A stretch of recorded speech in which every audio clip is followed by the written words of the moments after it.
Well, a very good afternoon, race fans, and a warm welcome to British Automobile Racing Club Motorsport here on BARC TV here at Brands Hatch, the home of motorsport in the south of England. And a very busy weekend of racing indeed. No fewer than 21 races to get through this weekend, a total of 9 taking place here today. We have got Caterham Motorsport galore here this weekend with all of the Caterham Motorsport work-supported regular championships. The grid forming up for the first race, so we'll bring you that as they go round on their green flag lap. The first race of the weekend, the Mission Motorsport Caterham 7 270R Championship, and its championship leader number 8 Ben Timmons on pole, alongside welcome returnee number 21 Charlie Lower. Second row number 17 Harry George and 28 Nick Bryant. Theo Theato number 72 on row 3 alongside 20 James Empson. Then number 9 Dan Hope, 14 Rob Kennelly, 93 Craig Boyle and 94 Megan Bruce completing the top 10.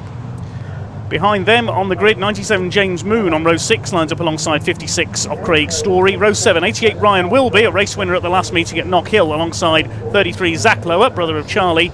And we've got 77 Harvey Lawrence, 50 Toby Boys, 22 Louise Deason, 66 Oliver Kibblewhite, 23 Gary Cross, 99 Benja Headley completing the top 10, top 20 I should say. And the final 3 rows of the grid, 31 Andrew Bailey and 68 Darren Butler, 12 Oliver Knight and 63 Andy Palmer. The final row is 49 Graham Finlayson and 87 Henry Littlejohn. My name's Dave Goddard. I'll be taking you through the action here this weekend. Alongside me, a man who knows far more about Caterham racing than I do, former Caterham champion Chris Hutchinson. Great, welcome everybody along, and you can see this 270R grid just getting themselves all formed up now, just ready for race 1. Some unusual names back in the fold here. Charlie Lower alongside Ben Timmons. So Charlie Lower, last we saw him in the 7 Championship UK cars at Alton Park, but he's back here in the 270R class. And also Harry George, British GT driver, back last race with us back in the academy, but he's back out there. You can see him as we get the race underway then.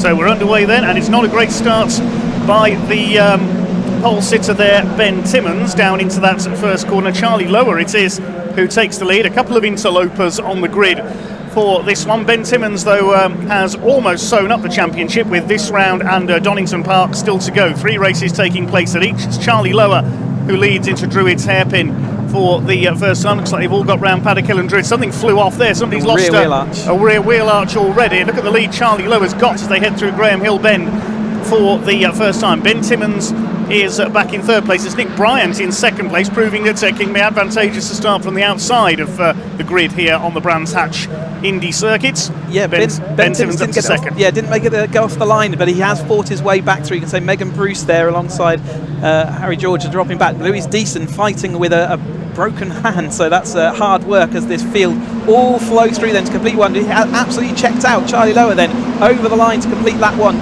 Timmons has fought his way back up to second after dropping down. Bryant, like you say, in that third place. Harry George, welcome back to fourth place off the grid. Empson, Theato, Hope and Wilby are lining up to the top 8. Well, Ryan Wilby, who struggled in qualifying, as we said, he's third in the championship, scored a win last time out in Scotland at Knock Hill. He's gained considerable places after a poor qualifying. He's up to 8th already, gaining 5 places on that opening lap. But it's Charlie Lower who led by 1 1/4 seconds at the end of lap 1, ahead of the championship leader Ben Timmons. He got past Nick Bryant coming into Surtees Bend on the first lap. Then Harry George in 4th, and the number 20 of James Empson in 5th position. There is the green car ahead of Theo Theato, the number 72, the Macat, as his car is nicknamed in the orange of McLaren. Coming over the line to complete lap number 2. You see the cars moving up high to take the racing line for Paddock Hill Bend. Trying to get around the outside is Harry George in the black car, and James Empson going with him in the green machine, trying to get around Nick Bryant. And Harry George has done it, drawing on his experience of GT and sports car racing this year. Theo Theato ran wide there. I think that was Ryan Wilby who came through on the inside with the red wheels. And also coming through behind him, that's Daniel Hope in the number 9 car as well. So plenty of typical Caterham battling already here on the Brands Hatch Indy circuit on the shorter layout here this weekend. Had a few drops of rain earlier this morning, but things, fingers crossed, now just beginning to dry up. Forecast dry the rest of the day. Is a strong headwind as they go down the start-finish straight, though. This is why you'll be seeing lots of overtaking today into Paddock Hill Bend then. And yeah, Wilby is having a great start to this race. He's moved himself all the way up there, just following along behind Empson. They have lost a little bit of touch to our lead group, though, but Ben Timmons is firmly back in contact with the lead group ahead of this Bryant and Empson battle as they go side by side. You can see how much the toe is worth as Wilby also tries to line up Bryant. Theo Theato wide last time, but looking to see whether he can carry any speed around the outside for the tuck under. Doesn't quite manage it. He's going to look to see up the inside of Druids then, but here is our lead group. Charlie Lower is just ahead of Ben Timmons. Then we've got Harry George. Then it's this Empson battle and this gaggle of car that are all heading through. But there is our lead group then. Charlie Lower just heading Ben Timmons, who's come across a big gap in a very short space of time. We saw Zach Lower in the yellow and black car there. Charlie's brother sliding his way around the outside of the hairpin at Druids. First time they've raced together on the grid. Great to have them here both on the same Caterham grid for the first time. Ben Timmons showing his prowess here, the man from Chelmsford in Essex. He's come through from the Caterham Academy up through Roadsports. He was champion in Roadsports last season, now looking to take the title in the 270R division. He really is a driver to watch in case. Look at them weaving about down the Brabham Straight there as Charlie Lower tries to stay ahead of Ben Timmons. Timmons trying to get a toe off Charlie Lower there into that plunge through Paddock Hill Bend. It's not until you walk this circuit you realise just how steep that section of the circuit is. Harry George going with them. It's Empson 4th, Bryant down to 5th, having run 2nd early on. Then Brian Wilby's up to 6th now. Theo Theato side by side with Daniel Hope. Then Zach Lower and it's Craig Boyle, the 93, completing the top 10. They head along the Cooper Straight for what is the 5th time in this opening race of the weekend. The Caterham 270R Championship, supported by Mission Motorsport, the Forces Motorsport charity. This is effectively the 3rd tier, isn't it, of Caterham factory-supported racing? Yep, we'll be talking about the whole Caterham ladder today. We've got all steps of the Caterham ladder out and in action today. This is, like you say, the 3rd step, and we'll talk around how that all works as Zach Lower there absolutely on Hope's tail as he's seeing what he can do up into there's also Boyle, I think, going to make it 3 wide for the first time. It won't be the last time we see that, especially with that headwind. Hope down the inside, Charlie and Lower holding on around the outside. That's Zach Lower, sorry. And then Boyle seeing what he can do about it. They're sort of shuffling themselves out. Great action already from the 270R, which have given us some great racing throughout the course of this season. There's Boyle now on the inside then. So it is Zach Lower who lost out overall in that general battle in this gaggle of cars. There's Megan Bruce diving down the inside of 2 of them. That's as brave. They go into Graham Hill Bend that time. Last time out took that podium position and getting her elbows stuck out wide. Half of the field were covered by a second in qualifying. You can see how close it is for these cars. Megan Bruce, the regular single-seater racer in GB4, among other things, she knows no fear at all, as she's proved several times already in Caterhams and single-seaters this season. The leaders are just going over the line. Harry George has definitely reeled in our top 2. They're covered by 7/10 of a second, the first 3 now. Empson in 4th place, then Bryant, Wilby, and then this battle further back. Here comes Megan Bruce. She's got Rob Kennelly on her tail in the blue at number 14 car, and he's chased by 97, which is James Moon. Leaders up into Druids. It'll soon be 5. I think they've reeled the leaders in. He'll be 5 line astern for the lead. Megan Bruce there in the red and white, almost the Marlborough look-alike car. Proof that that livery looks good on anything. Chasing down Craig Boyle. There go the leaders. Charlie Lower in the number 21 car. The man from Seaford leads the number 8 of Ben Timmons. Charlie Lower, great to have him back in the championship here today, but Ben Timmons may not agree because he might be losing points here in 2nd place and he's trying to win the championship. Charlie will be a guest driver, so whilst he will take pots away, he will not be taking points away, as will Harry George behind, just going for pots. And he is Harry George firmly in the toe. Now you can see how powerful that toe is. Harry George looking in the quad lock car around the outside, they're not able to make it happen, but we'll see whether he can tuck it back under. Timmons having to defend now, so whilst he's been on the offensive, he's now going to lose that position up as Harry George slides underneath him, and that's normally 90% of the time will lead to a gained position, but Timmons is doggedly hanging around the outside. Empson's going to see what he can do about demoting Ben Timmins, who has to now slip into line. You can see here around the Brands Hatch circuit, if you get out of line, if you get shuffled to one side, if you go for an overtake that doesn't happen, you can quickly be shuffled back in time. And Charlie Lowe is doing everything he can to shake the toe of the drivers behind. He knows how powerful that headwind. You can see out our window here how much the wind is blowing the flag directly down the start-finish straight. And that means that into Paddock Hill Bend all day today, we're going to see big action. Well, James Empson going superbly. The best he's had this year is a second place at Cadwell Park up in Lincolnshire. So he could be on for a podium here if he plays his cards right. 12.5 minutes of this race still to go. This 20 minutes opening race of the weekend for the Mission Motorsport Caterham 7 270R Championship. And Ben Timmins having a look on the inside of Harry George, who moves across him into Druids. James Empson in the green car will try and go around the outside. All this battling is going to allow Charlie Lower to re-establish his lead slightly. Empson up the inside. That's a great cutback into Graham Hill Bend. He's up into second place. Stuck it on the outside through Druids. Kept the move on, kept his foot in, and he's through into second, looking to at very least equal his best result of the year so far. Only works when the cars in front of you trip up each other going into Druids, and that's exactly what we saw. We saw Harry George and Ben Timmins having a bit of an argument into Druids, and that let Empson, the outside line, turns into the inside round Graham Hill. So whilst it's not a common move, we do see it in Caterham's quite a lot, especially as they're tripping up. Ben Timmins now firmly in that toe, look to the outside, but that's going to mean that Harry George remains in that toe. He used the final bit of that toe to get down the inside of Empson. It's going to change every single time we go into Paddock Hill, an exciting part of the track there. Empson having to hold on round the outside, and he's going to have to be careful that Brian doesn't sneak up the inside, which it looks like the opportunistic blue car there. Not quite managing it this time, but he has got the run down the inside as Timmins is still fighting with Harry George. And Nick Bryant closing up as well in that chrome blue and Dayglow yellow livery, number 28, side by side for third place. We've not really seen any lead changes so far in this race, and that could be significant later on. Charlie Lower all the way. We'll give you more info on that at the end of this race, but Charlie Lower leads as the battle rages for second place. It's now George ahead of Timmins, then it's Empson, Bryant, then a little gap back to next in the order, I think it's Ryan Wilby, the 88. We'll see as they come through. Yes, it is Wilby with the red cage and wheels, about 1.5 seconds further back. They're going to try and go three wide, trying to go through the middle is James Empson, but it's Ben Timmins around the outside, back up into P2 as they came over the line. The lead is just over a second for Charlie Lower. Up the hill into Druids, it's Timmins on the inside. He holds that second place in that maroon and white colour car, not the car he started the season with.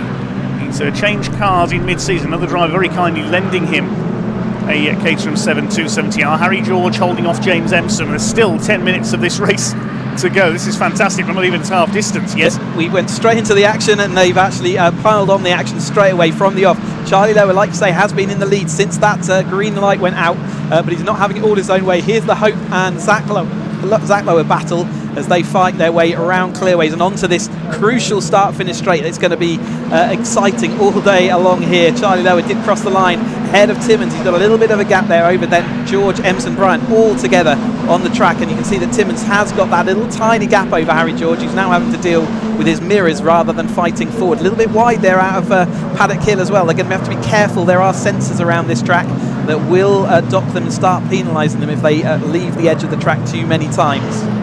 Yes, the way the track limits system work is your first offence is noted by the officials. The second, you'll get the black and white warning flag just as a warning, and after that you will get time penalties. The first penalty will be 5 seconds for your third offence, and 5 seconds is a heck of a lot in a Caterham race, especially when given the first 7 cars in this race are currently covered by 3.5 seconds. This is the second group going through. They're covered by a lot less than that.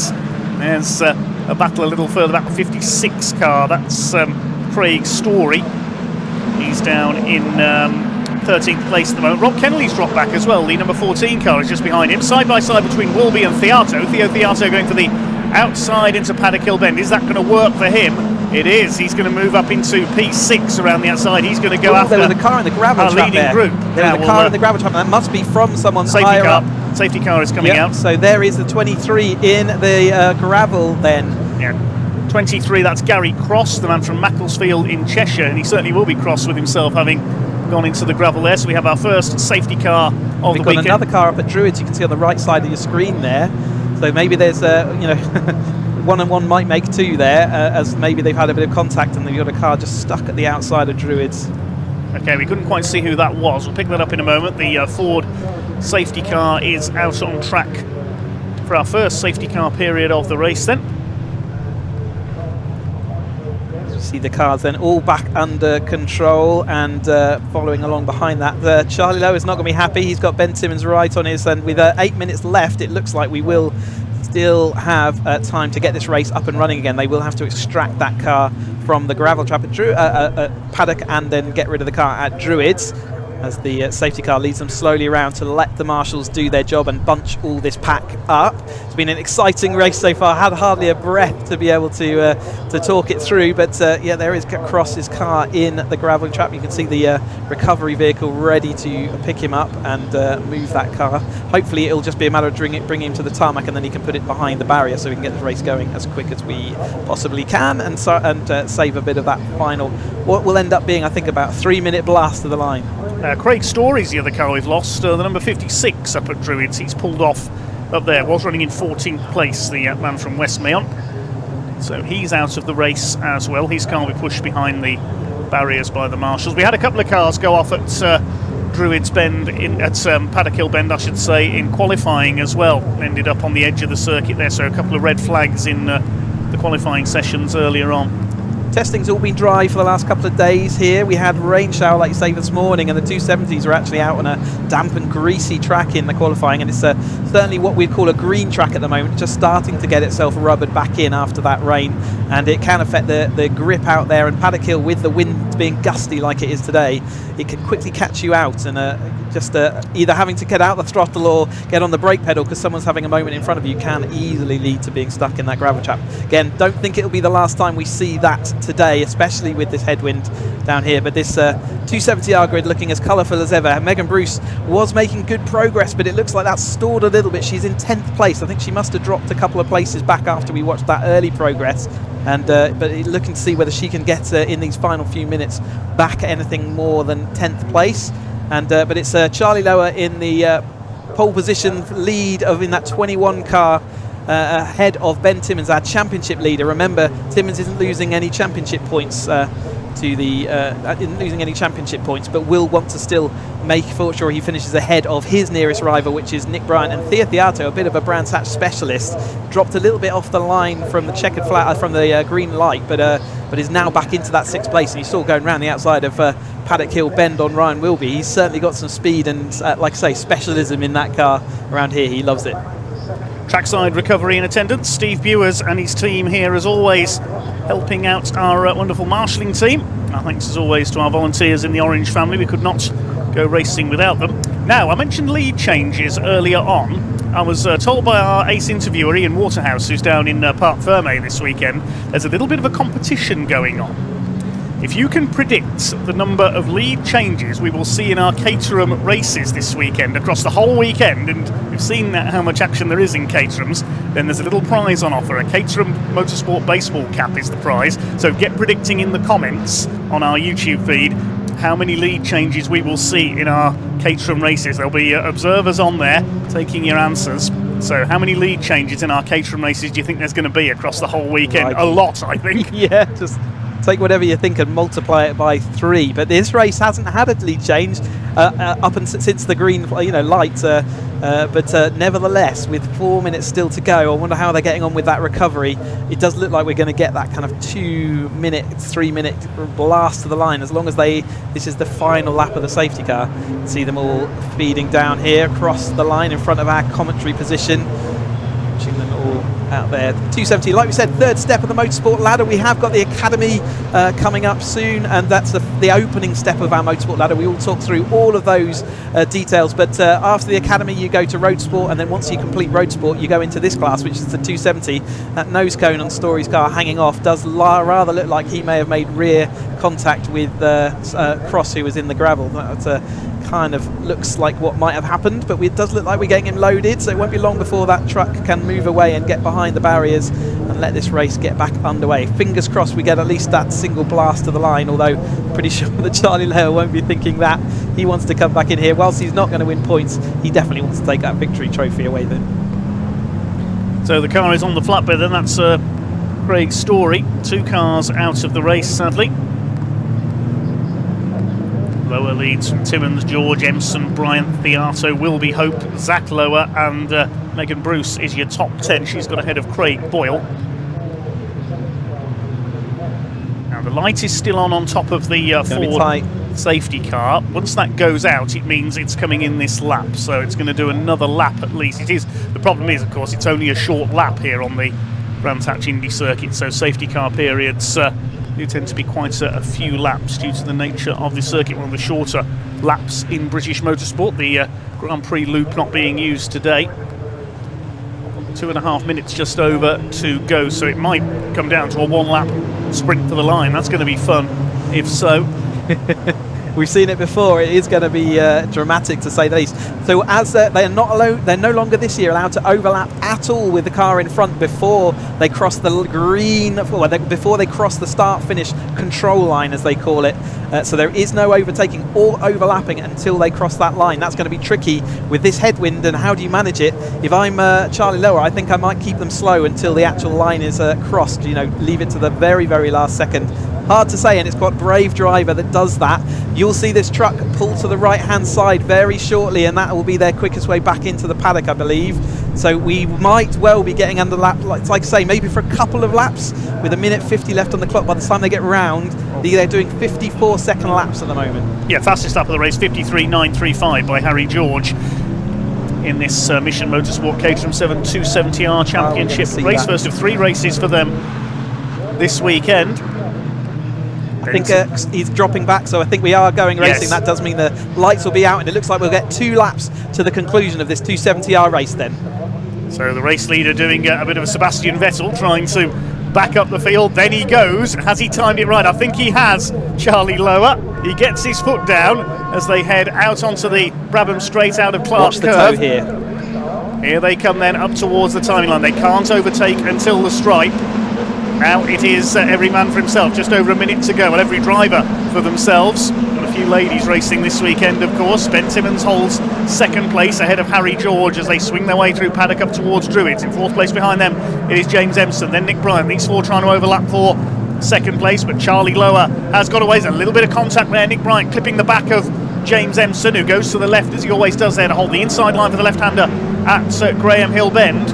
Wait to see if the checkered flag does come out this time, whether we'll get one more lap in this. Will be round the outside of Theato. I think we'll get one more lap in before that checkered flag is shown, but yeah, Wilby is now back ahead of Theato, so they're demoting him after that outside move. Harry George looking thirsty for that second place, though. Timmins has got a little bit of a comfort gap, but Charlie Lower looks like he's checked out just about enough as they head round to start their last lap then. Over the line they go, Lower taking the inside, then jinking up to the outside to take the optimum racing line for Paddock Hill Bend. It is looking good for the number 21 of Charlie Lower out of Paddock Bend up into Druids for the final time. I don't think Ben Timmins is going to catch him here. Harry George just looking on from third place, the British GT driver. Down into Graham Hill Bend for the last time. They swing their way through the left-hander that's been repeatedly reprofiled over the years, along the Cooper Straights into the left at Surtees, then it's McLaren past the entry to the Grand Prix loop. A little bit of a slide there from Charlie Lower through towards Clearways, then the long right of Clark Curve onto the Sir Jack Brabham Straights, and it's going to be a win in our first of 21 races across the course this weekend here on BARC TV for number 21. Charlie Lower comes up to take the checkered flag over the line, takes the win. Ben Timmins comes over in second. Look at this. Harry George is third, and the rest of them charge home over the line. Too quick for me to call them. It was George third, Emson fourth, Ryan Wilby got fifth ahead of Nick Bryant, Theo Theato seventh ahead of Dan Hope, Zach Lower and Megan Bruce completing the top 10. 24 cars go the distance, but thanks to the safety car they were covered by 15 seconds. Amazing stuff. Starting Caterham action as we mean to go on. Charlie Lower jumping in this 270R class and immediately putting himself at the top of the timesheets. Timmins will be happy with that second because it's going to be full championship points for him as he charges his way towards that championship. Harry George again jumping into the 270R class, and last time we saw him he was in the 310R class, wasn't he, before he then went off to British GT. Nice to see him back here in the 270s. Emson will take second second place for championship points, but fourth place out on track. Wilby did make the best over the top of Theato, who also lost out to Bryant just in that last little bit. So Bryant there in sixth place, Theato and Hope. Everyone having a good race. Jack Lower, the second of the Lower brothers, into ninth place, so top 10, and Megan Bruce rounds out that top 10. Here are the official results then. There is the result confirmed then. 0.7 of a second, the winning margin for Charlie Lower over top point scorer Ben Timmons. Fastest lap went to Harry George at 53.935 in third place. Emson ahead of Wilby, who came through nicely from the seventh row of the grid up into fifth.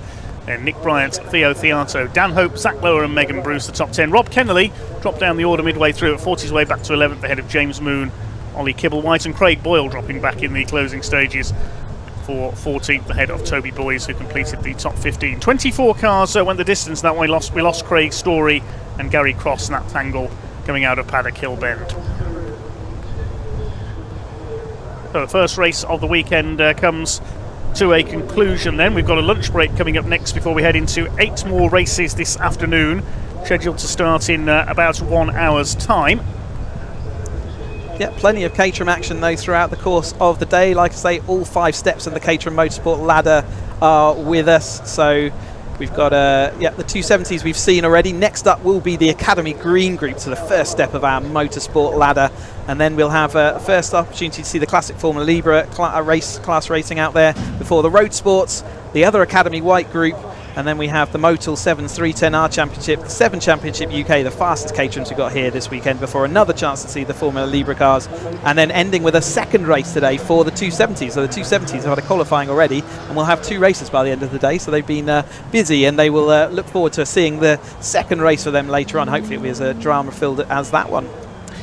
Yes, and it's all Caterhams today except for the CRCC, that's Classic Racing Car Club, Classic Formula Libre races. Now they are 2 very special races indeed, single-seaters from the 1960s and 70s. There are some very special cars in that field new. We've got cars from Formula 2, Formula 3, Formula Ford 2000, Formula Atlantic from America, organised by a new club, the Classic Racing Car Club, which was formed to organise races at the historic meeting of Thruxton in Hampshire, the headquarters of the BARC, for the Jochen Rindt Trophy in memory of the Austrian, the former Formula 1 world champion. So they've got 2 races here today. The Classic Formula Libre, meaning Formula Free, so you can use just about any single seater you want. We've got pretty much everything below the level of Formula 1 racing. A couple of cars on track at the moment in our lunch break doing their mandatory laps because they had problems in qualifying earlier on. So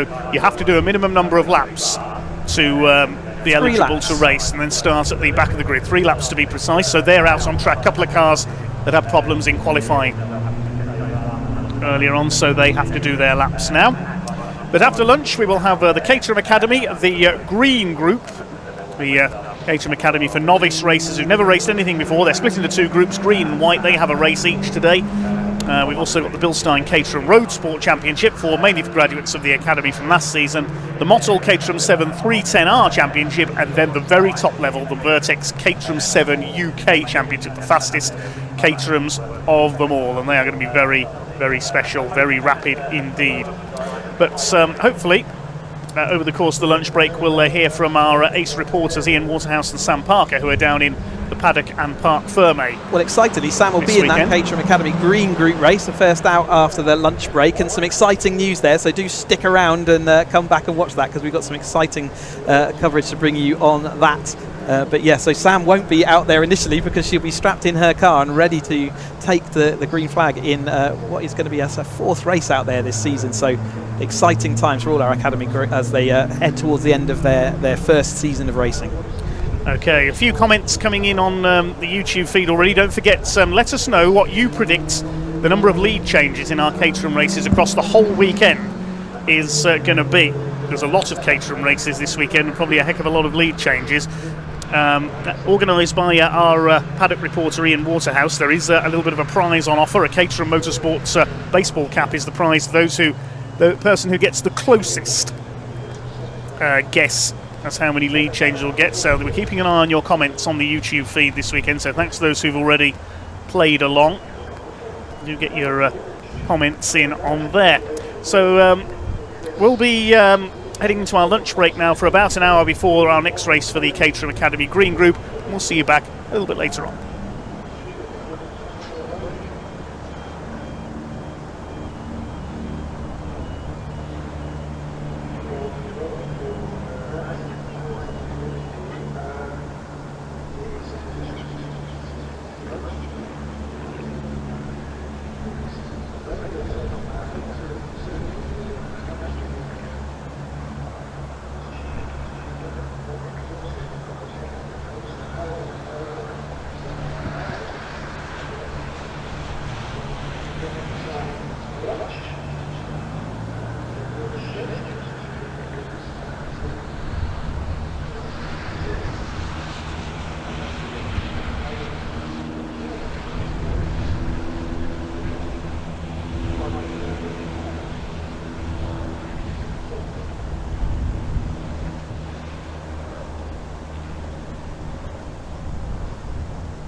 So we are finally ready for a podium then. The first one on the weekend here at Brands Hatch for the Mission Motorsport Caterham 270-yard championship. We'll welcome the drivers up in reverse order. Starting with third place, Harry George. Well, Harry, onto the podium he comes. He heads down the end, and the CEO of Caterham will hand out the trophies to him as well. Some taking the champagne very shortly for the drivers. Second place onto the podium comes Ben Timmers. Well, Ben, championship leader coming to Brands Hatch this weekend. So Ben will take the second step on the podium for the 270 yards, and then to the top step for the first time this year. Charlie Noah, well done Charlie. Many congratulations to him. So first of 3 races this weekend here at Brands Hatch on the circuit. So he gets his first place trophy and stands at the top of the podium. They'll all gather together for Mr. Snappy himself. John Staples finishes this weekend at Caterham, and they'll all be very happy drivers, I'm sure. For this first race, we'll get a word with them in due course once all the podium has been done.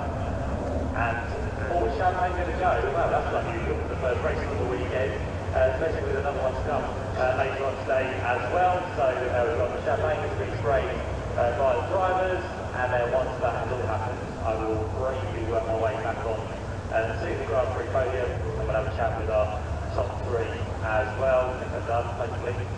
By the Braves come back out. Yeah, right. So let's have a word first off there with Charlie. Well done, Charlie. This is the first time we've seen you this year, Yeah, I did a few races in 420 at the beginning of the season. Massively ran out of budget. Someone offered me a drive this weekend, so yeah, we'll turn it down. And it was a nice way to come back, wasn't it, to Caterham with a win there. How did you see that race? You kind of got a gap, didn't you? Then they started to close it down. Then we have a safety car, and you kind of got a good jump. Yeah, I got a good start and managed to break that toe, which is really hard here with this such a big headwind. I was constantly worried, but yeah, got a good start. As soon as I saw the safety car rolled on, so I know these guys are super fast behind me, so I managed to get a good start again. Not sure how or why, but I managed to get a good lead and just held on for 2 laps, so I saw the squabbling behind me, so that was a perfect race for me. And you kind of come into this weekend, do you know that there's a championship on the line, so you've got all that kind of playing around you as well?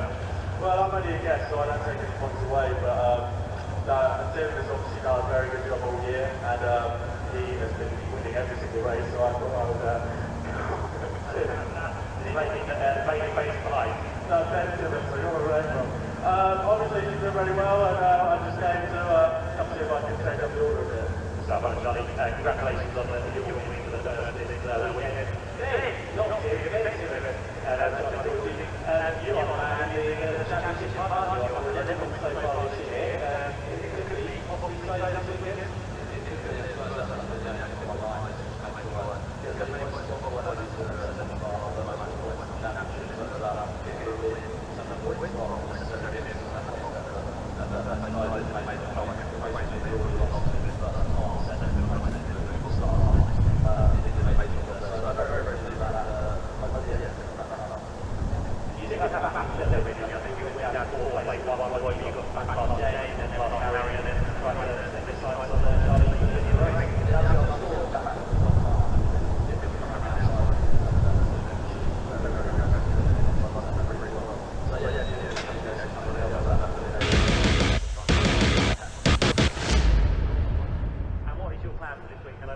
Wow, fantastic race for the 270R guys. That was awesome, and great to have Charlie Lower back in the in this championship, and of course Harry George. But I can't find Charlie at the moment, so I'm going to come straight to you, Harry, first. Wow, what was it like being back in the Caterham paddock and obviously getting on the podium as well, which is brilliant? Yeah, no, it's great to be back. Starting third, yeah, it's nice to finish on the podium. I still made a couple of places, but got 2 more races for that. Yeah, it's so physical. It's reminding me how intense it can be. You know, you're on it for 20 minutes straight, and my hands were starting to hurt towards the end, to be fair. That car's quick, isn't it? Yeah, can't complain with that, I guess. Yeah, that's it. You're in Charlie Lower's car as well. Thanks to him for lending it to me, yeah. But you know, you're in British GT4, yeah, and you're doing very well in that. And yeah, you know, that must be such a different race and car and feel and everything, isn't it, compared to Caterham's? Yeah, exactly. This is basics, and in GTs you're sort of relying on all the aids like traction control, ABS. So from a learning point of view, I've said to everyone I can't recommend it enough. You know, it teaches you the fundamentals of how to control a car, and yeah, it's just great place to start. So well, congratulations, good luck for later on. Thanks very much. Thanks, Harry. Right, I'll come and speak to Ben next. Ben, congratulations. Hello, sir. That was tricky with the safety car as well. You've got to monitor that, haven't you, going through? But you did great, and obviously, but Charlie got a good lead, didn't he? Yeah, I'll be honest, the race, I was already fighting for second place after my start. Again, I might as well put it in reverse. I just did not move. And I did the same thing on the formation lap, just didn't learn. So straight away I was on the back foot. But look, congrats to Charlie, done very, very well. They did a great job of the restart as well. I just did, my focus is very much on winning the championship. It was just bring it home. For me, that's a win on the road, because Charlie's not registered for the championship. And to be honest, that's all I really care about this weekend. So no, well done to him. But yeah, very, very pleased with that. Points. So go again this afternoon and then tomorrow. So long day today, but yeah, hopefully we can have another good result this afternoon. Well, wish you all the best. Well done. Thank you. And then to Charlie, let's come and speak to Charlie. Congratulations, and wow, lovely to have you back in the paddock. Thank you very much. It's been a very warm welcoming, and yeah, these boys are really fast, but I definitely wouldn't be in the paddock without Giles Perry and Team Perry Motorsport, because they've given me the opportunity to come drive, like a full arrive and drive. So we got the setup pretty nailed in. They're a new team, but their mechanics are definitely very experienced. So yeah, it shows they can run a really fast car, and all we need to do is pedal it. That's it. You got a great lead as well, didn't you? And again after the safety car. I think we got a good start. I closed Timon off into turn one, and then it was just about maintaining the gap and trying to break the toe a bit, because it's really strong here. We've got a really strong headwind, so I knew that would be a nightmare. And then the safety car restart, he must have been sleeping a bit, because I managed to get a good gap on him there. So yeah, no, extremely happy. Excellent, happy days. Well, roll on this afternoon for race 2. Let's see what we can do. Yeah. Thank you very much. Well done. Cheers.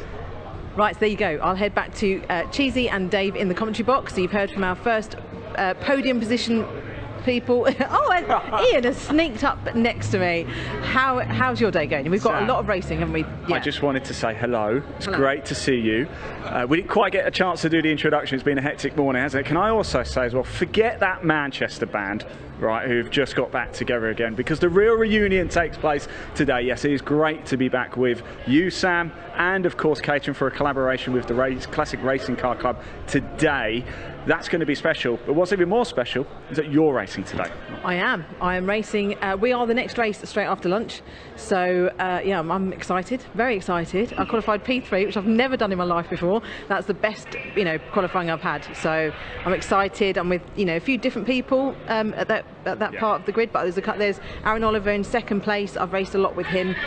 We race really well together, so I'm really excited. Now, I saw you going around in qualifying. You were supersonic. You are so quick. I'm so impressed. Now, of course, in the race, you've only got a couple of cars in front of you, so don't look back in anger, will you? And if you make it onto the podium, you'll, of course, be spraying the champagne like a supernova. So I'm really, really looking forward to it. But it is motorsport. Anything can happen, so all you can really do, Sam, is roll with it. We're going to get ourselves, if we get a chance, we'll bring you to the podium now. And, Sam, we'll be with you shortly in the assembly area ahead of your race. Thank you. Thank you.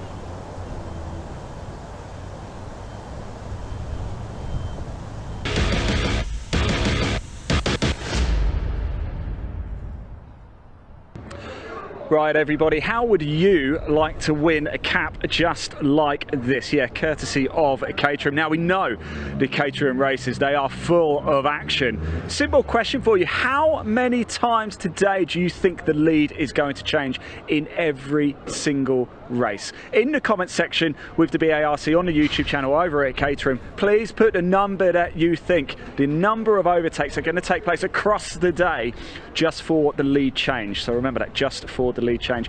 What we will do then, Caterham will pick 3 at random who are the closest, and they will send you out one of these caps. How nice is that? So just to confirm, that competition today running across the BARC YouTube channel and Caterham Motorsport as well.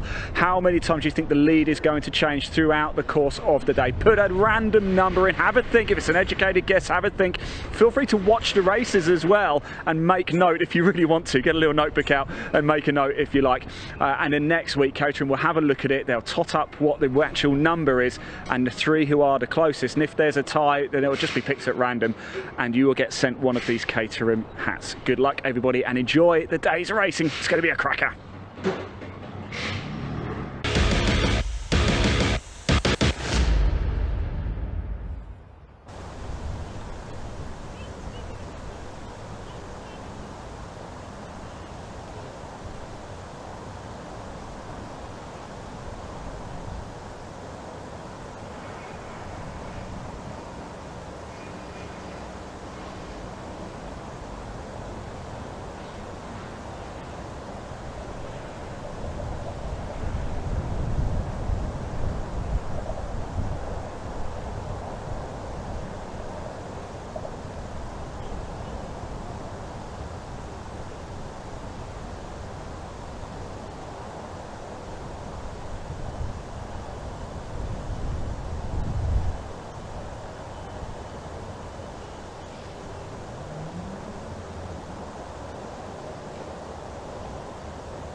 Hello everybody, welcome to the assembly area. And just like that, the lunch break is almost over, and look at this weather today. It is terrible. It is blowing an absolute gale down here as well. No sunshine, casting no shadow at all. But what we're going to do, because it's the Caterham Academy green section here, what we're going to do, we're going to talk to Sam. Now normally of course Sam does the interviews. We've got 1, 2, 3. How good is that? Sam, third on the grid. Let's go have a quick chat with her, see how she's feeling ahead of this one. She was going to do these interviews, but of course she's got to get herself ready.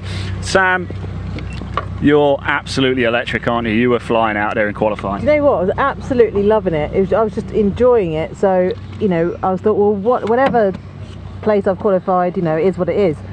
And then I saw the cameraman as I was going up to Druids after the checkered flag, and he went like that to me, and I thought, what's he doing? And I had no idea I was third, but I'm absolutely like ecstatic about it. So happy. What's the master plan from here? Just enjoy it again. Like just try and stay, you know, just concentrate on my race rather than worrying about what other people are doing, and just enjoy it.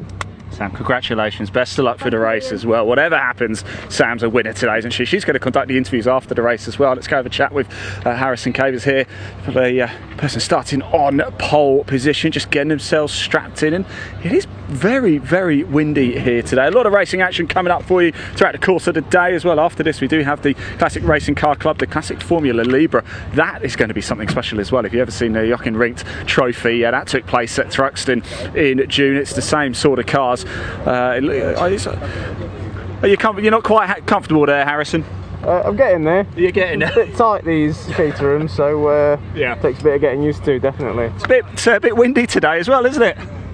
Yeah, it's not been as nice as the past couple of days testing, so it's a bit unfortunate, but just get it done. No, I think the sun's just coming out for you as well, but look, you're in the position everybody wants to be in, but we know these Caterhams, the tow, the overtaking, it's going to be a hectic race, isn't it? Yeah, it's massive, especially with a small track as well.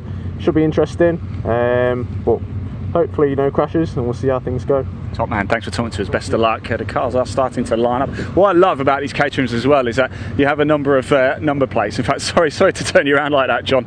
We've got OAP1 over here. Let's go down and have a quick chat. We've got my 07 car there as well. We've got Scott, wonder who's behind the wheel of that one. Scott Darling, of course. We've got Chris here. Let's have a quick chat with Chris, who's got his visor on. Chris, are you ready for this one? Yes, hopefully better than practice. Talk me through your season so far. How's it gone?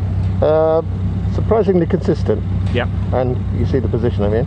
But that's not the whole of it though. It's fun at the back. It's just as much fun at the back as the front. It doesn't really matter where you're on these Caterhams, do you? The racing's tight absolutely everywhere. You're always in a battle. How do you stay on it for so long? I think the young guys have an advantage on that. But yeah, it's a new experience and it's worthwhile doing. And yeah, can't complain at all. Top man, Chris, thanks for talking to us. Best of luck out there as well. Really do appreciate it. Let's move around a little bit, shall we? Let's go chat to Scott Darling here. We've got, in fact, I was just talking about the next race. They are some of the cars that are going to be taking part in that next race. That is going to be fantastic. We'll be chatting to some of the drivers there. Scott, how are we doing? Yeah, all good. You tell me about Brands Hatch Indy circuit. So where does it rank for you and all of the circuits you've been to? Favourite so far. I think the positions are staying the same. We're still at the back, but the times are getting tighter. So we're getting closer. I feel we're getting closer. So that is success for you this season? 100%, yeah. What have you made of these Caterham cars this season? They look so much fun. Brilliant fun. So with Louis doing it, I'm only here because Louis is doing it. Yep. And instead of watching it, why not get behind the wheel? I encourage everyone to do the same. Top man, best of luck. I really appreciate it, Scott. Really do appreciate that. Almost time to get going. They may as well stay with us a little bit longer. We did just have the whistle go a few minutes ago, so hopefully we should be getting these cars out track. We are running well ahead of schedule today, by the way, as well. So if you are looking at the timetable, wondering what on earth is going on, we should be in a lunch break. We're just coming to the end of that. We are motoring through. We've got number 44 here, Andrew Davison. Now I've seen Lewis Hamilton come through the grid many times. Can Andrew replicate Hamilton and do the same? Andrew, what are you expecting from this race? Lewis Hamilton move and finish P1 hopefully. Yeah, I love it. I love the confidence. Tell me about the car. What's it like to drive around Brands Hatch Indy? Oh, it's amazing. It's such a lively car, such a lively circuit, and it's brilliant around here. Top man. Look, best of luck. Thanks for talking to us. Really do appreciate it. Almost time to get going. Just before we do that, quick reminder, we did play a little video out, didn't we, about the competition to win one of these hats. How cool is that? Courtesy of Caterham. Now, we know there's plenty of overtaking action. How many times do you think the lead is going to change across the entire day today? Just have a guess. Put it in the comment section at the BARC YouTube channel or Caterham Motorsport. And the three who are the closest, Caterham will send you one of these. How nice is that? Right, almost time to go racing here for the Caterham Academy. It's the green class. I'm going to hand you over to your commentator, Dave Goddard, to take you through the action. Enjoy.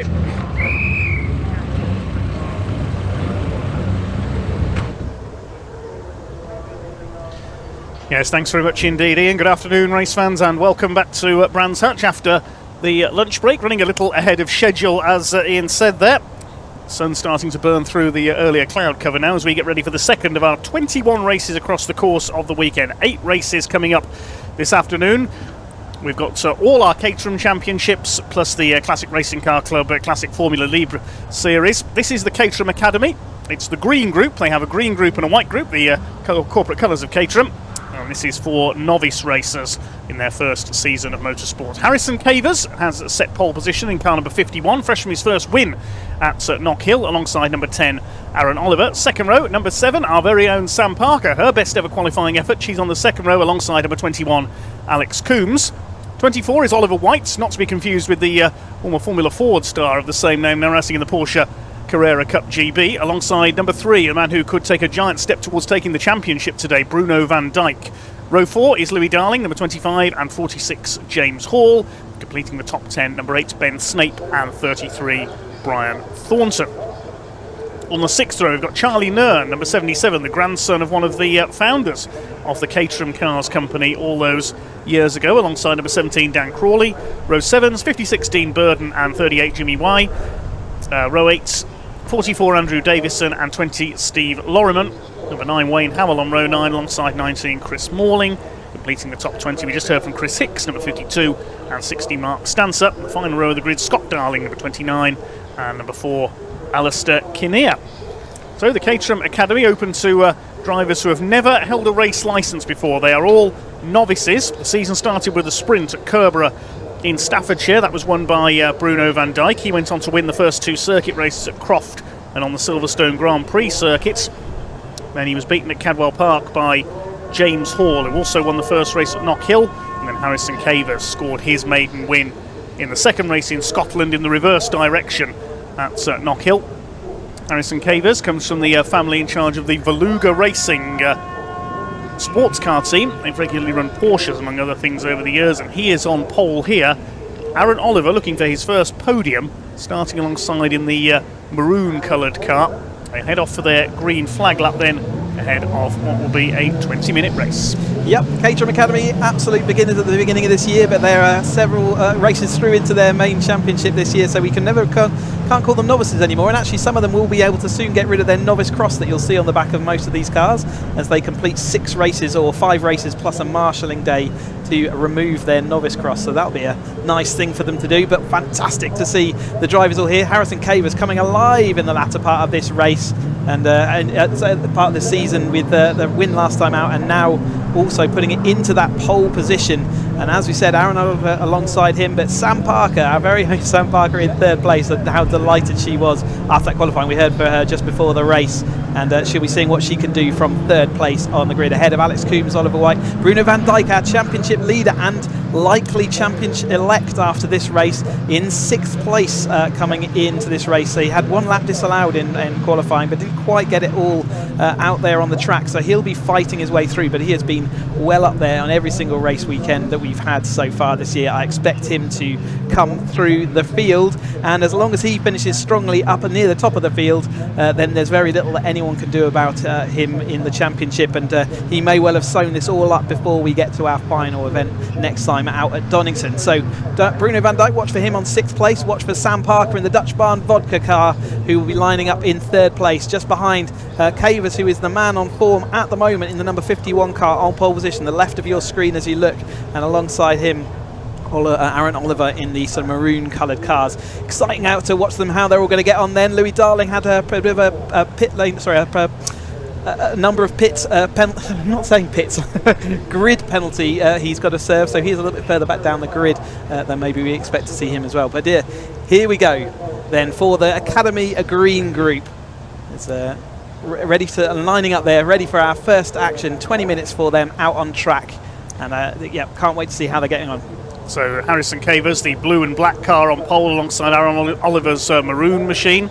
The turquoise and white of Sam Parker on the second row alongside the metallic, more metallic aquamarine sort of colour, the number 21. The revs are up for our first Caterham Academy race of the weekend, and they are away and making a great start with the 2 third row. And who's that coming up on the inside? That was Oliver White, I think, in the 24, has gone from the 3rd row into the lead. The first 3 cars on the grid seem to bob down. Well, that's even more impressive if it's Louis Darling that's come through, because he was on the 4th row of the grid. What a start. Also, Bruno van Dijk had an awful lot of speed and nowhere to use it with the 3 cars in front struggling. Look, contact there. That is Louis Darling making contact. We've got plenty of cars then off into the gravel trap. Let's see whether they can get them unbogged from that. Is that the number? Brian Thornton, the 33, 56, possibly Dean Burden in there as well, and the 21 of Alex Coombs with the 3 involved there. Some fast cars out of position off the start, and that's caused them all to concertina up into there. It is Lewis Darling. It is into the lead then from 7th on the grid.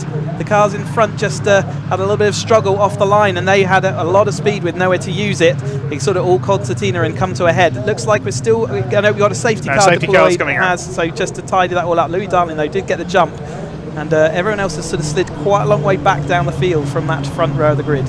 What an incredible start that was by Louis Darling. He was off like a greyhound out of the trap from the inside of the 4th row. The front row seemed to bog down, and he just squeezed up the inside of everybody. I couldn't work out which car it was at first that was leading into Paddock Hill Bend there. So he leads. The 46 car is up into 2nd place, which is James Hall from 3rd in the championship, and he had a bad qualifying for him, and he needs to get ahead of Bruno van Dijk, and he's managed it all the way from back there. You can see the couple of cars there stuck in the gravel then, and that is Coombs off of the 2nd row, isn't it? And yeah, so red flag is so they will out. do a complete restart then, and that will be a complete restart as if that first opening lap hadn't happened.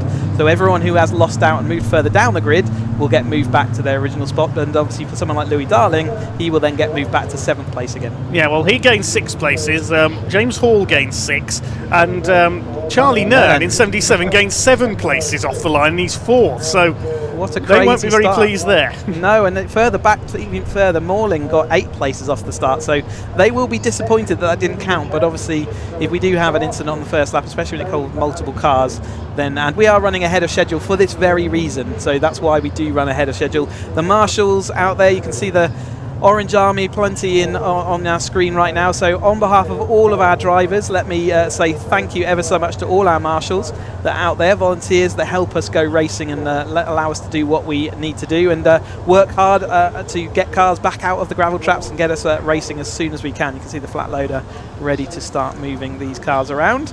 But yeah, sort of premature starts after our sort of shortened lunch break there, and it all kicked off, didn't it, in quite a spectacular way. It certainly did, yes. The big loser off the grid that time was Aaron Oliver. He dropped 9 places around that first lap. He was down to 11th from the front row of the grid, but it's all academic now because they've got to line them up in the original grid order for this one. This is just the first of 2 Academy races today. We've got the other half of the entry, the white group, coming out. That's race 5 on the programme. This is race 2, so the safety car has brought them to a halt. Let's have a look again at that rather crazy race start. Watch Louis Darling from the inside of the 4th row of the grid. The car in front of him doesn't really go anywhere. Louis Darling up the inside, it's like the M25 on a bad day that started. Look at him up the inside there, and round the outside, who's that coming up? That's Hall in the 46, just goes round the outside of everybody. But what a bizarre start. Bruno van Dijk also had a fantastic start, and he had nowhere to go. He was faced with 3 cars in front of him. Yeah, we had a similar amount of speed as Louis Darling, but just had nowhere to use it. So yeah, it was very much the front 3 cars of the grid just didn't quite get us a spectacular start, and that was the contact then. Louis Darling did career into the side of other cars, and the chain reaction then off of the back of that caused. I'm not sure that was Darling, because he was already in front. Of course, yeah. So it wasn't Darling. So right. Who was that? It might have been Van Dijk actually, who went into the side of Burden. Van Dijk there. is a black car, but I don't think it's got a gold stripe, which I thought I saw on that car. Let's keep an eye out anyway. Certainly, like you say, regardless of who that was, there was a concertina effect. And there were so many cars out of position, it was impossible to tell who was where there. Yeah, absolutely was. There you go. Most bizarre start I've ever seen at Brands Hatch, I think.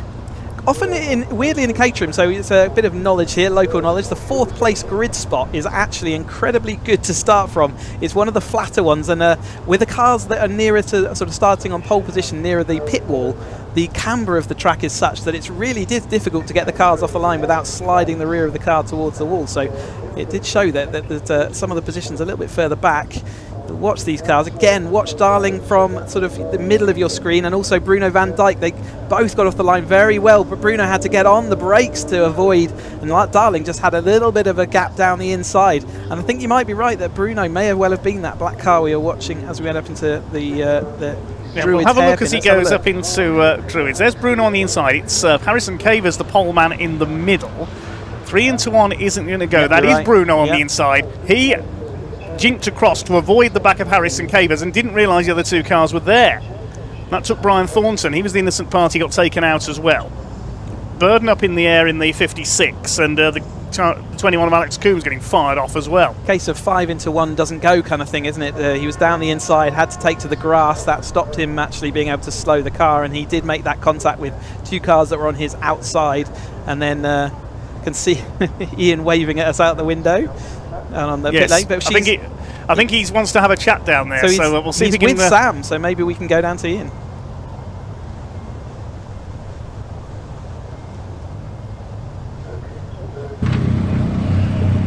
Right, we managed to make our way onto the track. A lively start. Of course, we are catching up with Sam Parker. Sam, can you hear me all right, first of all? Yes. Quite a hectic start there, but you managed to stay out of trouble. Just about. I don't actually know how. There was so much that went on literally those first 2 corners, and I had the worst start ever. I just dropped the clutch and just sat there wheel spinning. So the good thing is I get another go at practicing this, doing the start in a minute. Obviously we're doing a full race restart, so because it was less than 1 lap, so that's great for me. Get another chance at it. I was going to say, it does propel you back, so it is as it was before at the start of the race then. Yes, exactly right. So we do another green flag lap and then form up and then another restart, and it is the full 20 minutes at the moment as well, which is good. So what are you going to do differently this time, Sam, that you didn't do about 5 minutes ago? Well, I got my revs up to where I normally have them for a good start, but I think as soon as the lights go out, you put the throttle down more and then drop the clutch and you just sit there wheel spinning. So I'm just going to try and pull away normally. I'm not going to, because it's, I just don't want to sit there wheel spinning, because you're going nowhere and everybody's, swamping you, so there's no point. Exactly. Well, actually, it probably benefits a little bit, doesn't it, having another crack at the whip here. It's going to be a cracking look. Good luck, Sam. Thank you for talking to us. I'm sure little by little he'll make our way further up, shall we? Let's move down. I think we've got a little bit of time. You can probably see the cars at the back. They've got to regrid him, so there was a bit of chop and change, wasn't there? Let's quickly talk to Oliver. Oliver, it's not often we get a chance to do this actually on the start grid, do we? But you managed to stay out of trouble and another go. Yeah, another go. Looking forward to it. Hopefully a better start this time. Yeah. But to be fair, I think that 4th start kept me out of the trouble. So yes, double-edged sword. Every cloud and all that has a silver lining. Conditions aren't particularly great today, though, was it quite difficult to get the tyres going? Yeah, it was very slippery, very slippery. Getting away from the start line, too much gas. Top man, look, thanks for talking to us. Best of luck, mate. I hope you have a better start, shall we, as well. Last couple of cars are getting crowded. Let's just have a quick word with Lou before we get chucked off. We're going to get chucked off very shortly, but nice that we get to have a quick chat, isn't it, like this on the grid? How was your start? Well, I was first into the first corner, but then the red flags, and I'm back here, so I've got to do it all over again. So you can do it, can't you? I'll get them. I'll get them. Look, best of luck. Thanks for talking to us. We're going to have to get ourselves off the grid here. It looks like they've got the final car in place. Hopefully everything's sorted down around at turn 1 and up into Druids as well. Listen to that. Give us a rev, give us a rev, give us a rev. Sorry those of you who had the volume whacked up there, we probably burst your eardrums. Right, we're going to get ourselves off track. I'm going to hand back to your commentators and let's go racing hopefully very soon. Thanks guys. Okay, let's have a look then. Thanks Ian. If we've got any gaps on the grid, Alex Coombs isn't there. Further back on the grid, 5016 Burden's not there. I think they're the only 2 cars we're missing. Brian Thornton, number 33, has made it back out after his trip through the gravel. Meantime, Steve and the team at Trackside Recovery just plucking Alex Coombs' car out of the gravel. That won't be restarting. The rule is if you are moving and up and mobile at the point the red flag is thrown, then you can rejoin the race. If you are stuck and the reason for the red flag, unfortunately that is why those two cars won't be rejoining us. They won't be able to get back on the grid. Excluded as the primary cause of the stoppage, as they'd say in Speedway, another of my sports. Yeah, absolutely. But looks like we're just about getting there with the recovery. The truck will take about a quarter around the lap, and then they'll be able to pull it into the paddock area, and therefore we'll have this track nice and clean. You can see all the cars in front of our commentary position ready to roll. So they've got a little bit of sitting around and waiting before they can get this race. Again, in the driver's seat, you have no idea what's going on, so you just have to try and keep yourself as calm as possible. They will have a full green flag lap to reset and check around. We have got one car, maybe. Yeah, Dean Burden's making his way towards the end of the pit lane. I don't know whether he's going back to the paddock or whether he's going to start from the pits. Well, they should go into Parc Ferme if anywhere, so unsure and uncertain at the time. I'm sure he'll be directed by the marshals as to what to do and how to deal with that situation. But like I say, and they will get the recovery truck all back into a position where they need it for the start of the race. All the vehicles out there and official vehicles need to be in the right place before they can get racing underway. But they'll have a full green flag lap before then reforming on the grid and seeing if they can get a better start. And I don't think it was just Sam was telling us about the amount of wheel spin that she got. I don't think she was alone in that wheel spin, and it sounds like she and the two on our front row will just have to adjust their revs a little bit to make sure they don't get quite that much this time around. And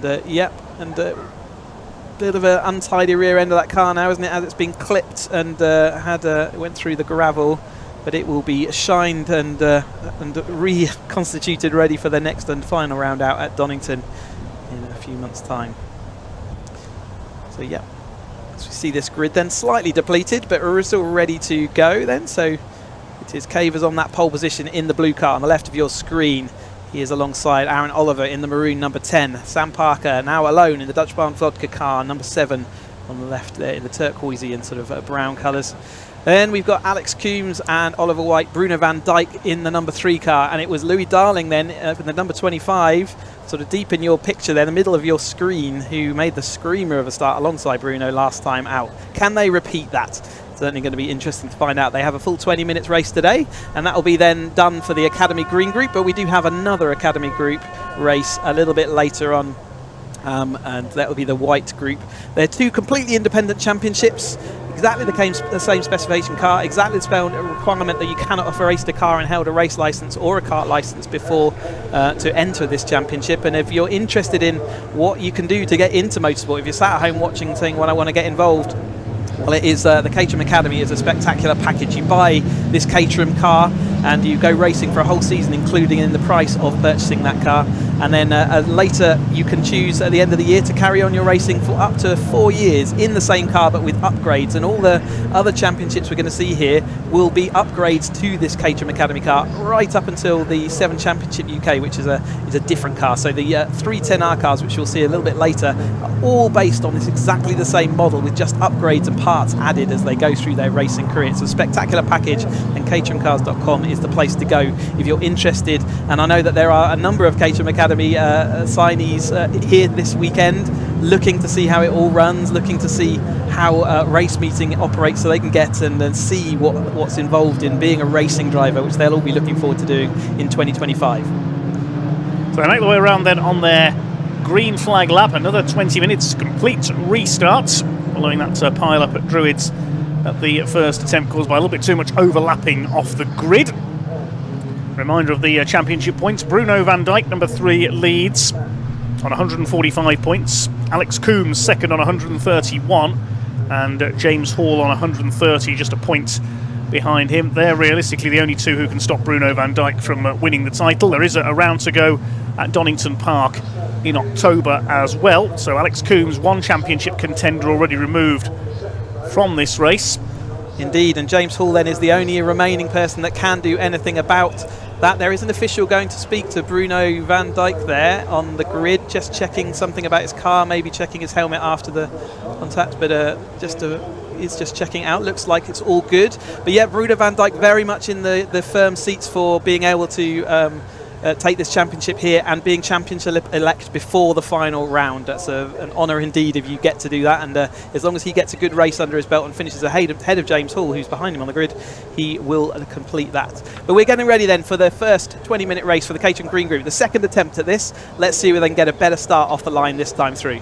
Okay, the marshal's just clearing the grid then. We'll get the green flag from the marshal at the back. The red lights come on, and as they go out, the race will get underway. The revs are up, and away they go. Better start this time by Aaron Oliver from the outside of the front row in the number 10. Not a good start from Harrison Cavers again from pole position. And up into second place there, looks like has gone Bruno van Dijk from the third row of the grid. He had no car in front of him with no Alex Coombs, so let's have a look who's in front as they head up into Druids for the first time. It's Aaron Oliver, but only just ahead of Bruno van Dijk, and Louis Darling is up into third position. Cavers looks like he's down into fourth place. They've all made it round Druids this time through, so slightly less frantic off the grid, and it is Aaron Oliver, yet to score a podium in his debut season, who leads the way from Van Dijk in second place. Darling up to third from the fourth row of the grid, with Cavers in the blue car down into fourth. And it looks like Brian Thornton, also from row 4 with the orange roll cage there, is up into fifth ahead of Sam Parker in sixth, and James Hall, our other championship contender, in P7 as they come around to complete the first lap. Sam Parker again got a boot full of wheel spin as she pulled off the line. I think these front 3 rows of the grid are just not giving that natural grip that the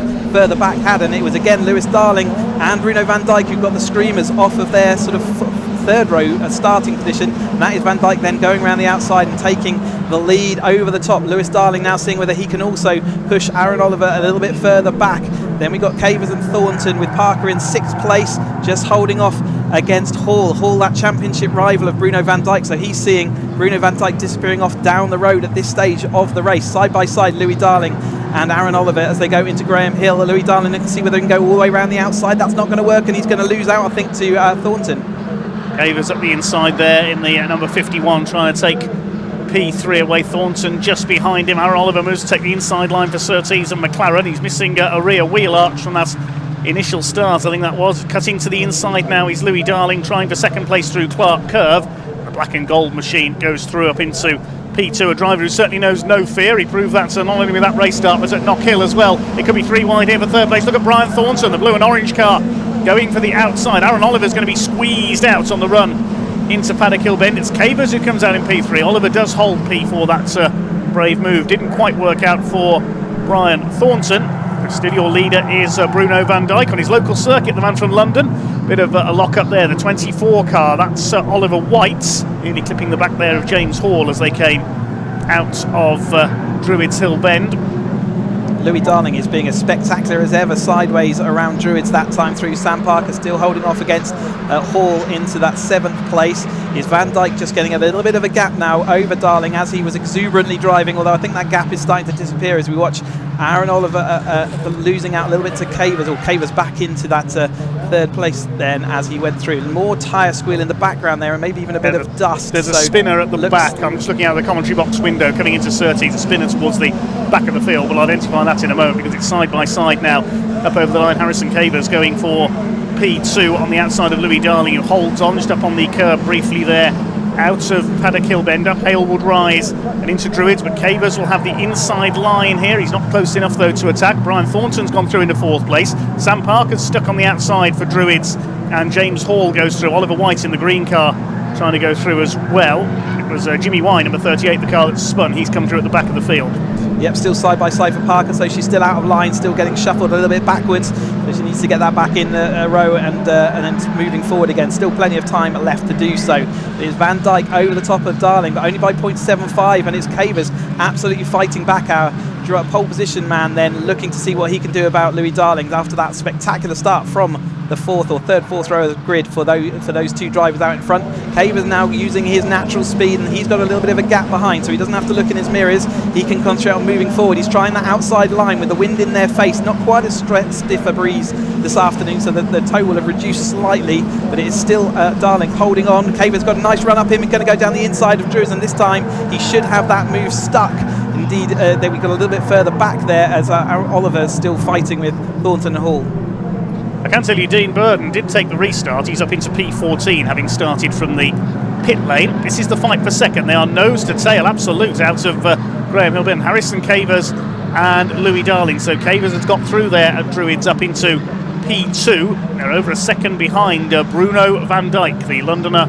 Could he be heading for the championship here today? Well, with James Hall only in P6 and Alex Coombs having not taken the restart with some damage, it is looking more and more likely for him. Could he sew it up with a round to go at Donington Park in October?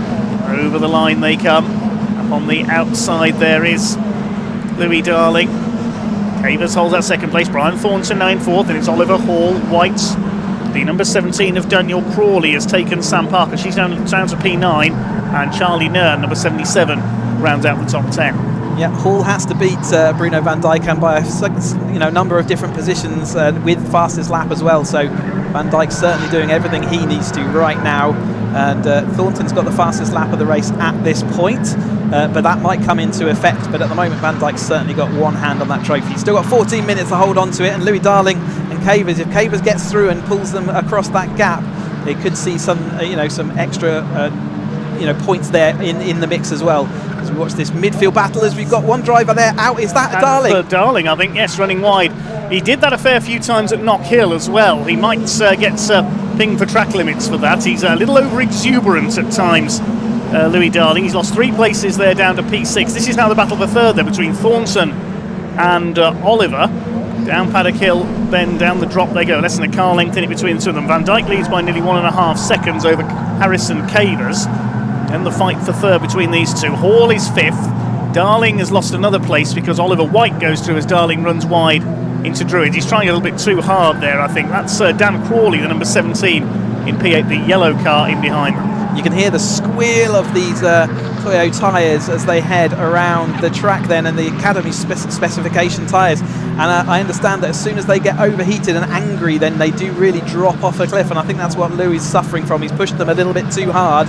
They've cried enough, and once they've given up some of their grip, they give up even more, so you're over that sort of cliff edge. And we've seen that before, but he's in that 6th place at the moment. Clearly got speed in the car, as Thornton, though, is having to defend from Aaron Oliver this time across the line then.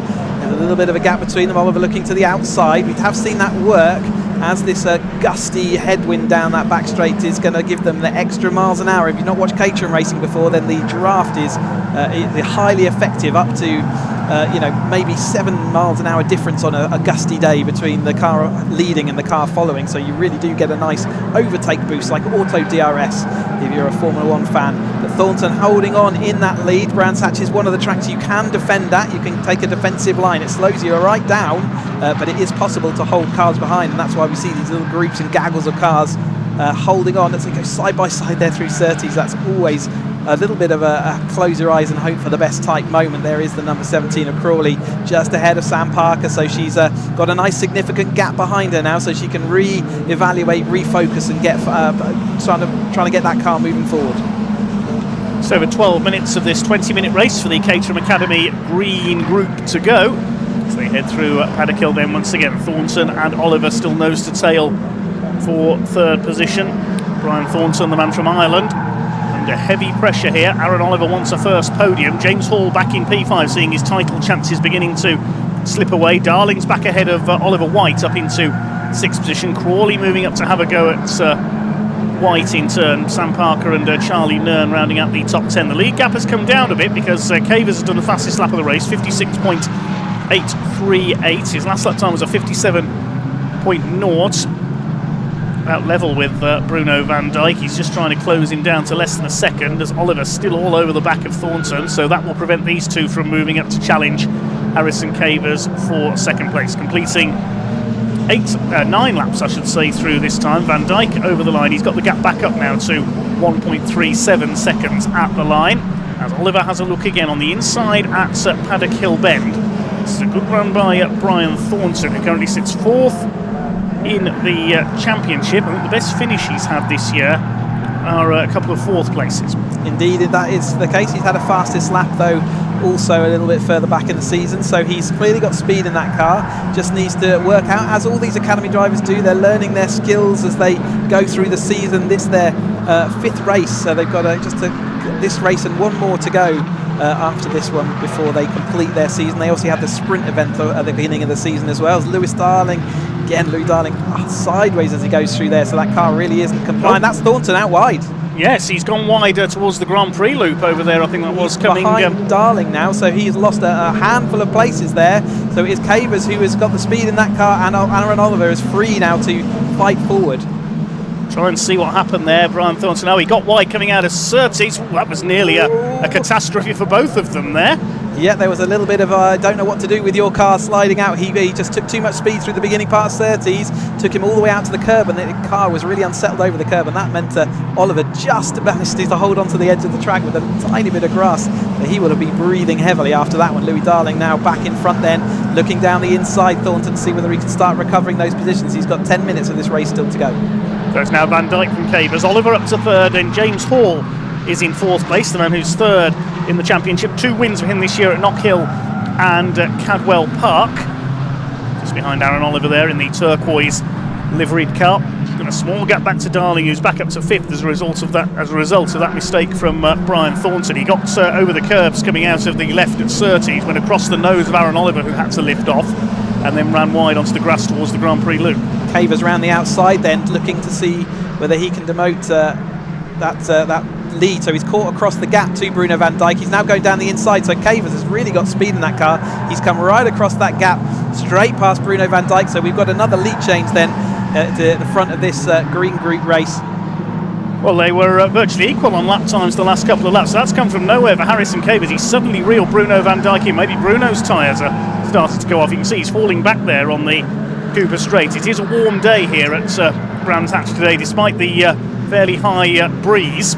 Cavers comes in here in 9th place in the championship after what was a fairly pedestrian start, I would say, but for the last 2 rounds at Knockhill he absolutely came alive, second and a first, and now he's right back in the lead of this group then, and over the top of Van Dijk, who has had it all his own way pretty much this whole season. You can see the draft though, Van Dijk's car accelerating back up to the outside. Can he return the favour? He's going to the outside now of Paddock Hill, and does look like he's going to sweep around the outside of Cavers then. Cavers will carry a little bit more speed through the middle of the corner, but if Bruno goes to the inside and defends into he's not going to, so Cavers is going to have a look back down the middle of Druids, and it's going to be tight. There's a millimetre to spare on those 2 cars. Van Dijk holding on to the outside of Druids, which turns itself into the inside of Graham Hill, so Cavers will sit back, a little bit of grass, he's going to slide sideways.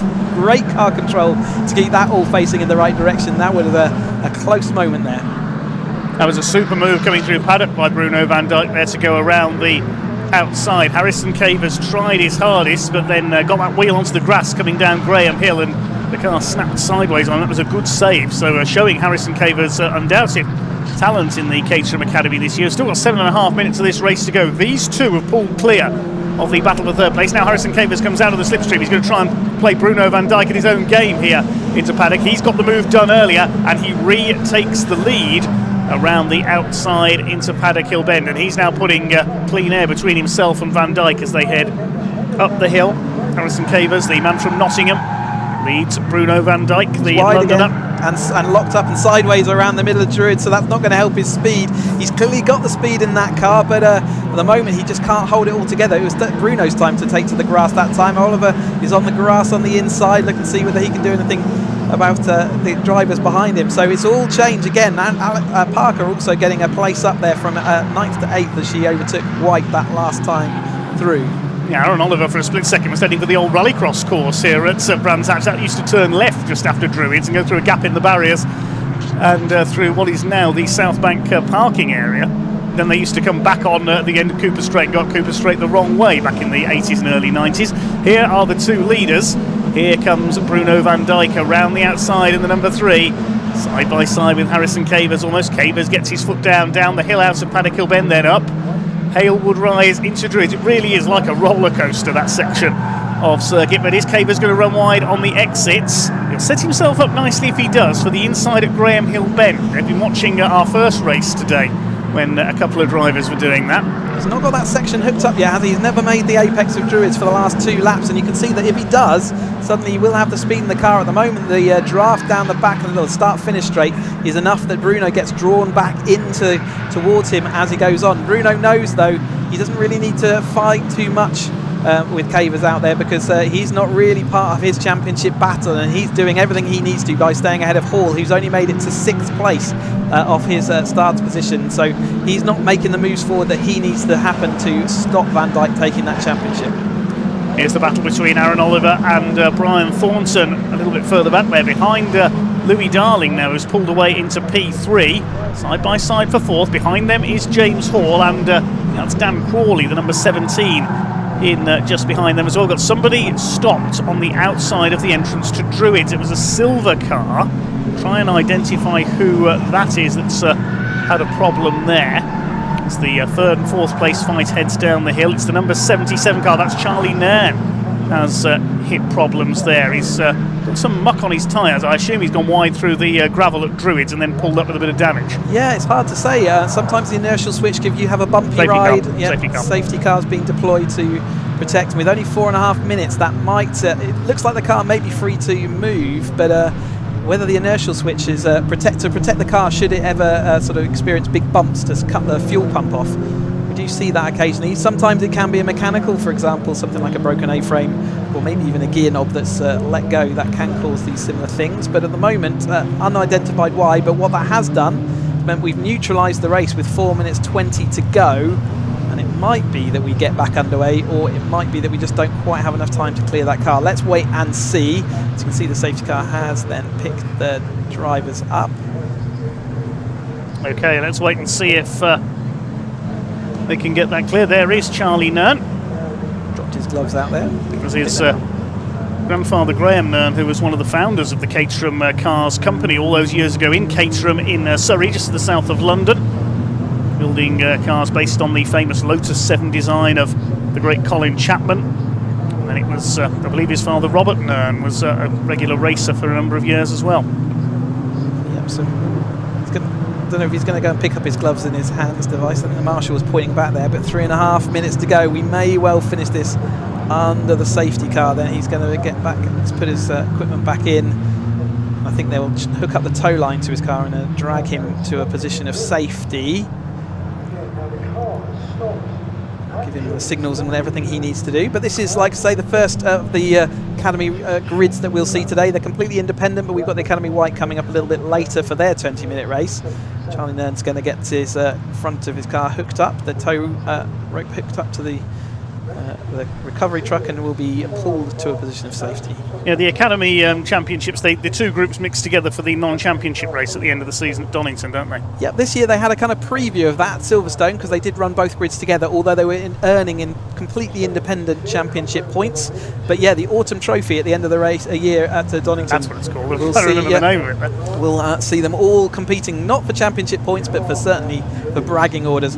And then they all get to do it all again next year if they choose to upgrade their Academy car into Roadsports, and they do that just by updating changing to the Toyo AAAR tyres and adding a rear anti-roll bar and having a sort of slightly different options into things like brake bias, but very, very minor changes between the Academy and Roadsport. But it means that the Roadsports are about 2 seconds a lap quicker around the average track.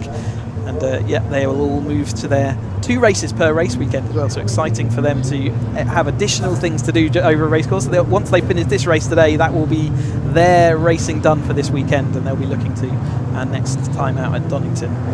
2 minutes to go then. That car looked like it was being scooted to one side. I think we might have another couple of laps of end to this race. Let's hope that they can get that car out of the way.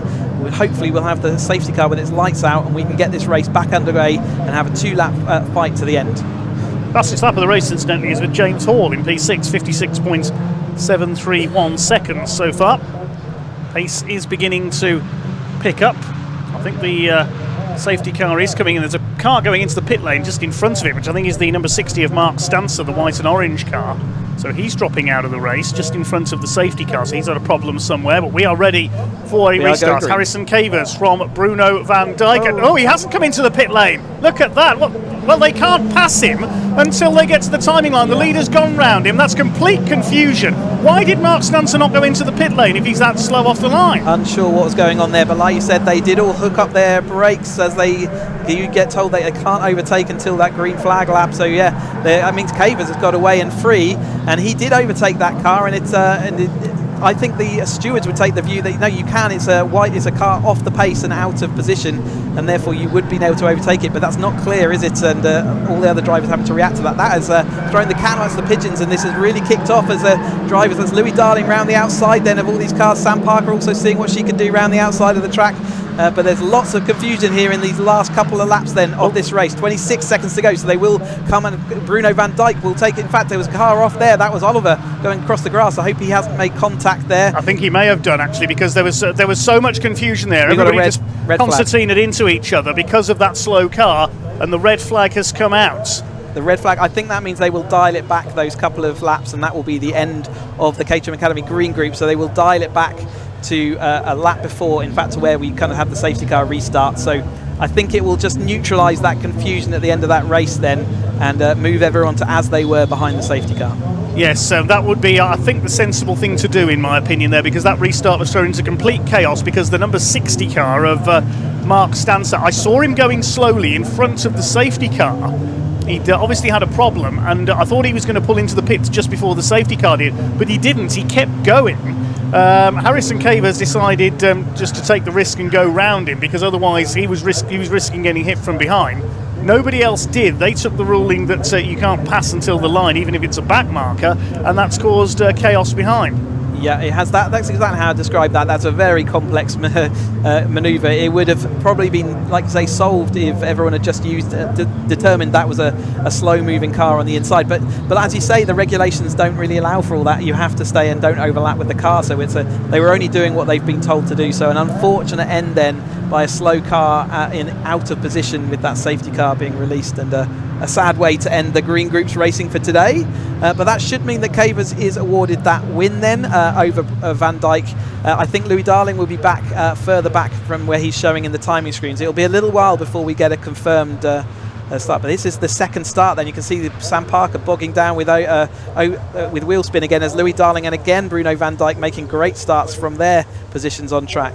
Yeah, that was the first start of the race, which ended in a bit of confusion. It was a confusing race all round, this one was. Bruno van Dijk trying to get up the inside into Druids Hill Bend. He clipped Harrison Cavers, had to go onto the grass to miss him, and that shoveled a couple of other cars off, and it was the car of Dean Burden that was sent into the air there. There's Louis Darling running wide, which dropped him back. A little bit of over-exuberance from him. This was Brian Thornton and Aaron Oliver. Aaron Oliver was in the thick of everything in this race, I think, with Brian Thornton going off towards the Grand Prix loop. We then had the lead duel between Bruno van Dijk and Harrison Cavers. Fantastic manoeuvres being made by both drivers, especially round the outside at Paddock. This was a highlight for me. Bruno van Dijk going right around the outside of Harrison Cavers. Then Cavers tried to play him at his own game the next time around. He got the move done just before the end of the straight as opposed to in the corner itself. Further back in the order, Aaron Oliver again being forced wide by James Hall towards the rallycross course. And this was the confusion on the restart. There was a car that wasn't really moving coming onto the Brabham straight, and the other drivers didn't know what to do. I mean, they did everything they were supposed to do, as in they didn't overlap. They did end up starting to overlap because it got to a really position of danger, and actually they did really well to minimise the impact of that. That could have been really, really nasty. So it's a right decision, I think, to throw the red and get them back to as they were following that safety car. But it will take a little while for that to get called and to get to sort out the order. Yes, I think we can hand down to Park Fermate in the meantime.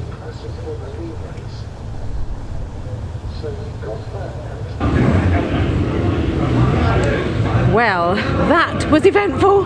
Goodness me, but amazing work from these guys to stay in one piece. There was quite a lot of carnage out there. I'm going to come and speak to you guys. How are we doing? Oh my gosh. How'd you get on? Ninth, I think. Okay. My start was horrendous, yeah. And it wasn't that great the second time round either. But anyway, you did amazingly well, but it was carnage. It was carnage, yeah. Super confusing with the safety car and the red flag at the end, and the timings going down. I got super confused on that. first time for everything, you know. Yeah, and I think with after the safety car, people started to overtake before the finish or the start line. But there was a back marker there, and I was like, shit, I'm going to overtake, and then I was like, oh no, I can't, you know. So backed off. No. So yeah, tricky. It's quite unusual to finish a race. Yeah. But a good race. But nevertheless. And a shame for Alex and Dean, who were out on the first corner, so I hope they're all right. Yeah, but, well done though. Thank you very much. Good. More points for you, Pope. Harrison, well done. Thank you. I think I was behind you at the start of the first time round, and the start didn't go well for me, and I know we got a little bit swamped, but second time round, pulled it out of the back, didn't you, and kept it up there. It was great. Well, the first time the start worked great for me, and the second time worked great for me either. Louis super quick off the line, so we got right in front. It was just a bit of a weird race, to be honest with you. A lot of kerfuffle, so yeah.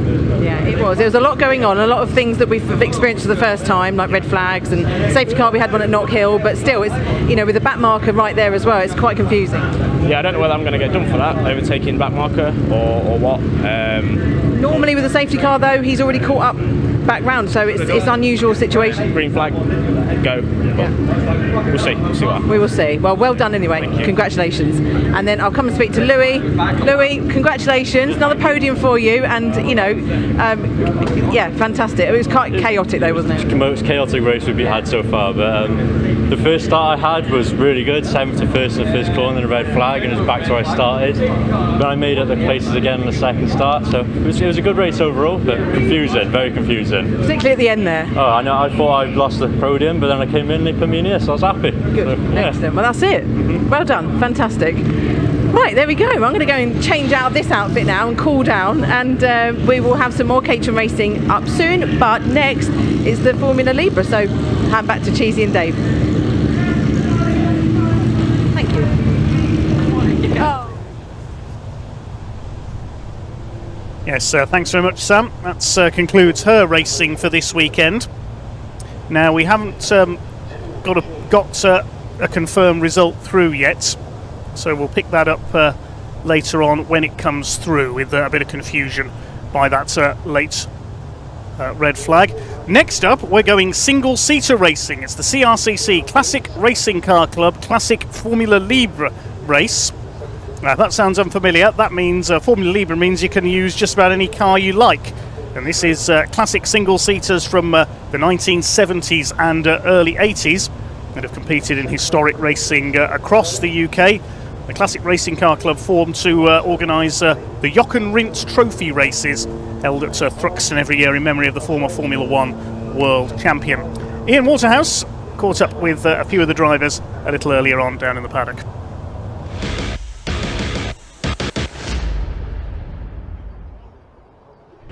Well, welcome to the assembly area, everybody. The next race coming up. I'm so excited for this one. It is something I've never done before. The Classic Racing Car Club, the Classic Formula Libre race. If you've ever experienced the Jochen Rindt Trophy, that took place at Thruxton. It's the same people who organise it, the same cars, a lot of them as well. Look at them. Just look at all of these cars. And we're going to move around and have a quick chat with Luke Townsend over here, because he's got quite an interesting story here in the number 37 machine. Let's have a chat with him.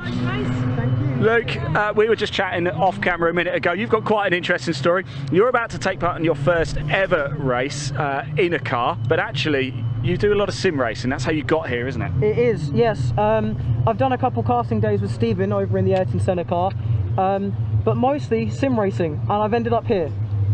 It's truly a journey. I mean, of all the cars you could go racing in for the first ever time out on track, this is something special, isn't it? Tell us more about it. This is a Formula Ford 2000 RF82, and it's built in 1982, so plenty of years older than me, nearly over double my age. Can I ask how old you are? I'm 16. 16 years old. So wow. Quite literally, I passed my ARDS 2 weeks ago, nearly to the day.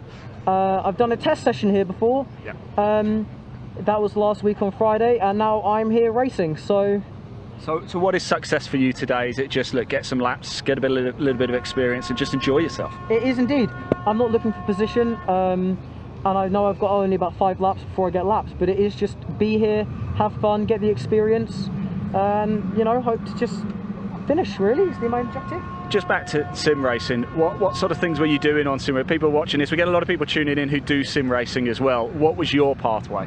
A ridiculous amount of Assessor Corsa, some iRacing, whatever I could get my hands on. I've probably done hundreds and hundreds of laps around this track in the sim. How did you find it? How different was it from computer to actual car? Very. I mean, you get it. You get a lot in the sim. It's taught me a lot. This car likes to snatch on you. It likes to bite. But catching it is something that you don't know how to do unless you practiced it, and that sim's great for that. You just don't get the G's. You don't get the being in the car almost. But I'd say it develops the fundamental skills that allow you to get out and race. And track knowledge as well will help. Pardon? And the track knowledge as well. And that's the best thing. The Nürburgring, for example, I do a lot of laps of that as well, and I know the Nürburgring now, so I could go there. Me and my dad we did a trip to Germany earlier this year, and we did some laps on the Nürburgring, and I was co-driving him around the track. It really helps with all of that. I would definitely agree. I mean, just learning the track before you get there is the biggest thing, I think, for sim racing. Well, look, thanks so much for talking to us. Best of luck out there. Enjoy it. Okay, here we go then with the first Classic Formula Libre race of the day. There are 16 cars out there.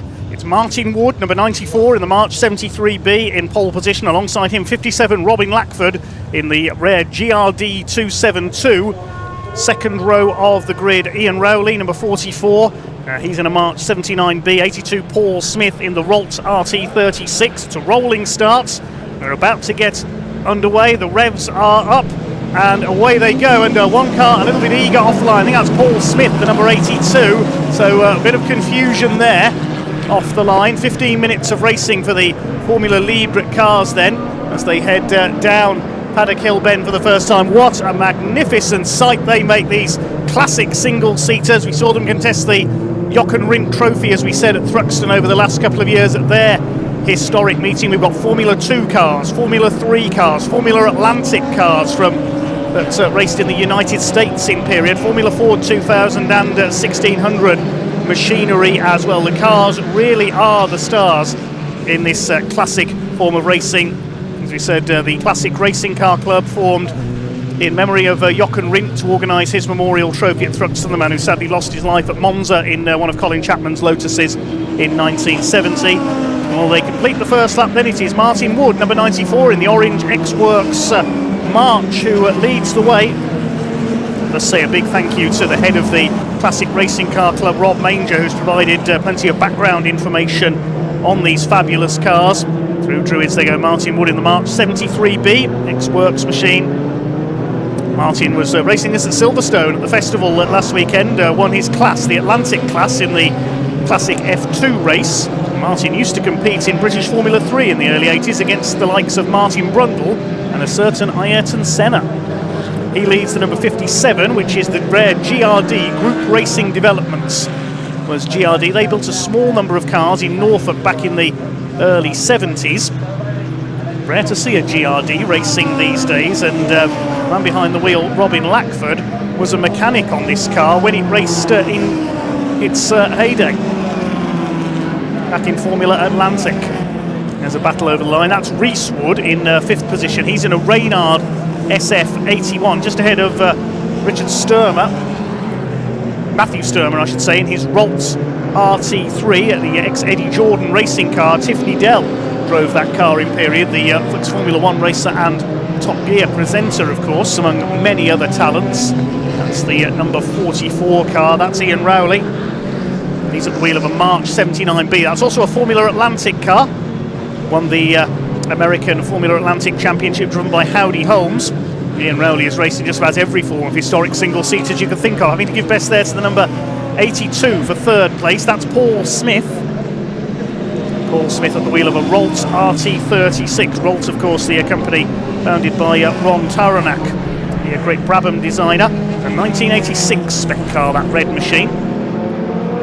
Try not to get carried too much away with the nostalgia and ignore what's going on track. I do apologise. Those who watch our broadcasts regularly on BARC TV will know my obsession with historic machinery. The 63 car there, that's Matthew Sturmer.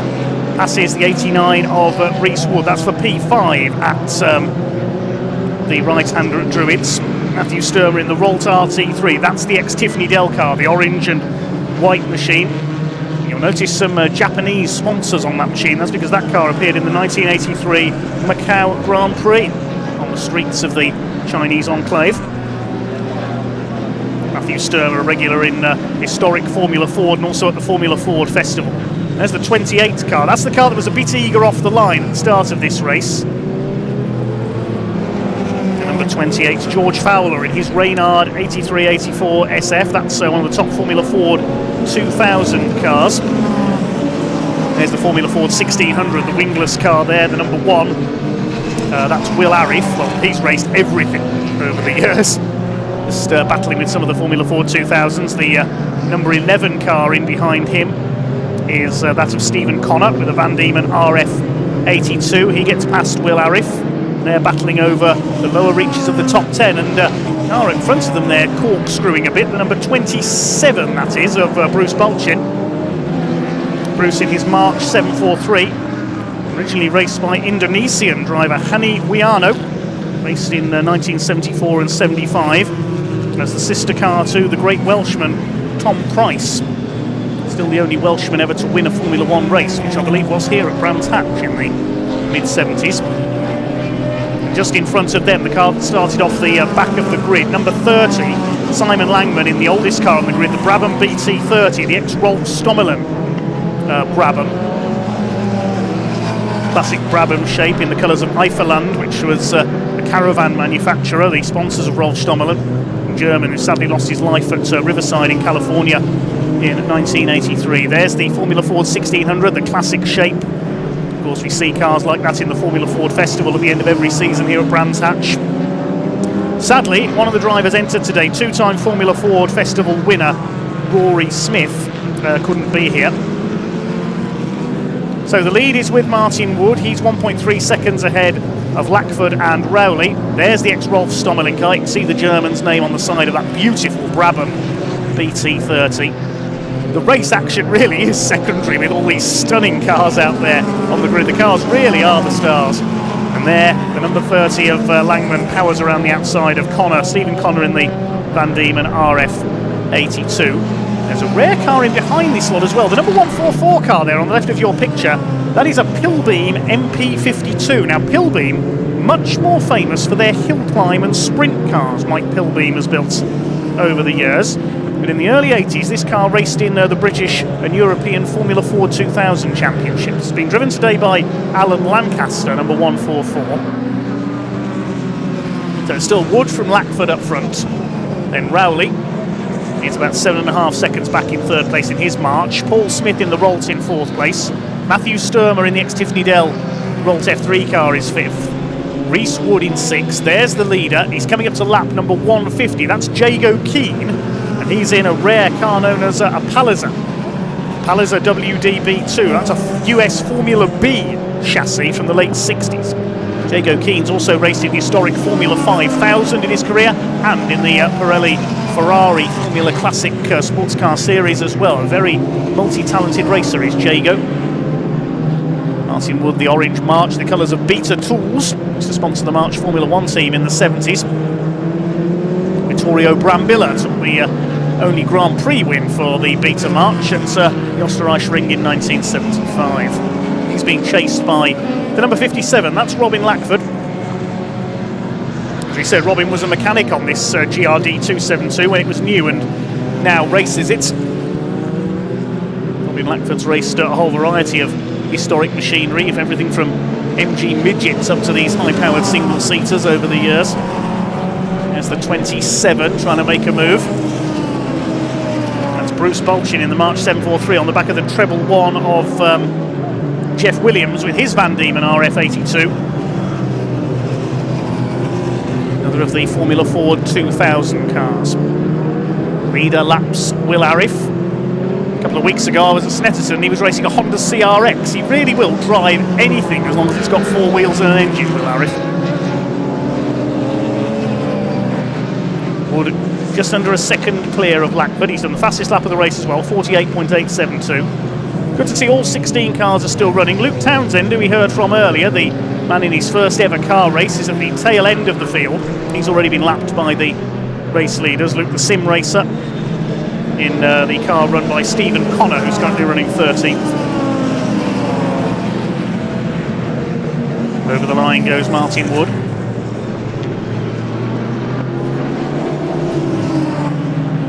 Another driver who sadly couldn't be here this weekend but was entered in a Swift DB4 single-seater is the Scotsman Jim McGaughey, who raced briefly in the British Touring Car Championship with the BMW in the early 90s.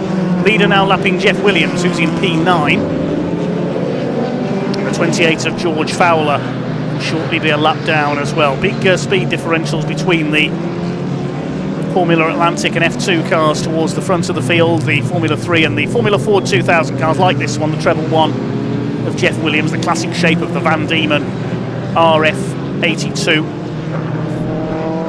They sound beautiful out there as well, these spectacular machines. I think everybody up to 8th place has now been lapped by our race leader. 7th is the number 10, which is Richard Cook, the former Sports 2000 sports car racer. There's our 2nd place man, that's Lackford in the GRD Group Racing Developments. They were bought out by Van Diemen midway through the 70s, the famous Formula Ford manufacturer, by the Furman family. Ralph Furman Jr. later made it to British F3 where he won the title, had a season in F1 with Jordan. Matthew Sturmer's car in this race is an ex-Eddie Jordan racing car. There's the 144, that's that rare Pilbeam. We said Mike Pilbeam, very famous for his hill climb cars that won many British hill climb championships in the hands of the likes of the great Roy Lane. The Moran family started their career, still going strong in hill climbs, and even a certain Andy Prio MBE was a British hill climb champion in a Pilbeam back in the mid-90s before his stellar touring car career.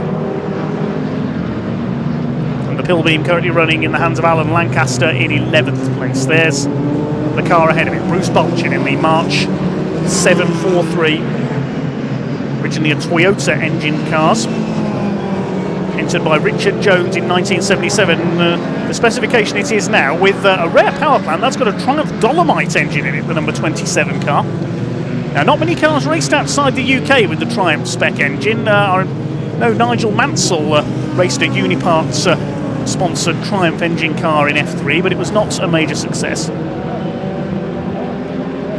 Martin Wood continues to lead. 4 minutes of this race to go. There's another race for these cars later on today. The first two nearly 12 seconds clear of Ian Rowley in 3rd place. There is the number 10 car we mentioned of Richard Cook. That's the March 793 classic F3 car. Living history here on the Brands Hatch Indy circuit.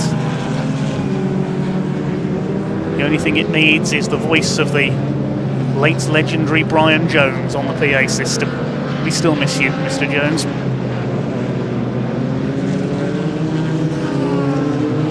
Mr. Jones would have seen all these cars in period, I think, race here at Brands Hatch, the voice of this circuit for over 50 years.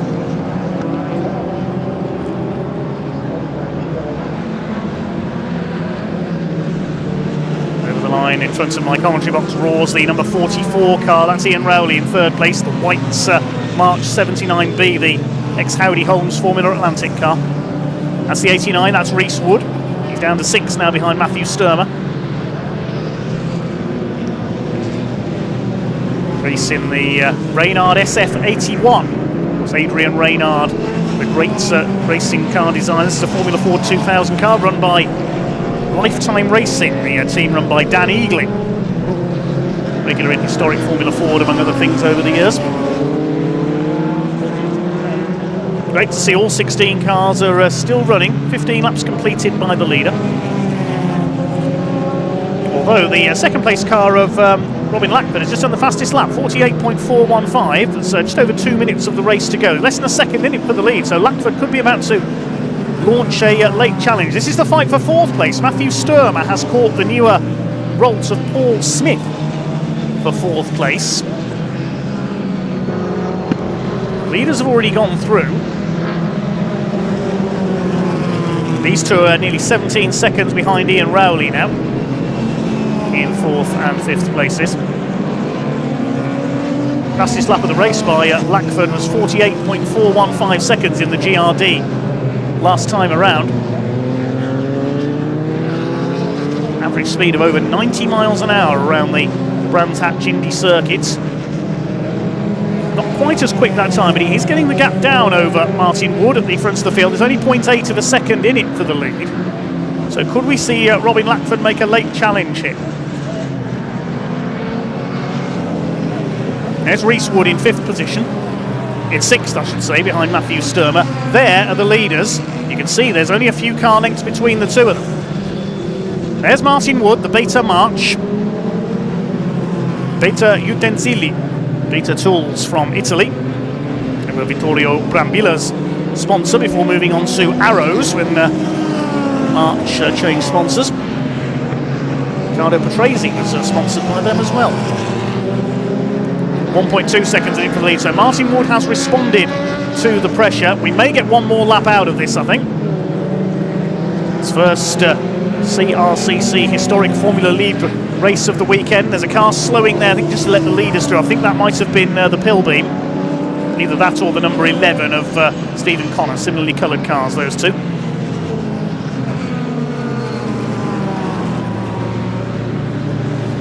Coming round to start their final lap this time. Martin Wood has controlled this race from the front in the beautiful March 73B. Had a race win at Thruxton at the Jochen Trophy meeting this year. Rhys Wood lets him through.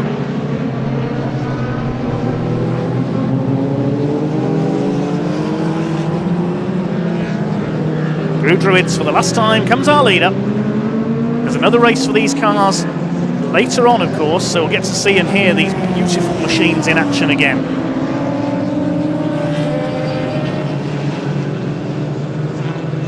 New fastest lap for Lackford, 48.112. He's closing up, but he's going to run out of time to catch Martin Wood.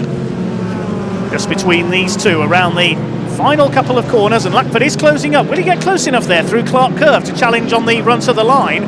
I don't think he's quite going to. It is going to be Martin Wood in the march, comes up over the line, takes the checkered flag. Lackford second in the GRD, and they're well clear of their opposition.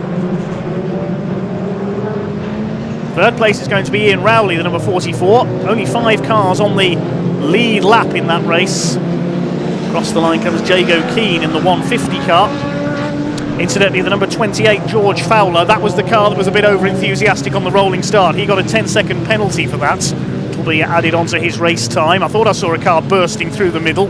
It was George Fowler in the Reynard. There's the battle for 4th place into the final corner. The 82 of Paul Smith, the red car, and Matthew Sturmer. They're about to come over the line. I think Smith will hang on for that 4th position. Yes, he does.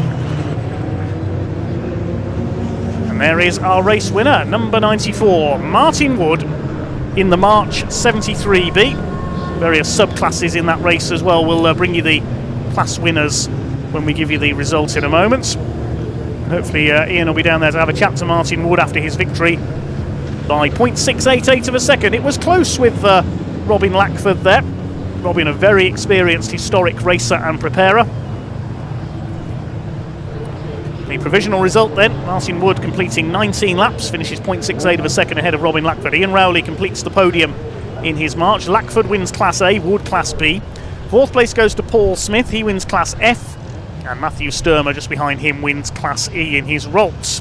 Rhys Wood in 6th place, another class winner, that's Class G. Then it was Richard Cook, Jeff Williams, Bruce Bolchin and Alan Lancaster in the Pillbeam rounds out the top 10. Simon Langman in that gorgeous ex-Rolf Stommel and Brabham in 11th place. George Fowler, despite that 10-second penalty, finishes 12th and wins Class H. Will Arif in 13th in the more modern Swift Formula Ford 1600 car, wins Class D. And Jago Keane, Luke Townsend and Stephen Connor completing the 16 finishers. What a wonderful nostalgia journey that was. Classic Racing Car Club, Classic Formula Libre.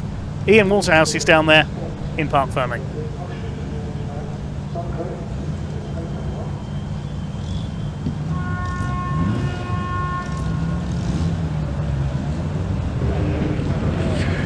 Well, welcome down to Parc Fermé, everybody. These are special. Martin, that was a special race. And actually, before we do that, I think you want to put the garland on, don't you? Here we go, put that on.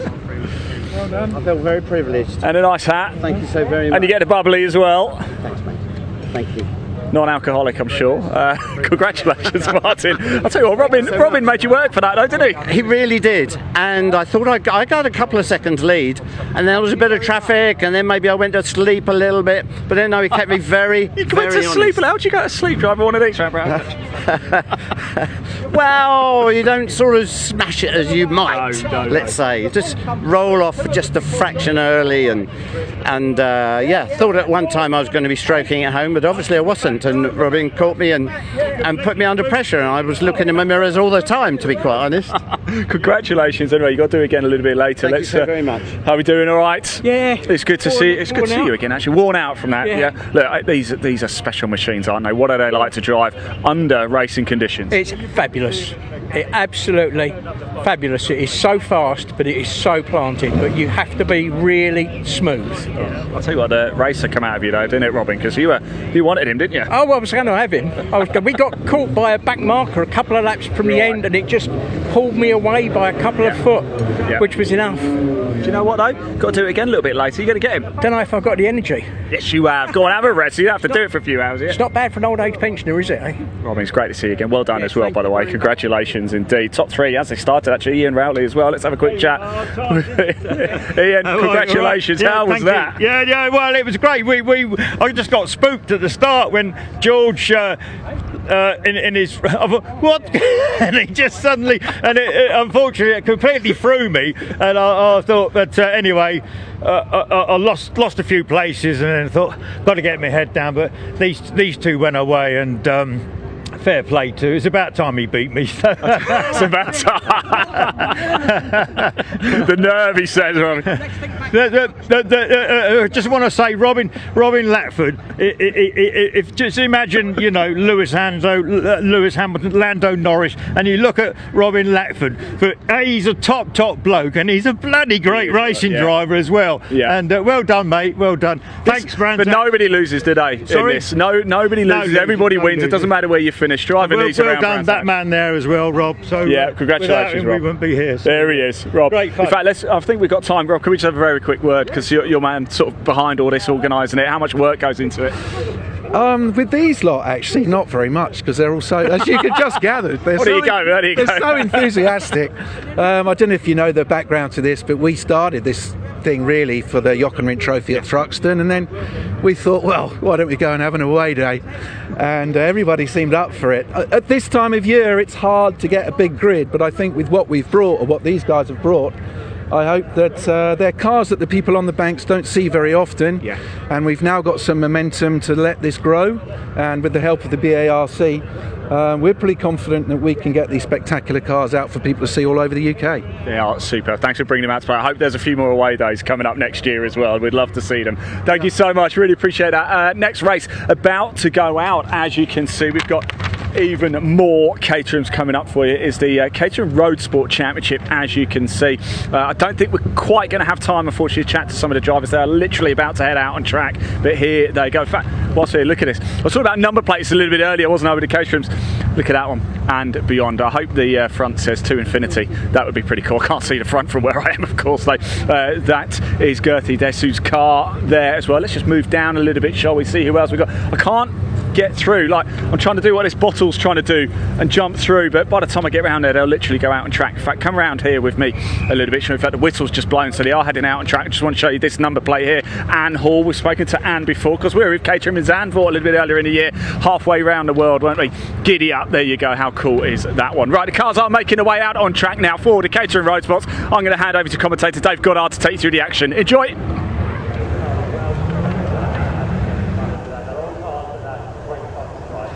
We certainly will enjoy, yes. Thanks, Ian. Next up, it is the Bill Stein Suspension Caterham Roadsport Championship, the second rung on the ladder for Caterham Motorsport. All these drivers pretty much are graduates of the academy from last season. The grid lines up like this. Istvan Demesh, the Hungarian descended driver, number 55, is on pole alongside number 8, Django Jones. Second row, the championship leader, number 12, Paul Goldstein, in his gold liveried car alongside his championship rival, 43, Jono Emery.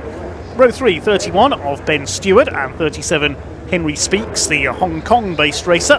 Monty Hine, number 76 on row 4, alongside Nick Heighton in 78. Completing the top 10, the number 5 of Henry Morris, who, if memory serves me right, he won the Three Nations Championship this year, starting alongside Orlando Morris, the number 21. On the 6th row of the grid, we've got number 20 Will Jarvis and 89 Patrick Cunningham. Then on row 7, Giles Hansen, number 14, and 10 Harvey Ashmore. Behind them, number 16 Andrew Miles and Gerthe Ducey, who we just saw there, the number 30, the purple car. I have to check the front number plates on that one for Ian's benefit. Miles Ain on number 15 and 52 Bali Nijar on row 9. Row 10, Tim Payne, number 26 and 13 Jack English. The 11th row is 22 Neil Bell alongside 25 Chris Coates. Row 12, number 40 Dean Pollen. He ended up in the gravel at Paddock Hill Bend in qualifying, bringing out the red flag. He'll start alongside number 4 Neville Sykes. Row 13 is 96 David Jarvis and 62 Graham Handy. Row 14, 6 Anthony Nichols and 92 Howard Ashmore. Craig Jarvis, number 3 on row 15, and Reuben Hunter, number 75. 63 Anne Hall is on row 16. We've got a couple of cars with a 10-second penalty at the back of the field. Number 73 Brian Joyce and 65 Andrew Mackay, and that's because they're running on non-declared tyres for the championship, so they have to start at the back with a penalty. Yep, the Roadsport race then. They have got 2 races this weekend. This is the first of their 20 minute of those 2. And we've got another couple of, almost imposters at the front, haven't we? Esteban Demes and Django Jones. We've seen them fighting near the front. But our championship battle is Goldstein and Emery, who are lining up on row 2 in the purple and the gold machine that you can see on your screen. No one's going to be able to do anything about claiming that championship, certainly not in this first race. And we'll see tomorrow whether anyone can take away that battle. But at the moment, I think it's close enough that we're just going to be seeing them go, the battle going down to the final round next time out at Donington. But it's Van Demes getting it on pole position then over Django Jones. Paul Goldstein has been on pole quite a number of times this season, but he finds himself in that 3rd place. John Emery. And then Ben Stewart is one of our drivers who didn't do the Academy last year, and he's jumped straight into the Roadsport race. So to join the Academy, you mustn't have held a racing licence or a kart licence. To join Roadsport, you must either have done the Academy the previous year or have a limited amount of running in a real car. So for example, if you've held a kart licence before but not raced in a car, you can come and join the Roadsport race racing, or if you've perhaps done 1 or 2 car races before, you can also validate your entry into the Roadsports. The second step, so this is last year's Academy graduates in the majority, and they will have just put on the Toyo AAAR tyres and off they go. You do get a rear anti-roll bar, which does help with rear end stability on these cars, and but the tyres make the significant upgrade, and they're a bit, say on a longer track than Brands Hatch, it's perhaps 2 seconds a lap difference in track time. On Brands Hatch, it's probably something like a second difference between that and the Academy car. And let's just see how the qualifying got on. Again, about the top 15 there, all within a second of each other, so you can see how important. There's one car stopped out on track there on the left hand side of our screen. I hope he can get that car moving again, otherwise we might have to have another green flag lap. If the whole field passes him, then he will best be starting from the back of the grid, but he is in a place where they can drag him round to the Parc Fermé on the exit, but unfortunately doesn't look like he's easily able to get that car moving, and the rest of the field has just passed him, so he won't be able to retake his position now, but he is stuck there. Marshall is going to Orlando Morris, number 21. He was due to be starting from the 5th row of the grid. Yeah, so not good for him. Looks like they're going to have a tow away. They will have a delayed start, so I'm sure the drivers will be shown a delayed start, and that will mean they will have to do a green flag lap, I believe, unless they can move this car pretty quickly. It's going to be a bit touch and go as to what they choose. They can't leave the drivers sat here too long on the grid, though. Yeah, delayed start. The board has gone up above the start line next to the lights now.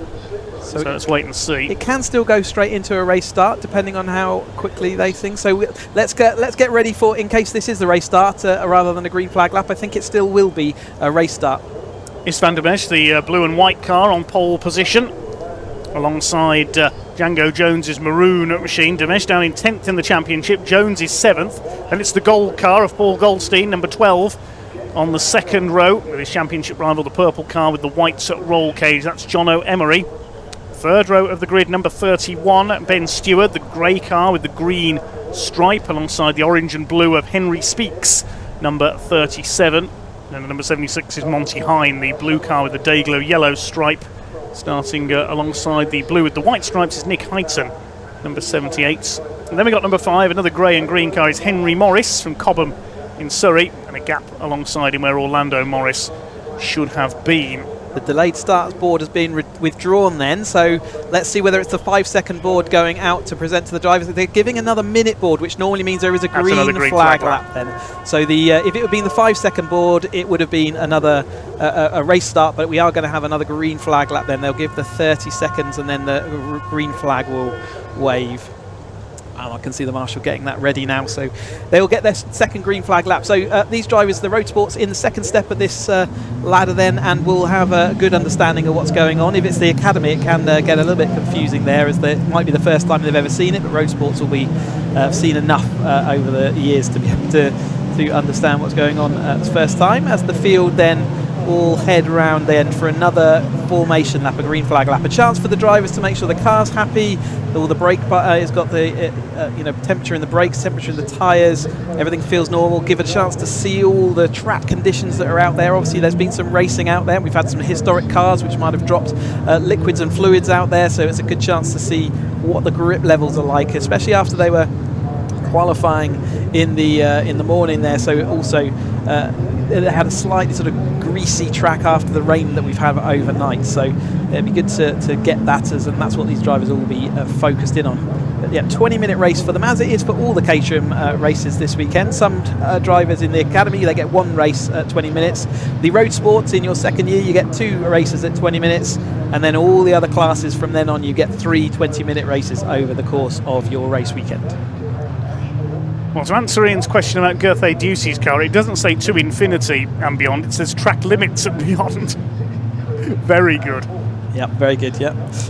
Yeah, like Ian said, there's some really good number plates out there. It's worth, if you're on the banks here, doing number plate spotting for sure. As they head around then, Surtees, we've seen plenty of action today up into Paddock Hill. The stiff breeze that we had earlier on has abated very slightly, and the direction of it is just very slightly different, but it is still a headwind as they go along the start-finish straight, which will mean the tow is powerful. And with these Roadsport cars and their windscreens on it, it means that the tow is even more powerful than maybe we see in the 270R class. What are they going to do? How are the grip going to be for the front couple of rows? We saw a lot of wheel spin from the Academies. These tyres do offer up a little bit more grip in the Roadsport level, so they should be able to get away a bit better, but certainly with the front 2 rows looking a bit greasy, all the cars just about lining up. What a fantastic sight this is to see all these Roadsports all the way back down this Brands Hatch circuit. 1.9 kilometres, 1.2 miles around this track. We turn an awful lot of laps, and the drivers enough to get them dizzy, but the final drivers are just about getting in place, so let's get this racing underway. 33 cars we have here in the Bilstein Caterham Roadsports Championship this weekend. This will be a 20-minute race. The green flag is waved at the back of the grid. The red light's about to come on. The revs are up. It's Van der Mesch on pole position alongside Django Jones, and they're away. And again, it's the outside line that makes the better start. Not a great start by der Mesch or by Goldstein. There's been a bit of contact off the grid. Someone's lost a rear wheel arch already. The number 10 car, Harvey Ashmore, struggled to get going. It was possibly the catalyst for that problem. We'll pick up who's leading then as they come up into the right-hand Druids for the first time. It is Django Jones ahead of Jono Emery into Druids for the first time. A couple of cars running out wide towards the back, but it is Django Jones who leads the way. The number 8's from Lydney in Gloucestershire for the first time in his career. der Mesch around the outside of Henry Speaks. Then it's Goldstein in 5th place, and then Heighton and Hind battling it out just behind them. But Django Jones, I think for the first time, leads a Bilstein Caterham Roadsports Championship race. And he has got a little bit of a gap over the Emery, who's in 2nd place, so obviously coming from that 2nd row on the grid, he had a bit of work to do, but did make short work of it alongside Goldstein. But Goldstein has slid further back. You can see his gold car now in about 5th, fighting for 5th and 6th. Jono Emery's got a little bit of work to do, but it's Van der Mesch didn't get that start off the line. A lot of wheel spin again, like we saw from the Academy. So those front 2 rows of the grid not offering up very much grip at all to these drivers. Jono Emery and Goldstein firmly ensconced in the championship battle, but Django Jones and his Van der Mesch are going to see what they can do about getting some trophies to take home and spray some champagne as they go through the course of these 2 races over this weekend. It is Django Jones then leading with a little bit of a comfort gap over Emery, but he's having to fight hard from der Mesch and then following on, Speaks made some initial progress early in the race. We got some. That's the exit of Paddock, isn't it? So who have we got in the gravel there? Hard to see through that little dust storm at the moment. Towards the back of the field, I think we'll see who doesn't come through. Hopefully it's not number 40 of Dean Pollins. That's where he ended up going off in qualifying. The 52, Bali Nijar, attacking number 4 of Neville Sykes. That's a little bit further down the order. The leaders go through over the line. Monty Hind has moved ahead of Nick Hyton in the battle for P6. That's the 2 blue cars there. He's done the fastest lap of the race as well. Goldstein having go up the inside of Henry Speaks for P4. The dust is clearing. I can't see any cars off, so whoever that is has recovered. Just touching the grass there, and the gravel there can throw up an awful lot of dust even if the car does manage to get out. Goldstein making a place back up over Henry Speaks then, so he'll be up into 4th place, making good progress in the second phase of this. Behind him, Hyton as well there, trying to move forward, and Ben Stewart, our kind of new driver, hadn't raced the car before, or hadn't raced a big car up until the start of this season, did very well to inject himself and get towards those podiums, and he's in the top 10 firmly here as well. Paul Goldstein, though, will see quite a few cars in front of him, which he's not used to doing this season. He's been sitting out front comfortably in quite a number of races, but Django Jones, can he hold on? He's still got a little bit of a gap over the field, but not too much, and certainly not enough to be disappearing off down the road at the moment.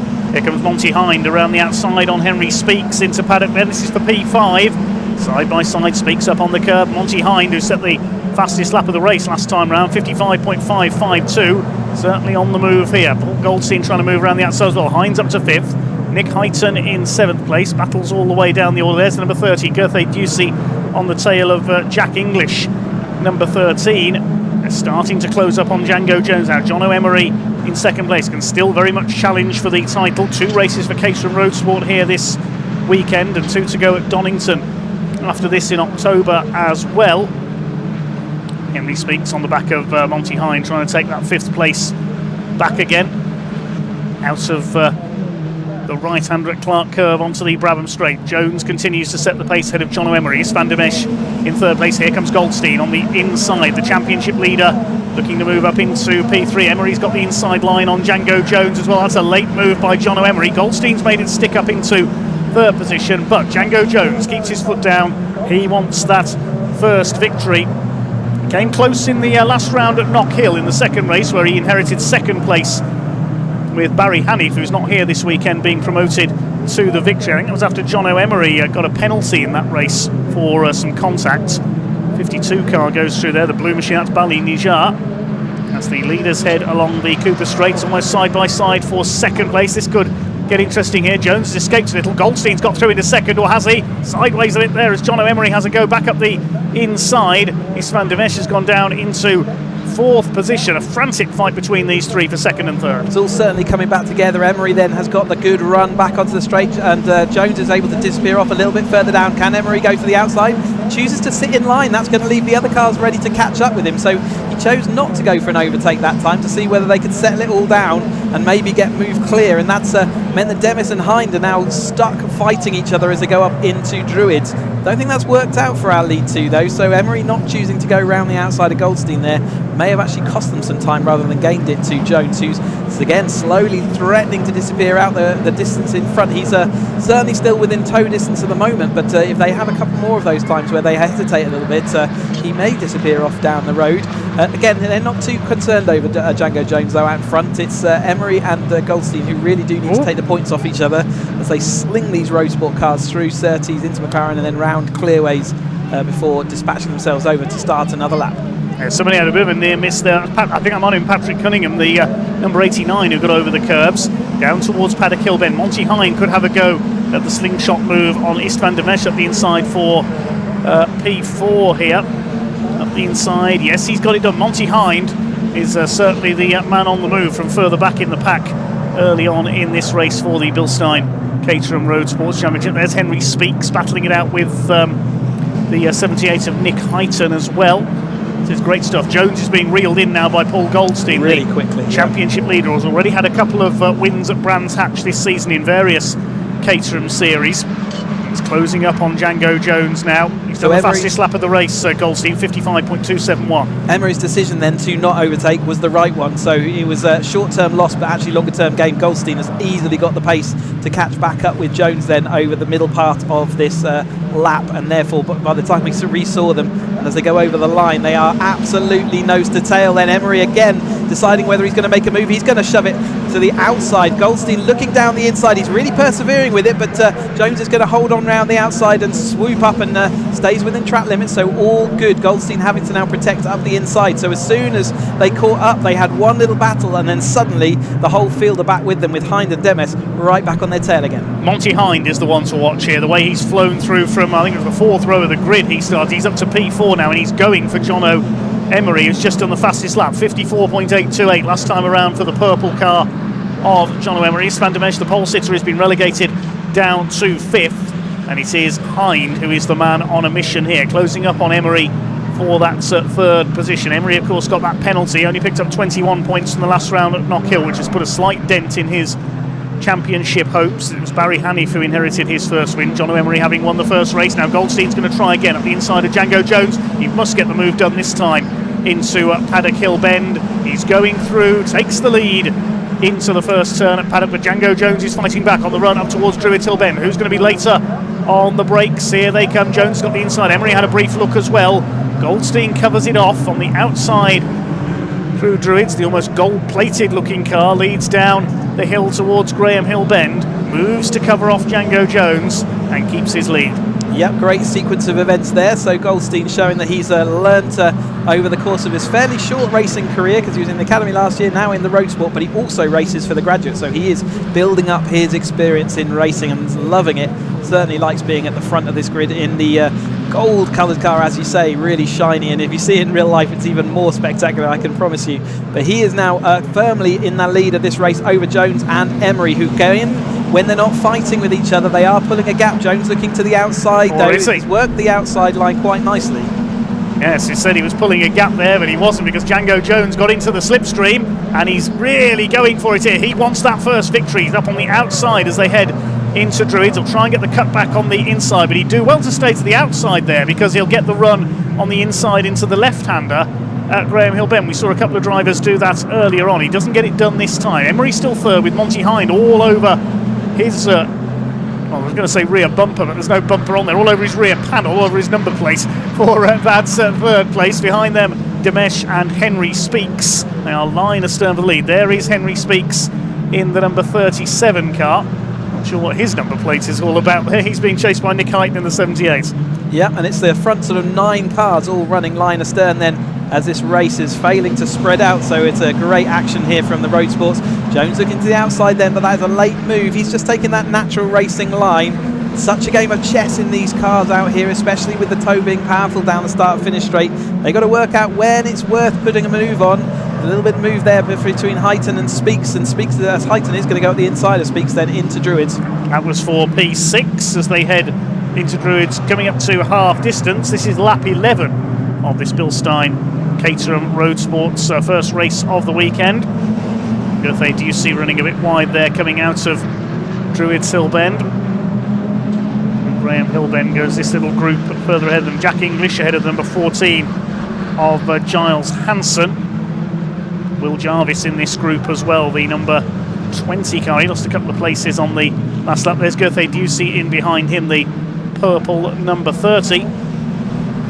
Still Goldstein leads by only 0.03 of a second from Jones at the end of the previous lap. Here they come. Jones having a look up the outside again into Paddock Hill Bend, and again he can't quite get up onto the shoulder of Paul Goldstein. Emery under fire as well. Here comes Monty Hind, and here comes Istvan Demesh on the outside as well, the blue and white number 55. He cuts back in. Hind holds the line for Graham Hill Bend. He does not want Istvan Demesh to get up alongside him, and he does hold that 4th position. Demesh, our pole sitter as well, so had plenty of speed in that car, trying to work out where he wants to position it to try and fight back through. So he's clearly got a single lap pace through in that blue and white car, but he's got nowhere to use it at the moment. He's got to figure it out. But as soon as this front group start battling, it's when this chase group, they immediately catch up and they immediately start battling once more. So it's a real decision by Emery as to whether and when it is a good time to try and start fighting with Jones. Jones looks like he's tucked in the wheel arches of Goldstein this time through. He's going to go to the outside again. He doesn't leave it late enough. From a driver's perspective, you need to get the slingshot a little bit later, so he needs to hold on in this toe just a touch longer, as then it gives Emery a little bit of a chance to dive back up the inside, but it didn't work out that time. Yeah, Jones a little bit too wide there, as did Emery, coming through Paddock, Kilben, Demesh side by side with Hind now as they make their way out of Druids. Demesh went over the curbs there on the outside. This is going to allow Nick Heighton to move into attack. 6 of them line astern. Jones a little bit wide through Graham Hill Bend. If any one of them makes a false move, there will be a dramatic change in the race position. I'm reminded of the Spanish Grand Prix back in 1981, where it was Gilles Villeneuve heading a line of 5 cars in the Ferrari for what turned out to be his final career victory. A couple of back markers already coming into play, so where they've tripped over each other a little bit earlier in the race, you can see the blue flags out. It's not what Goldstein wants to see, but we do see it around this Brands Hatch circuit quite a long gap back then to that chase group, but the lead group are going to come up on back markers, and that can throw the spanner in the works. And Goldstein currently leading over Jones and Emery Hind, but they're going to catch up, probably going round Paddock Hill and up into Druids this time through. Let's check out how they're getting on. Goldstein, though, in the lead of that race. 73 there, moving up on the outside. Brian Joyce, one of the cars that started from the back. He's up into 25th place. Leaders heading down Graham Hill Bend now. Goldstein leads it from Jones, Emery, so still no change over the last couple of laps in the main lead positions here. Hind and Demesh still fighting over 4th position. In fact, Demesh has dropped back a bit there, so whether he's made a mistake somewhere we didn't quite see. I saw the back marker did get right out of the throttle, but it meant that he was quite slow on the way into Graham Hill, and I wonder whether he sort of tripped up him, Demes, on the way in. But let's see him over the line then this time through. Speaks is right up behind Demes as they come over the line then, and it is still just holding on. Speaks to the outside, trying for the swoop around the outside, loses the rear of the car, just stepped out on him. He then had to get out the throttle, and that's ruined his charge on the way through that time, but he lives to drive another day. So we watch this battle then. Heighton, Demes and Speaks going around Druids. Yes, Demes running wide. You could say Demes made a bit of a mess of Druids there, running out wide, and kicking up the dust there was Jones, and that's allowing Monty Hind to close up onto his tail. Jono Emery has got through into 2nd place. We missed that, so Emery has taken Django Jones. I saw Jones very wide at Paddock trying to go round Goldstein, so I reckon Emery must have got up the inside on the run into Druids, and he's up to P2. So the championship contenders from the 2nd row of the grid are now in 1st and 2nd. 6 minutes of this race still to go here on the Brands Hatch Indy circuit. Jono Emery, though, is going to have to deal with Jones trying to recover back through, and that's going to let Goldstein potentially have a nice little gap as we go with the last 6 minutes of this race. More back markers to deal with as well down the inside. Complicated out there on the track. It's a small track, and therefore the speed differentials of these drivers mean that lapping is part of the skill you need. Goldstein losing the rear end of his car in the way into Druids that time, as he's got another back marker to deal with. He will do that. Emery's managed to hold on so far over Django Jones in that 3rd place. Great result for him. He was wide there last time, and he was wide there again. He's just clipping that sort of dust on the way in. Can Heighton make his way through? It looks like he might be able to have at least a look.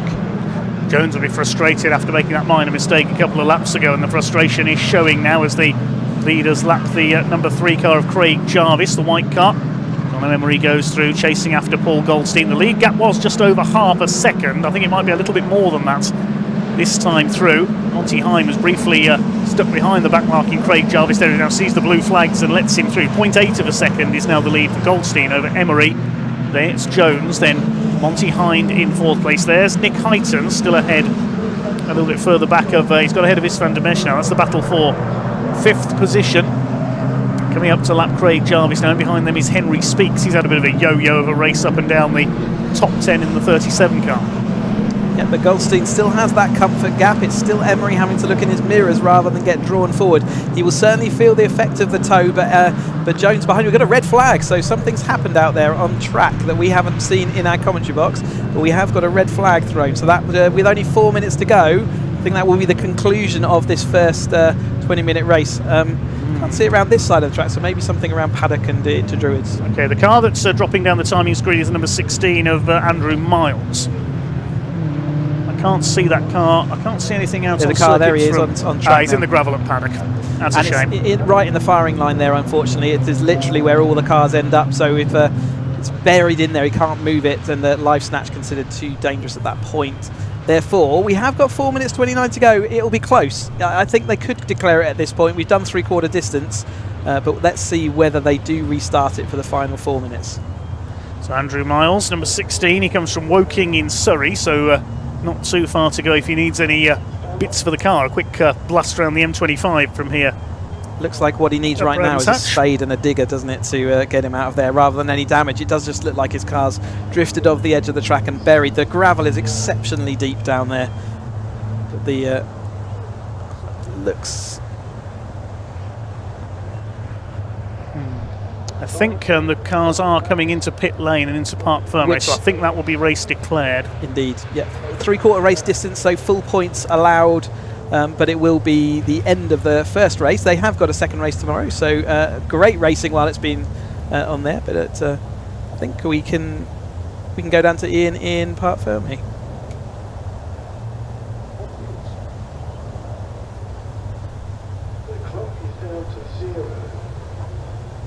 Well, welcome everybody to Park Ferme, and some might say having a gold car is a bit of an omen, but it's certainly a good one for Paul Goldstein here. Paul, let's have a quick word. Can we you just tried to, we did see this on camera actually, almost tried to run me over, didn't you? Yeah, I'm really sorry about that. All Formula 1 drivers hit the marker board, so yeah, to be fair, I had it still in gear, sorry. But you are my lucky charm, mate. I am your lucky charm. It's so good to see you again. Congratulations. Talk us through the race. I mean, we never want to end it on a red flag, but you were leading at that point anyway. I was. Real tough to get past Django. He was on it, surprisingly good. Eventually managed to get past him. And yeah, I managed to gap a little bit, and then obviously the red, I know from the earlier race that as soon as someone goes in there, that's 8 minutes worth.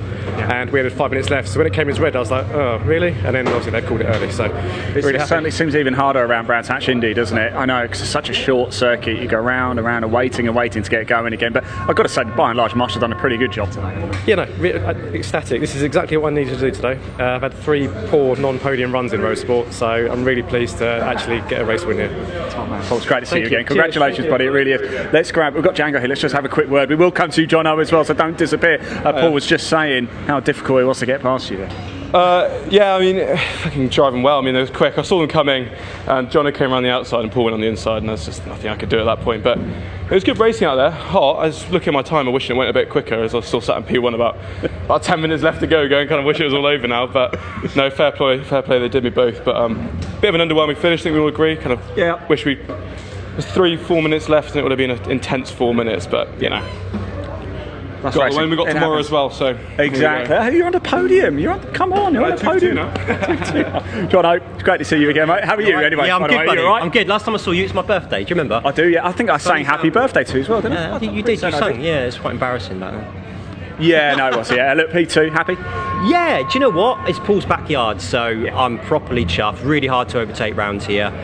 You've got to get your elbows out and defend really well. So yeah, chasing Django for most of it, just keeping in the fight. That's all I needed to do. Yeah. And when I saw them scrap down Paddock Hill Bend, that's it. You had enough momentum around the outside, and that's luckily, what we love about these Caterhams. There's always an opportunity. Oh, it's wicked fun. Always. Yeah, it's wicked. You know, somebody's going to drop the ball at some point, whether it be you or somebody else. You just got to be there to pick it up. That's it. It sounds easy, but it's bloody hard. We've got another race tomorrow, I believe, as well, haven't you? But look at this. How nice is the sun has just come out as well, so you can go enjoy the rest of the day now. It's beautiful. Yeah, we're going to watch some racing this afternoon, so maybe having a beer later on. So I'll see you later. Let me know where you are. I'll come over.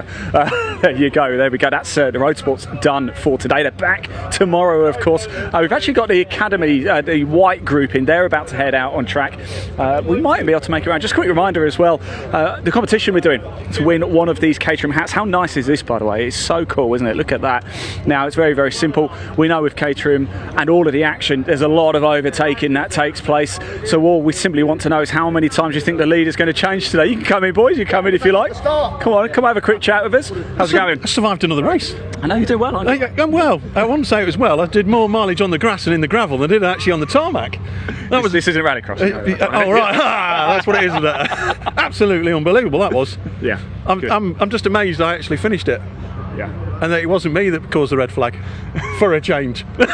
Well, it's great to see you again, and don't forget you got to do it tomorrow as well. So just just heavy night tonight then. Get out on a booze. There's a bit of a theme here with the Caterham lot, isn't there, about being in the bar all the time. Sorry about that, everybody. The competition to win the hats. Yes, how many times do you think the lead is going to change across every single race today? So one total number for how many times do you think the lead is going to change across every single race taking place today. So you've got up until the checkered flag falls in the final race to get your comment in. The best place to do that is with the BARC at YouTube, with Caterham as well. In that live chat, the live chat is open. It's been open for a long time, and a lot of you have been getting involved. Just pop a number in there, and if you're one of the top 3 who get closest or even spot on, Caterham will send you one of these hats. How good is that? Right, perfect timing. Caterham Academy, the white group, they're just making their way out on track. So let's hand over to your commentator Dave Goddard to take you through the action.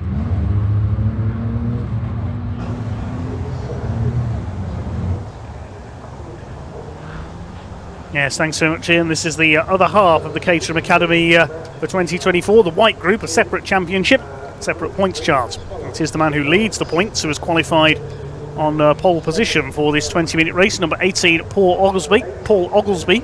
He will start on pole alongside number 88 in the Rothmans liveried car, Luciano Caruso. Proper racing driver name, that, isn't it? Second row of the grid, number 14, William Harris, and 15, Nick Sampson. Third row, 97, Cal Short. He currently sits third in the championship alongside number 96, Charlie Harris. But Charlie Harris is on the inside of that row with number 12, Alistair Morton alongside him. So have we got an amended grid here? Has Cal Short not appeared? Cal Short has, I think he has 10 grid penalty from the last time out after accumulated penalty points throughout the season. That's why Cal Short will be out of position. He's further back down the grid. Let's see if I can find an amended grid then. Just bear with me 1 second. Yes, Charles Harris 96 and 12 Alistair Morton row 3. The fourth row, 42, Scott Helm alongside 36 of Chris Buck. Scott Helm currently second in the championship, completing the top 10, 86 Craig Evans and 16 Benoit Cane. Row 6 is where you'll find 22 William Coop and 69 Eduardo Pontes. Row 7, 58 James Platt and 97 Cal Short on the 7th row. Row 8 is number 6 Tim Hardcastle and 2 Charles Chapman. Row 9 is 99 Oliver Plunkett and 32 Ivan Searle. Row 10, Steve Harris, number 5, and 26, Zina Al-Jalili.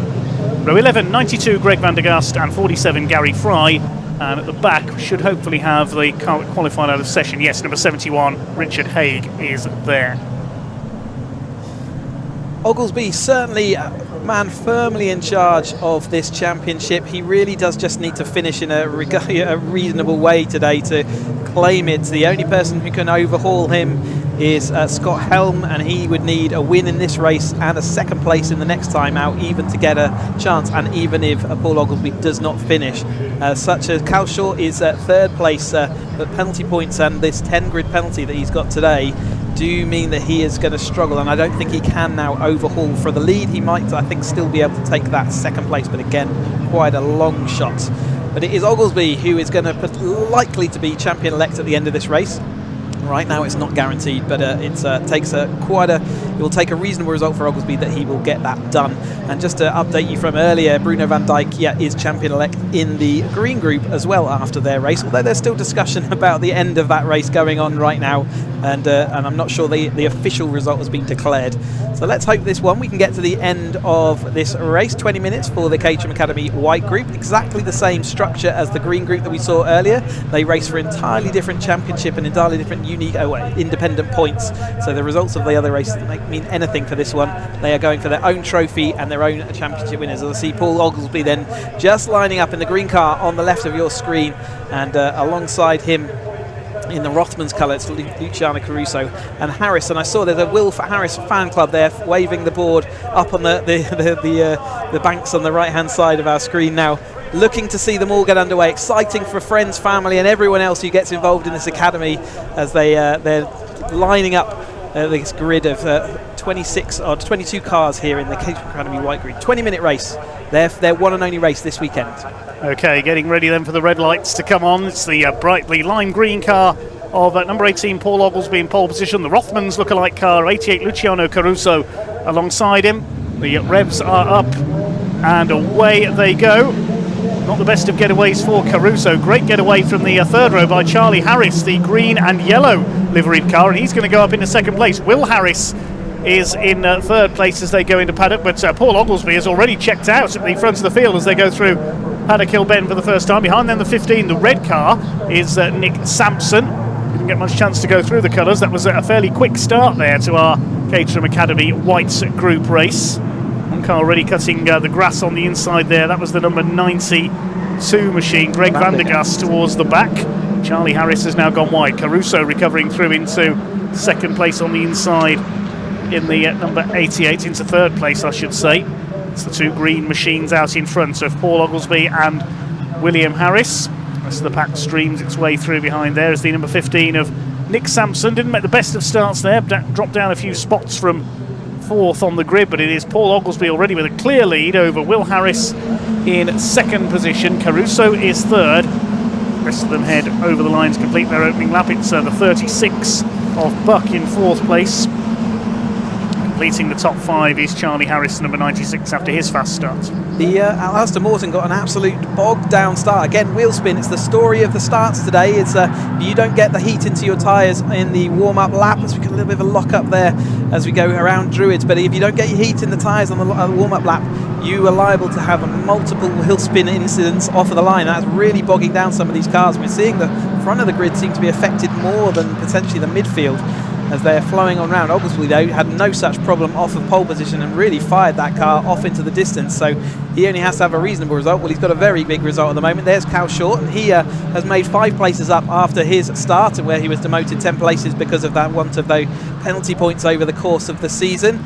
Though it's jumping on to join already starting lap 2 or starting lap 3 of these cars as they head over the line. Then Oglesby Harris is behind Oglesby, ahead of Buck, Caruso, Harris, and then Helm.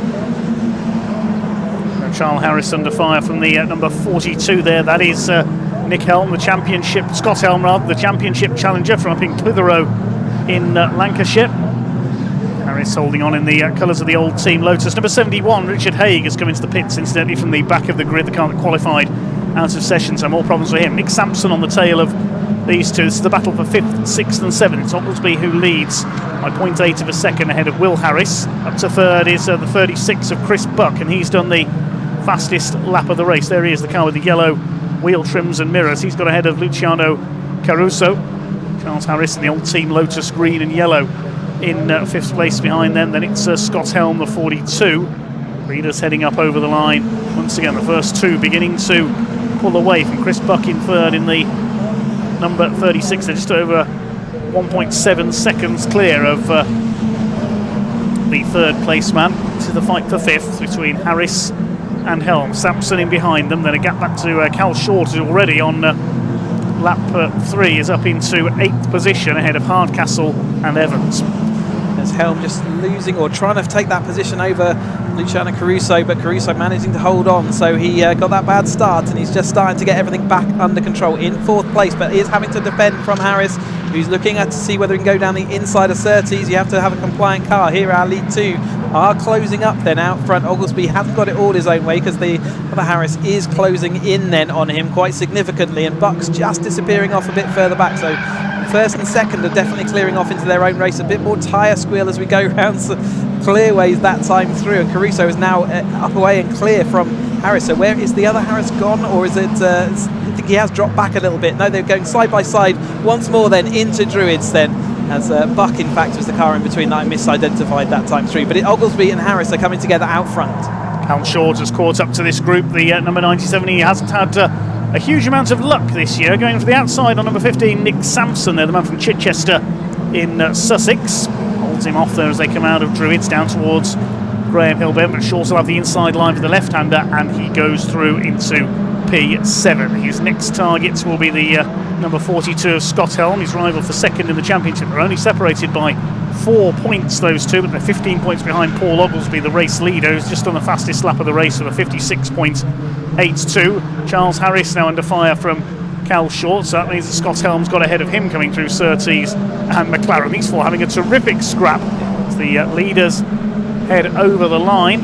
Past our commentary position, it's going to be 3 wide potentially in the pack. Charles Harris on the inside, and a good move of line there by Nick Sampson, but there wasn't quite enough space to attack Charles Harris on the inside. Another position then for Cal Short, who is making short work of coming through the field from deep on that grid, and he's going to look around the outside then of Helm as he goes up into Druids this time. Not going to be able to make it stick, but he's certainly putting his car in all the places that other drivers don't want him to, so they put them offline, and it does mean that he can then try and make his way through. It is this car, the number 97, that is on the move through the field then. He's currently in that 6th place and looking to see whether he can come over the top of Helm for 5th. Still plenty of time to go, 14.5 minutes near enough. That's my new favourite number plate on Scott Helm's car. Help me, written upside down. That's brilliant. Absolutely, there we go. So he's in the tow as they come onto the start finish straight. The wind was up last lap, it's died off again a little bit. It really is gusty here at Brands Hatch, so you can see the tow isn't quite as powerful. Cal not able that time to get drawn into and up to the car in front, but then front of them it is come together between BARC and Caruso. Everything is closing up again. It does mean our lead two are disappearing off up into the distance. I think I spotted a yellow flag there going out of Paddock Hill Bend possibly, so we'll keep an eye if anybody's come to grief there. Yes, safety cars coming out. So again, it looks like maybe someone else deposited himself into that paddock, and if Cal Short hasn't seen that, so he'll have to give that place back to Scott Helm, as he did overtake after that safety board has been displayed on our timing screen, that's for certain. But yeah, there is the safety car. So again, safety car in every single race so far. So we haven't had a clean 20 minutes of action from Caterham's today, but Paddock Hill seems to be just taking its victims, and then another car firmly deposited then near the edge of the track, and you can see how deep that gravel is in Paddock Hill. Yeah, just trying to identify who that is. Can't see the number at the moment. I'll have to wait till the pack comes over the line again. Going back to that number plate on Scott Helm's car, reminds me of the Ford Puma Jeff Windsor raced in the old Blue Oval Saloon series. He had written upside down on the boot lid, "If you can read this, I've run out of talent." I was quite impressed with that one. So that lead two then, their lead gap, which was looking a little bit comfortable, has now disappeared, and they will have to firmly look in their rear view mirrors. BARC and Caruso were hard at that battle. I think the order has now been, in fact, Short is still showing ahead of Helm on our timing screens that time through, so it might be that he does get a penalty after this race to reverse that position, unless they can sort that out as they're heading around behind the safety car. But the marshals will be doing their job as quickly as they can. Again, once time to say thank you to all our marshals as we watch Snappy John in the background there, our resident cameraman for the series, just walking to the middle of Druids, and he often sees all the action with his telephoto lens. He'll certainly have got the picture of that car in the gravel as they all head round then to 12 minutes, so not even at halfway point of this, so it's taking about 5 minutes or so to clear those cars, and then we should be able to get this action up and running again. The car that's in there is number 92. That's Greg van der Gast, based in Altrincham near Manchester. That's the end of his race. You can see he's still got the novice cross on there, which is almost de rigueur, this being an Academy Championship race, as we said earlier. The white group out there this time for their sole race of the weekend. So it's Oglesby who leads the way, the number 18, ahead of number 14, Will Harris, in second. The fan club's still over there on the far side. We'll try and get a shot of that banner that one of his friends or family members has got over there just opposite our commentary box if we can, and it's Chris Buck, the number 36, in third ahead of Caruso, and Short up into 5th place ahead of Scott Helm, but that may have been after the yellow flags came out for the safety car. I'll have to wait and see on that. It looked like it, but then again it depends what the actual marshals are showing to the drivers on those boards. So that the drive van der Gast is now extracted from the gravel. His car will have quite an amount of gravel sort of held in the chassis and around the bodywork, which hopefully he will get to deposit on the grass rather than on the middle of the track as he gets his car back up and running. That should mean he's being asked to wiggle and get rid of the gravel off of the racing line there on the exit of Paddock. He will then be able to make his way back through to the pits, and then we can get this racing up and running hopefully. So he rolls just gently back down the hill. He's going the wrong way around the track at the moment. The marshal will then wave him on as this group all go past and through. He'll be then free to go and take up his position. Yes, don't roll backwards into the pickup truck, whatever you do. So he's been asked to go, yeah, he's getting off the track. Perfect. So that's is the quickest way we can get that done. There is our Snappy Racers made it all the way to the inside of the track now. Let's take the photo of the car there. And 10 minutes of this race to go, and they should be able to get it going pretty quickly. So we'll keep an eye out whether that safety car whether the lights are out. They're still on at the moment, as they've got to remove that vehicle, not just and the tow truck, back into the paddock. I think they might have one more lap, but let's keep an eye out for it just in case there's a really late call. The lights are out on the safety car, so we are going to go racing. Oglesby takes over the mantle as the pace car. All the other drivers are following along, and they will get this race up and running again, this time through. We're just past halfway, 9 minutes and 40 seconds to go as they come up towards the timing line, ready to resume. Paul Oglesby under fire from Will Harris as they head towards Paddock Hill Bend. He's got a good restart here, and look at moving to the inside. That's Chris Buck. This could be interesting into Paddock Hill Bend. Oglesby, I think, has just about held it as they swing their way down into the right-hander, then up Halewood Hill. Side by side for second, it's Chris Buck who's got a good move there in the blue and white car on the inside. And here comes Caruso. Oh, I think he just clipped the back of Chris Buck there. Through to second goes Buck. That's unsettled Will Harris, and Luciano Caruso is up alongside him there, side by side. Doesn't quite manage to get around the outside. And the second place man's gone wide onto the grass. Chris Buck, he's blown it, I think. Also in there is Cal Short. They've got 4 cars going for second place into Surtees. This could be very interesting indeed. It has ended in tears. I thought it might there. I think that's Chris Buck that's gone off. Oh dear. Well, 4 into 1 was never going to work through there. No, and Cal Short through the middle had a real slide on as well. Did manage to make it through, but he's got that he's got something hang over his head after that overtake that will look like it happened under the safety car. He's going to see whether he can get past Harris. He's going to go to the outside. He's made such progress through this field. It'd be a shame if something does get into the steward room after this, but he has made good progress through.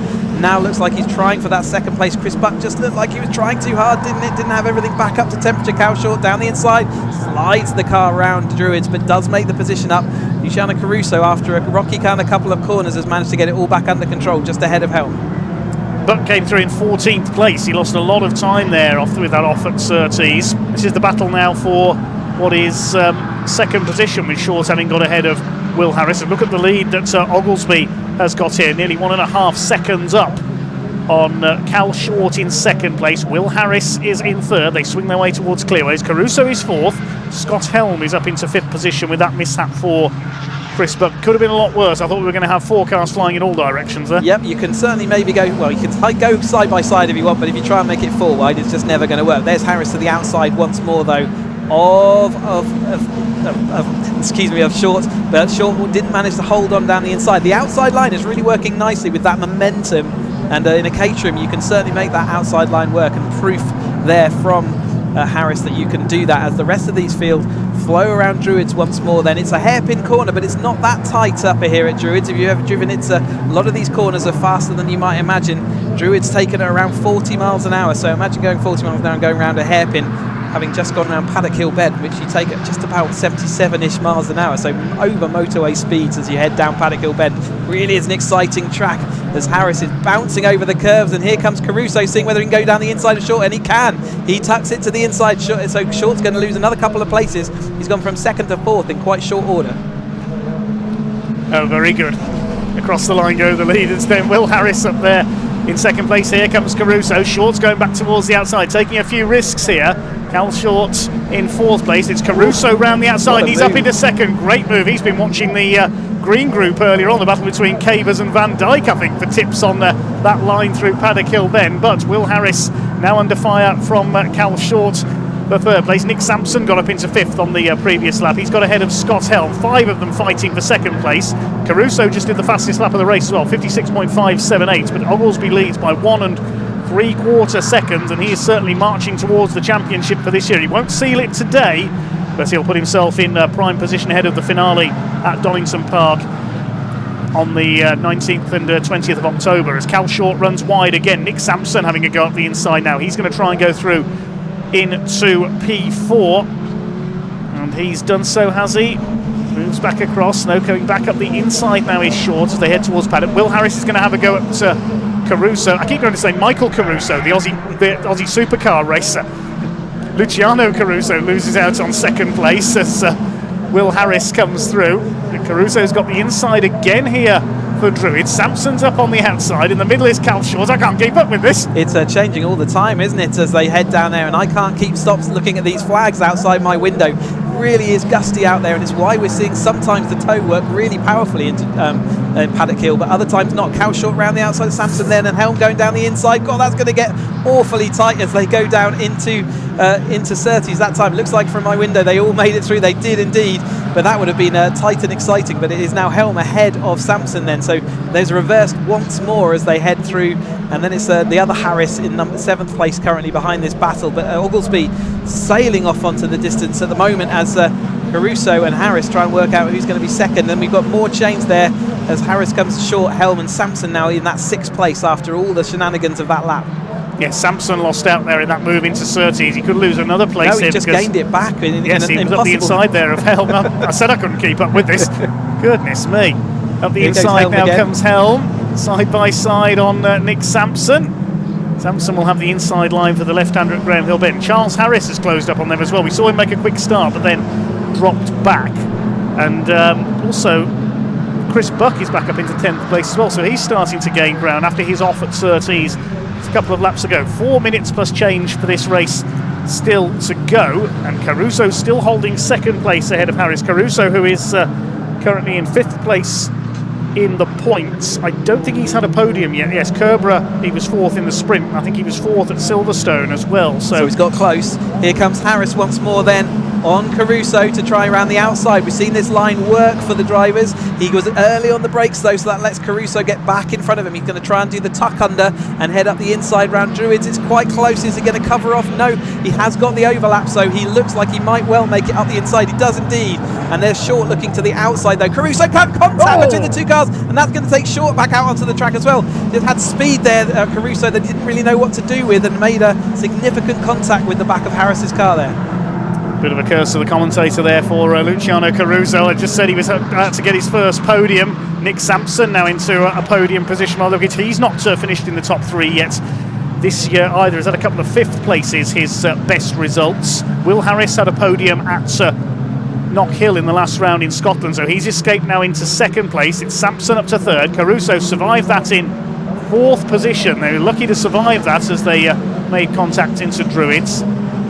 Scott Helm behind Cal Short next in the order. He's got Charles Harris in the 96 car behind them. 5 of them fighting for what is now 3rd place, because that bit of contact allowed William Harris to escape into 2nd position, but he's over 2 seconds down on Paul Oglesby, who is heading for victory. And up the inside, that was optimistic by Scott Helm. He's not going to get through there. Cal Short might get past Caruso though. He does so. There's a bit of debris on track there, I think, from one of those cars in the contact from the rear wheel arch from the last contact 1 lap ago. As Caruso looks down the inside, it's locked up once more. There were millimetres between his car.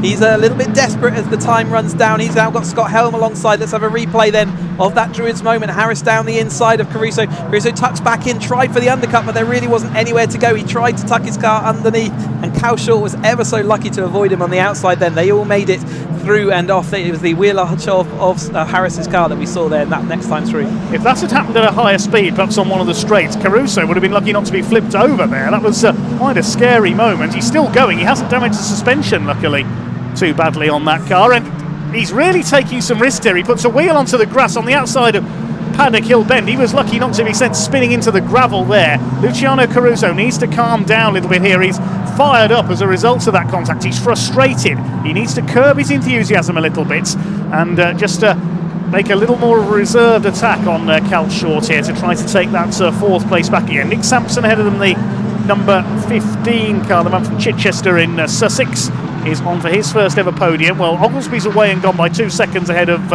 William Harris. Harris is over 2 seconds clear of this little group of 4 now battling for that 3rd place with just over a minute on the clock.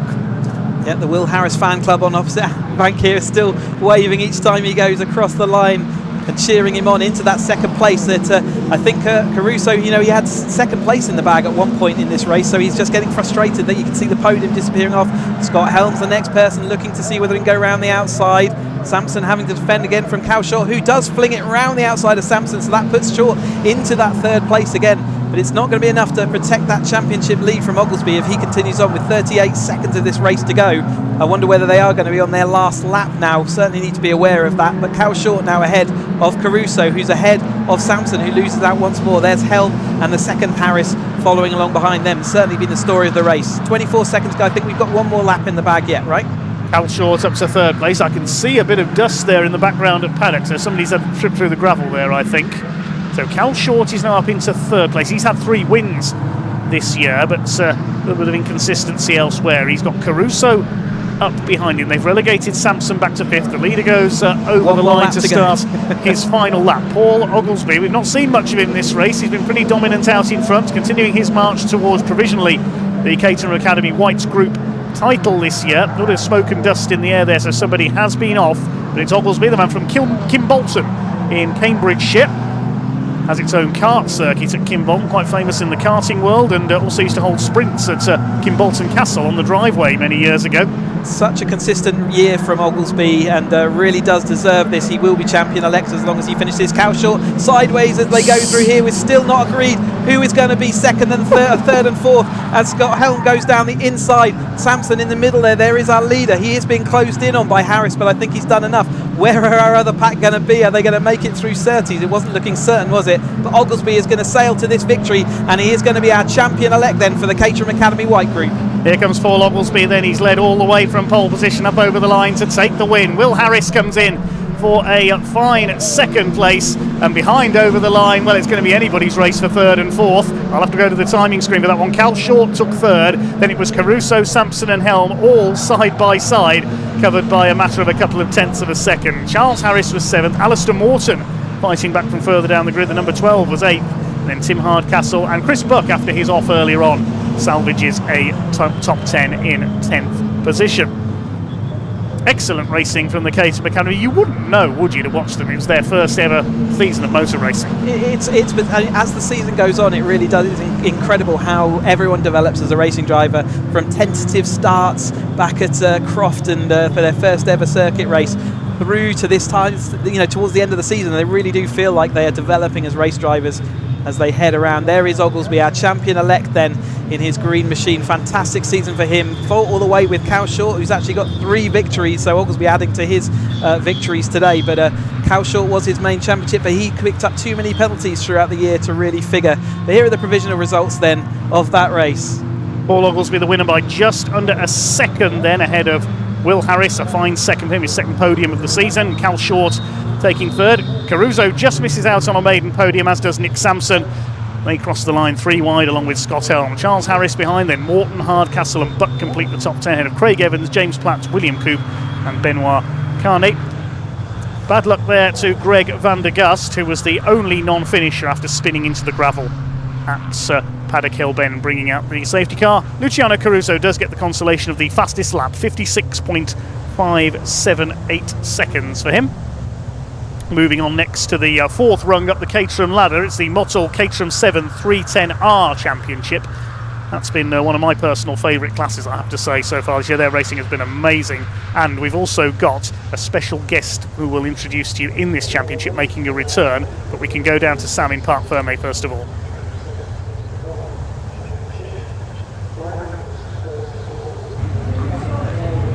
Well, Caterham Academy Racing does not disappoint at Brands Hatch for entertainment, does it? Goodness me, that was almost as eventful as our race, I think. But Paul, congratulations! You had a nice lead there, didn't you? I think you're staying out of any chaos, but there was a lot of chaos going on behind. Up to the safety car, Will was in my toe, and I just couldn't shake him.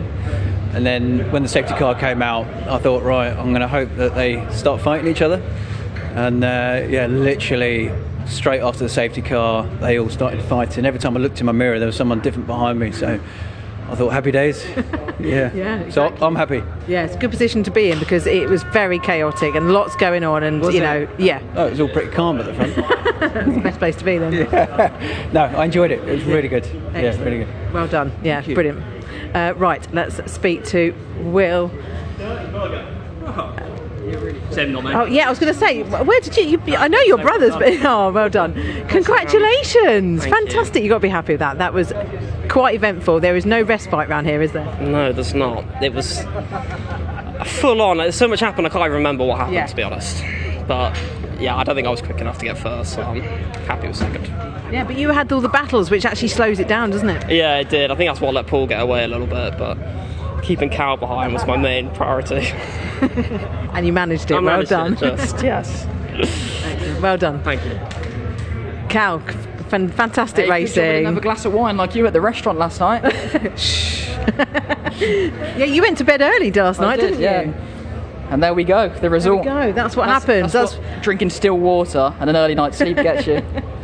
Yes, well, congratulations though. That was a great battle as well that you were having. Yeah, well, I had the 10-place grid penalty, so I started like 14th, 15th, I think 14th. I don't know how many places I made up on like the first lap, but I managed to get quite a few. I didn't have a great launch. But then, yeah, like those boys, like top 5 are also quick. So trying to keep up and in that pack was difficult, but I can't complain, can I? And you had a good... Chris Buck was up there with you as well, wasn't he, at one point? He was, yeah. I've noticed a correlation between how much I like Chris Buck and how well he does in the races. And the faster he's getting, the more I dislike him. He's very quick at the moment. Yeah. He is. No, it's good. That's what happens in motorsport, isn't it? Yeah. Might like people out of the car, but in the car, you've got to be quite selfish. Exactly. It's great fun, though. Yeah, excellent. Well done. Thank you. There we go. So then there's some more eventful racing coming up, no doubt. We have the Motul 310R Championship up next for you. So we'll hand back to Dave and Cheesy.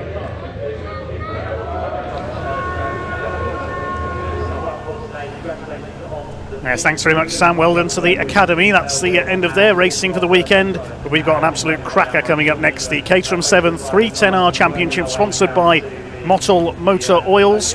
That's followed by the Vertex Caterham 7 UK Championship, the fastest Caterhams of them all. They had their Super Pole session earlier on today. Then we have a second race of the day for the CRCC Classic Formula Libre, the historic single-seaters. And then the second of the weekend for the Mission Motorsports Caterham 7 270R Championship.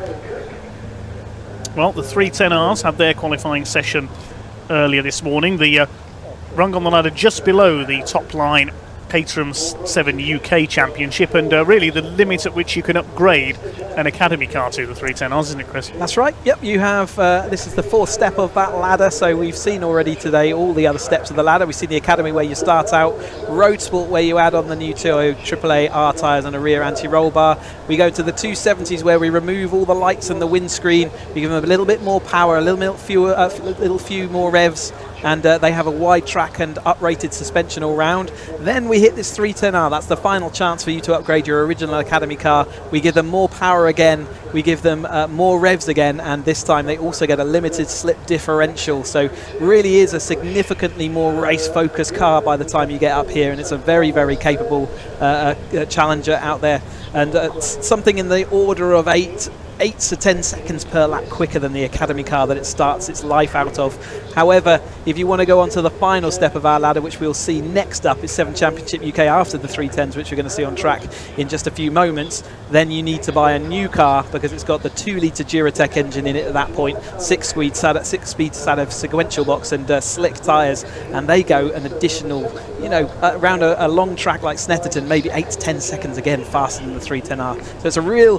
development championship. You can really jump in at the Academy level and work your way all the way up through to what is the National Motorsport Championship by the time you get to the 7 Championship UK. But we got the 310R Championship up next, and they have been giving us some spectacular racing throughout the season. And what's better than having spectacular racing with all the drivers we've seen this year? Well, let's add some more faces into the mix, shall we? Because this weekend we have got Jack Sales, our reigning champion, but not taking part in the whole championship this year. So you'll see him with the number 1 on his car, and he has come in here and he's put it on 8th place on the grid. But we've also got Alan Cooper back and fighting up in there, 5th place on the grid for him, and Pete Walters, a multiple Caterham champion, ex-310R champion as well, down in 9th place as the start grid. But such was the pace of this field that I think it was the top 15 drivers all within a second, and the whole field just within 1.5 seconds roughly. So really is close action as ever for the 310Rs. It's Harry Cook on pole position though, and he comes in here as our championship leader. He can't get it all sewn up. It is going to go down to the final round at Donington Park 19th, 20th of October, but he's going to see what he can do to try and get his hand firmly on that the trophy. Taylor O'Flanagan, after having contact with Hugo Bush running into the back of Taylor O'Flanagan and stealing a result from him last time out, he's going to find himself into that second place on the grid and in the yellow machine, he's certainly going to be looking to see what he can do. But he has got Hugo Bush lining up alongside him in third place. Tom Willis, another driver firmly in the championship battle this year, in fourth place. Alan Cooper, our sort of injected driver, he's always spectacular to watch. Hoffman, and also in second place in the championship, but he finds himself in sixth. David Yates back with us again, and he's in seventh place. And then it's Jack Sales, Pete Walters, Graham McDonald, ex-CEO of Caterham, loving Caterham so much that he couldn't help but keep his race car on and stuck around with the racing. And behind him we've got Murgatroyd, Mallet, Price, Bianchi. All these names are capable and have been up with the race winning group so far. But let's run through then the grids for this 310R championship race. Yes, thanks so much, Chris. So it is the championship leader, Harry Cook, number 9, who is on pole position alongside 11, Taylor O'Flanagan. 22, Hugo Bush on the second row. His Knockhill weekend came to a sudden end with a collision in the epic final race up there, one of the most extraordinary races I've ever seen on the reverse direction circuit. He starts alongside number 81 of Tom Willis. 71, returnee Alan Cooper on row 3 alongside Lars Hoffman, the German, in the red and white Mottl liveried car. Fourth row, good to have David Yates, number 15, here alongside the number 1 of Jack Sales, the former champion. Row 5 is 88, Pete Walters. Some great drivers on this grid, as already said, alongside number 19 of Graham McDonald, the ex-Caterham boss. He's already won the Three Nations Championship this year, the round at Zandvoort, at Silverstone and at Knockhill, Netherlands, England and Scotland, and the top scorer over those meetings on aggregate wins the trophy, so Graham has already won that. Row 6, number 48, which is Andrew Murgatroyd alongside 4, Duncan Mallet. Row 7, 38, Jeff Price, and 92, Philip Bianchi, the Maltese driver. Row 8 is number 2, Mark Jones, and 16, Steve Metcalf.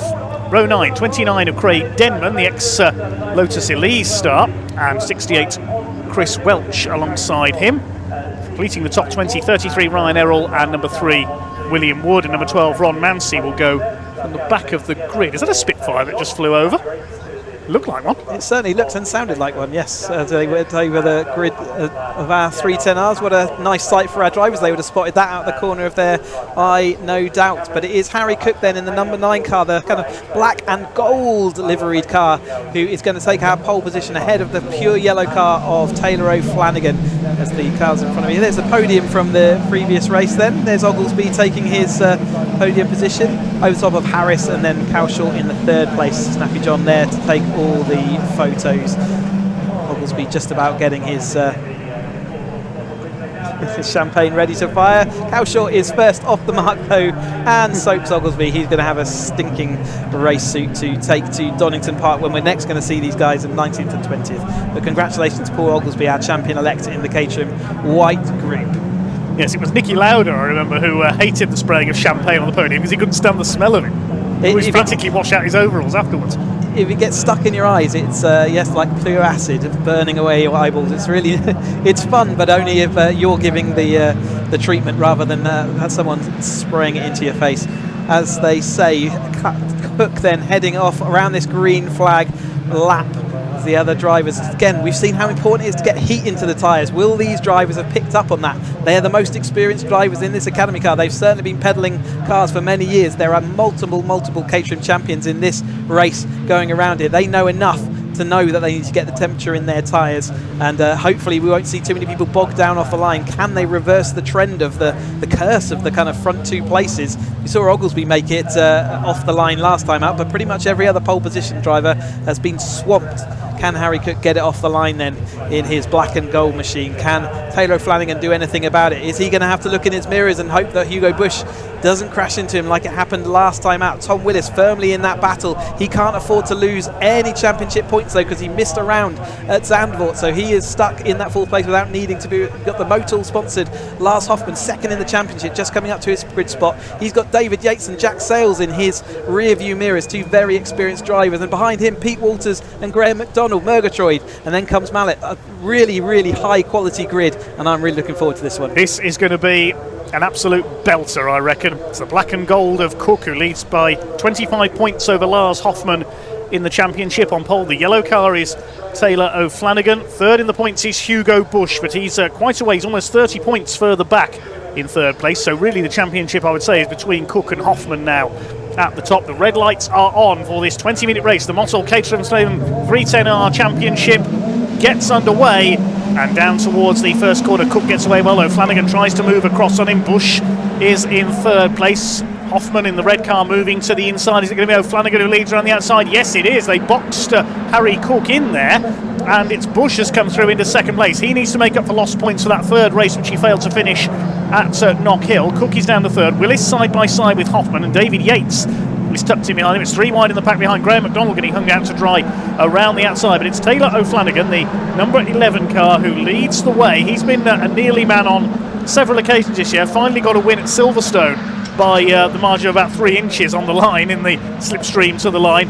Most motor racing championships measure their winning margins in seconds. This class of Caterham measures it in hundredths of a second usually. Absolutely, and sometimes thousandths of a second. So let's see what Brands Hatch is going to bring us this 1.2 mile circuit. It is quick as you like round here. We are going to go 3 wide immediately over the line. Hugo Bush down the inside, Harry Cook to the outside, Taylor O'Flanagan holding on down the inside. We can't go 3 wide round the corner, so Taylor O'Flanagan has to get out of it. We're only on to lap 2, so Hugo Bush holding Harry Cook out to the outside. Hugo Bush down the inside. We're going to go 2 by 2 then this time. Lars Hoffman making his way back up and looking to see whether he can hold on around the outside and turn that into the inside line. Cook looks like he's going to hold on down the inside. Hoffman going to go and see whether he can take 2 people. Really late on the brakes there. He is down the inside, but he's going to lose momentum and he will get overtaken back by the 2 cars following him. Action is already well underway.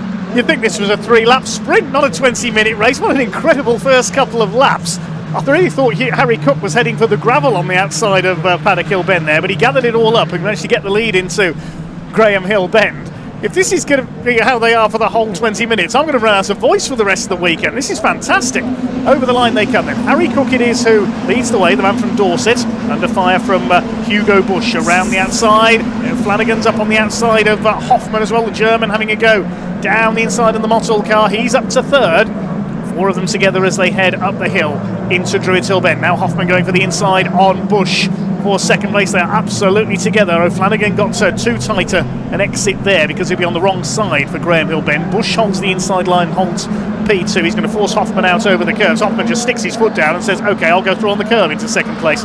Yeah, he used some of that curve. I think he'll get away with that because he was side by side with the other car, therefore he had nowhere to go. Hoffman into that second place then. Hugo Bush has to give way. Taylor O'Flanagan had all the speed into Paddock that time and all the speed out of Graham Hill. He had nowhere to use it though. So that yellow car is fast today. Can he do anything about the rot that he's got set in? He's in 4th place rather than 2nd where he wants to be. Not far behind him we've got Willis. Then Yates was having a battle with Jack Sales.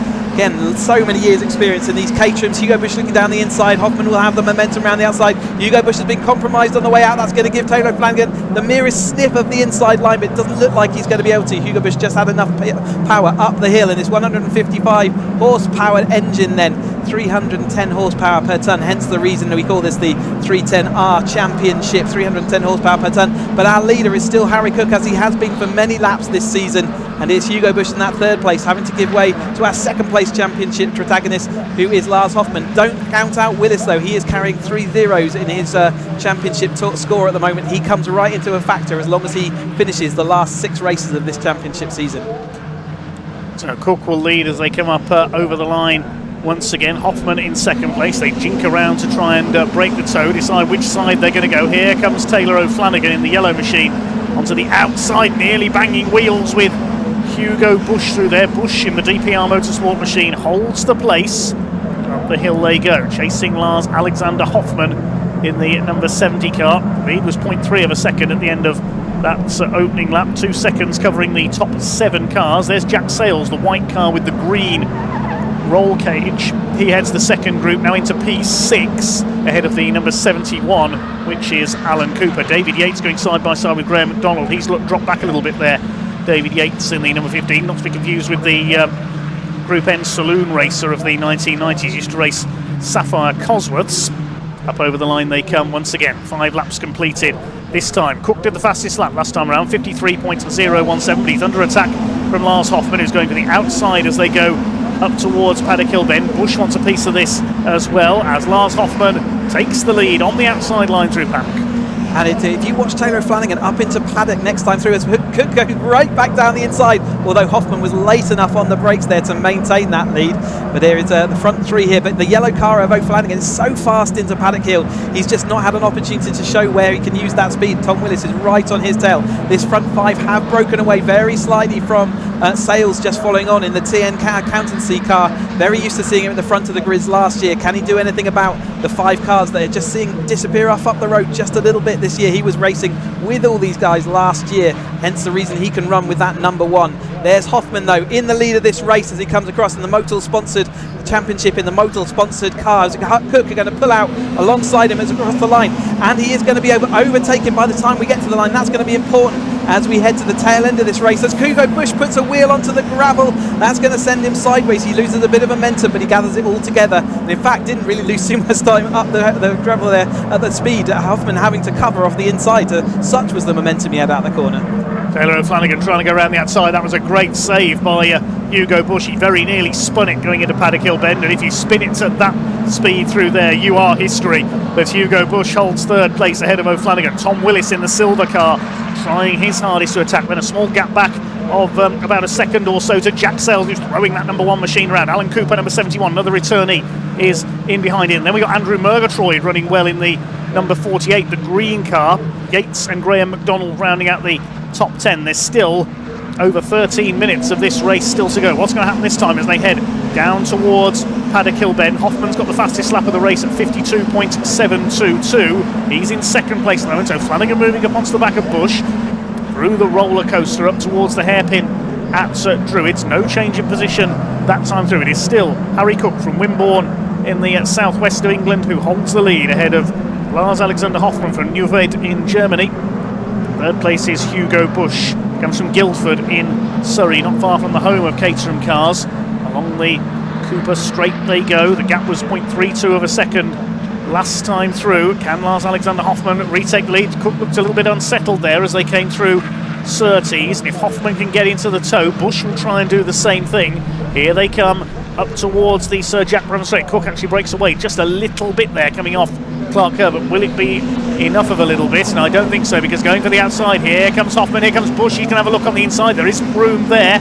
might be room for Hoffman. No, he's not close enough to get the overlap. He'll try the inside line instead up towards Druids. He's going to try and squeeze up the inside there. Lars Alexander Hoffman side by side with Cook. Bush under fire from O'Flanagan as well, but again the Motul livery car is going to be on the outside line for the left-hander at Graham Hill Bend.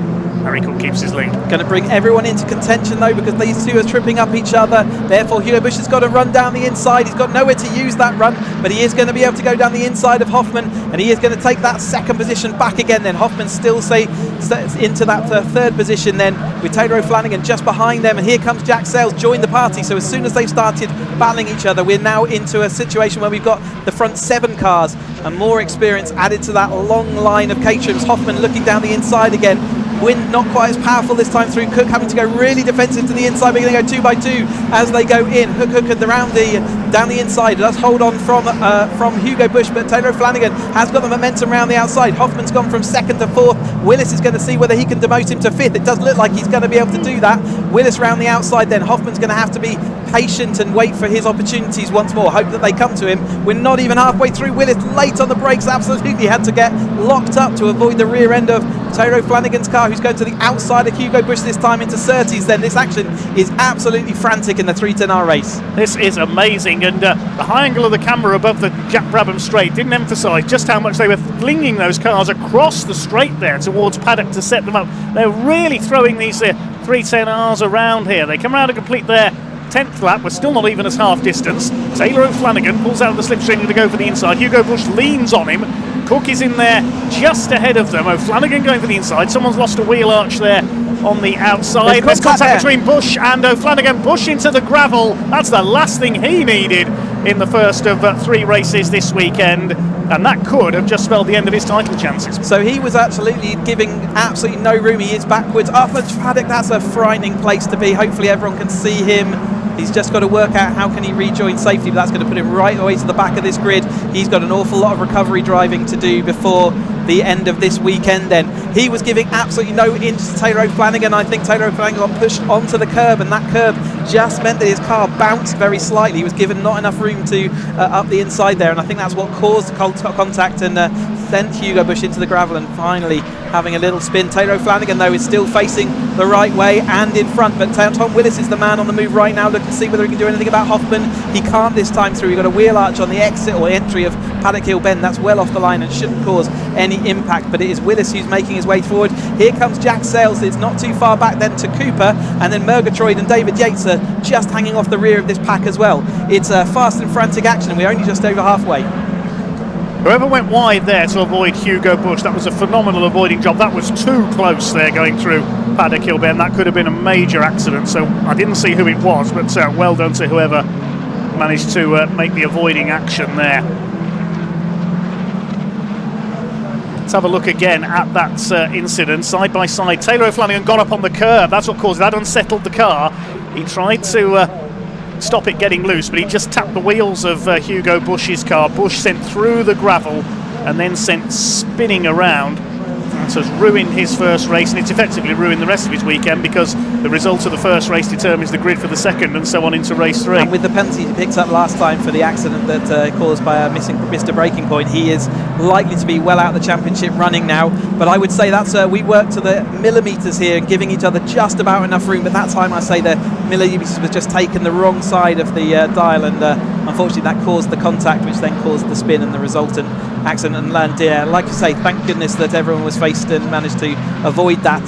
Well over 100 miles an hour by the time those cars were going past Hugo Bush's stranded car on the inside there. Jack Sales, though, head of Cooper still, and it's this chase pack. Willis has dropped behind these two drivers, so Willis has had a bad lap there, and he finds himself behind Sales and Cooper as they head over the start-finish straight. Harry Cook has had a great lap, though. He finds a nice gap behind him to Taylor O'Flanagan, who crosses the line just ahead of Hoffman. Then it's this Sales, Cooper and Willis battle, with David Yates looking to see whether he can join in the fun. Cooper currently leads it, but Jack Sales looking in the TN accountancy car back up the inside. Hoffman chasing down Taylor O'Flanagan. Cooper going to be able to manage to hold on there. His Academy car, he's still driving here. He started in 2014, I think, so shows how long these cars are around and racing in the top flight of Caterham Motorsport.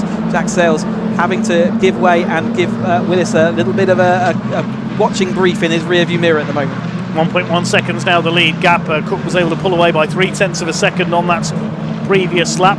Here's the battle for fourth position. Looks like Alan Cooper in the grey car has gone through into P4, chased by Jack Sales, the former champion. Behind him is Tom Willis in the silver number 81. They're trying to catch O'Flanagan and Hoffman ahead of them. Sales moves to the outside, Willis to the inside. They're going to go either side of Alan Cooper into Paddock Bend, and Willis at the inside. He could get both of them here. No, he won't. Alan Cooper's grass tracking on the inside. He cut the corner slightly there. David Yates says, I'll have a bit of this as well. No, you won't, says Tom Willis. They are loving this as much as we are.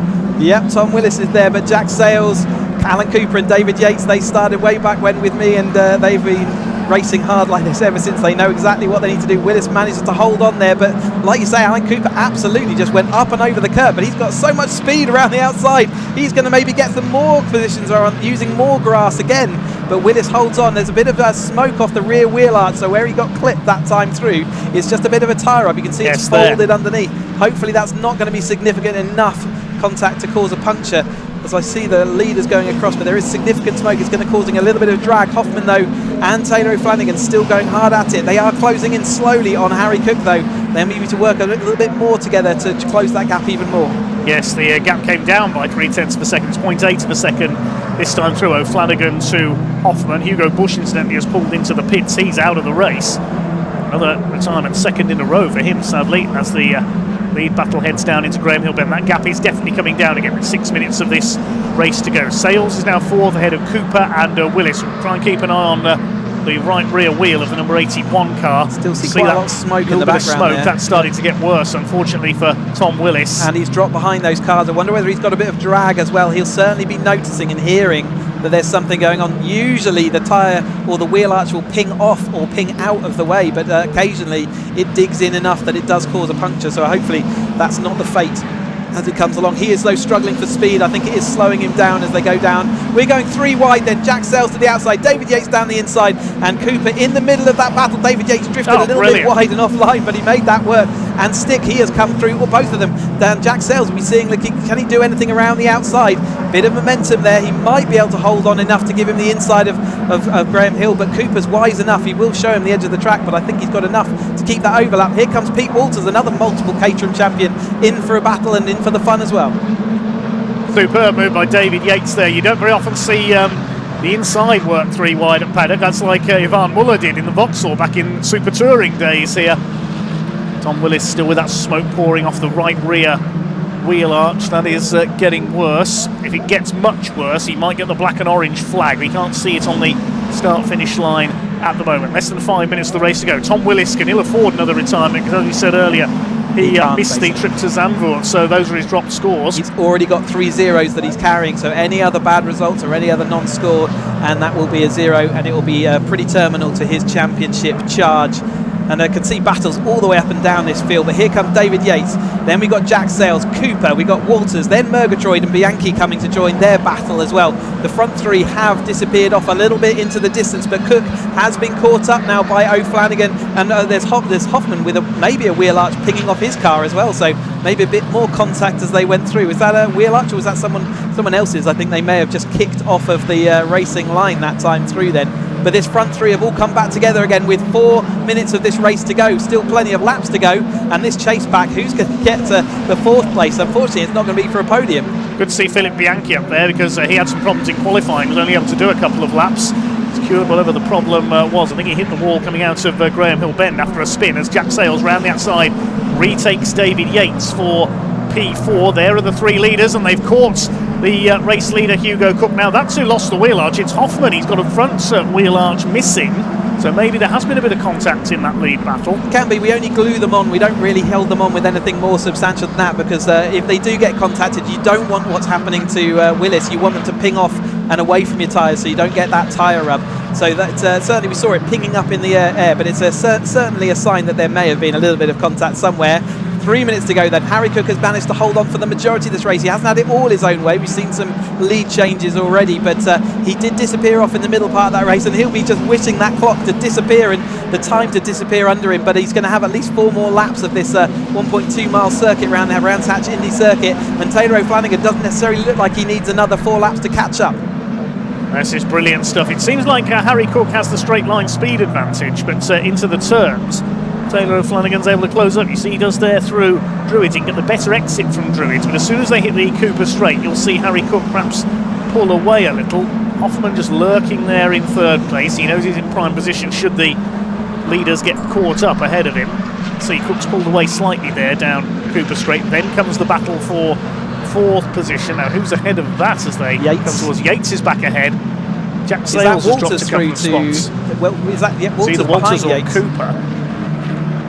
That's Alan Cooper, the 71. It's on there.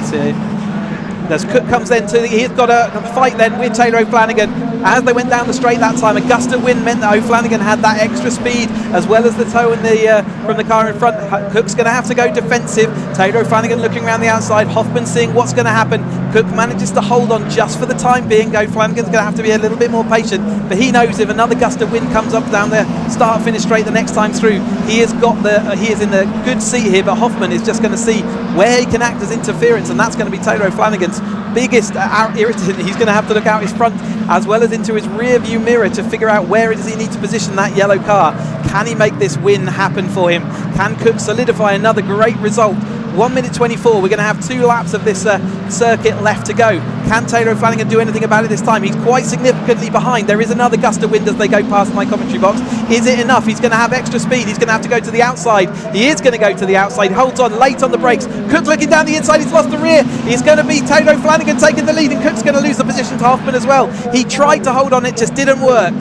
He was distracted, you could see there for a split second. He looked across at Taylor O'Flanagan, and now Hoffman's up the inside of O'Flanagan at Druids. He won't get through there, but Cook looked across at the crucial moment, and that's what I think is why he lost the rear. And O'Flanagan said, "Thanks very much, I'll go through," and Hoffman said, "I will follow you." So there's 45 seconds left on the clock. They're going to get 1 more lap out of this. Who is it going to be? Is it going to be the yellow car of O'Flanagan, the red and white of Hoffman, the black and gold of Cook? These three over 7 seconds clear. Taylor O'Flanagan's going to have to figure out how do you go into Paddock Hill without losing a battle here, because he's on the grass. It's not going to be the way to do it. So Hoffman is going to take the lead, and he's going to have Cook round the outside of him. That's all of his momentum gone. However, is it going to give him the momentum that he needs into Paddock Hill? He's going to get the draft. He's going to go down the inside, and he's going to fight all the way back into the lead of this race. Spectacular action for the 310s. How did Taylor O'Flanagan get the momentum back to get back up the inside there? That's an incredible bit of driving. They're still at it as they head through Druids. These three could have three-way dead heat for the win at this rate. Down the hill towards Graham Hill Bend for the final time. O'Flanagan from Hoffman. Then it's Cook, the championship leader, in third place. I thought this might be the race of the day so far, and it has more than delivered. Here they come up towards Surtees for the last time. There is still one more overtaking opportunity, though. Hoffman will still have an opportunity to get by the time they get to this line. We've seen it happen before. He's going to have to get a great exit this time and see whether he can do it. Here they come then. I think O'Flanagan has just about got the break, has he, ahead of Lars Alexander Hoffman. They're coming up towards the line. They're going to finish line astern. It's a second win of the season for Taylor O'Flanagan. Hoffman second. How he recovered that going into the last lap, I'll never know. Harry Cook comes over in third. There's several three-wide motor behind. Look at this Graham McDonald going around the outside. I can't call it as they come over the line quick enough once again. O'Flanagan the winner ahead of Hoffman and Cook. They were covered by 0.213 of a second, those three. David Yates gets fourth on his return. Jack Sales fifth. And Alan Cooper sixth. Then Walters, Murgatroyd, Bianchi and McDonald. The top 10. Murgatroyd, Bianchi and McDonald covered by 1/10 of a second. Less than that, the three of them over the line. And Tom Willis ends up 11th with that bit of damage. Well, as we say in the West Midlands, where I come from, what a Boston race. It was spectacular, wasn't it? Great from the 310R. We've had some spectacular racing throughout the whole of the season, and I hope you all enjoyed that at home, because we really wasn't clear who was going to win that, and it showed how powerful that toe was, that you could exit on the gravel, and actually it was to his advantage rather than to his detriment. Losing speed at the beginning part of that straight actually meant that he was able to go down the inside. Here then are the provisional results of that spectacular 310R race. So Taylor O'Flanagan provisionally your race winner by 0.13 of a second over Lars Alexander Hoffman, with Harry Cook just 0.08 of a second behind in third. David Yates just beats Jack Sales to the line in fourth, then Alan Cooper just behind them. They were almost three wide, with Pete Walters just behind them. Andrew Murgatroyd ends up 8th ahead of Philip Bianchi and Graham McDonald, and they were covered by 1/10 of a second. Tom Willis will be ruining that bit of damage. He ends up 11th ahead of Duncan Mallet, Mark Jones and Jeff Price. And commiserations to Hugo Bush on his retirement after that spin at Paddock Hill Bend. Right, I'm going to take a break to get my breath back. I think Chris is as well. Absolutely, yeah. And we'll wait for Park Thermic.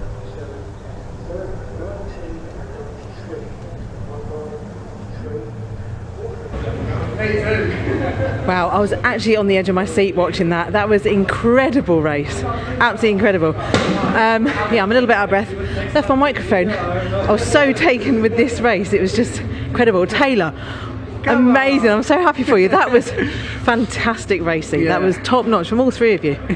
Yeah, well, I thought I had it second to last lap. Then I threw it off, and yeah, it was only was left was one very daring inside move, and I thought very daring. Yeah, it worked. Lars played very nicely, so yeah, super chuffed with that. Yeah, I mean, it was great racing all throughout the whole grid, though. I mean, it's a really strong. You know, you get to 310, and the competition is super hot, isn't it? Yeah, it's unbelievable. You know, the top 10 are all champions, ex-champions. You know, super top runners, some of the quickest guys in the UK. So this is the biggest prestige I think for me so far, is to stand on top 10 here is amazing. So yeah, super chuffed for that. Excellent. That makes up for Knockhill, doesn't it? Yeah, a little bit. I've still got some making up to do, but yeah, a little bit on the way. Same tomorrow. Yeah, that was very well deserved. Well done. Thank you. Let's have a word with Lars next. Oh, he's just distributing the water. Lars, fantastic. That was really good. Well done. You must be so happy with that, because that was fantastic racing from the three of you. Absolutely, yeah. Practice sessions weren't good. So, yeah, I'm absolutely happy with this. Yeah, excellent. Yeah. Well done. Thanks. And Harry, let's go and speak to Harry. Harry, yes. That was a fantastic race. I mean, great for us to watch. We were absolutely loving it. But, you know, you were so there, you know, first place for the majority of that, and Taylor made some very brave moves. He did, yeah. I thought I had the gap, but I noticed it just kept coming down like a 10th, and I was being very consistent. But I think with the headwind, it was just very strong today. You know, it just he kept closing in, and then I defended a couple of times, but then he got that line around the outside, and I braked really late. But then as he was coming in, because it was so heavy, the rear went, so then I lost the place to Lars as well. But it was okay. I'm happy with third. You know, keep going the podium. So exactly, it's what it's all about. Well done. There you go. But yeah, I loved that race. That was fantastic. I hope you did as well watching that. Yeah, absolutely brilliant. But we've got 7 UK cars next up. They are just heading out onto the grid. So let's see how exciting this one's going to be. We'll hand back to Cheesy and Dave in the comms box.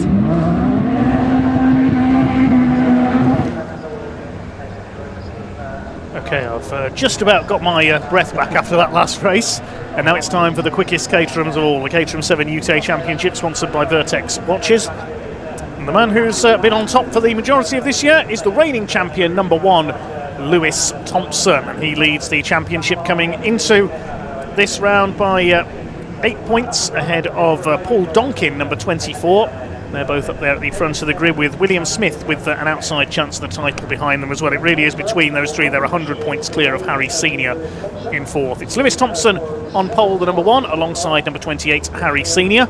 Second row, 24 of Paul Donkin and 27, William Smith. Then the third row, 19, Matthew Armstrong, and 93, Mike Evans.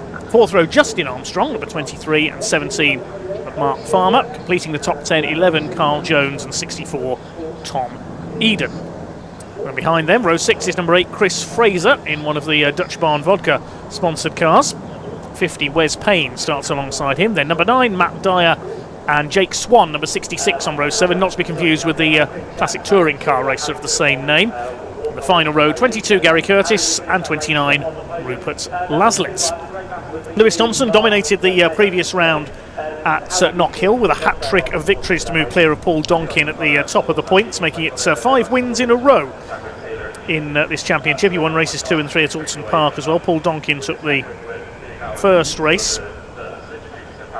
Donkin was a winner at Donington Park as well. Wes Payne had his first win in the championship there as well, but a few no scores have dropped him down the points.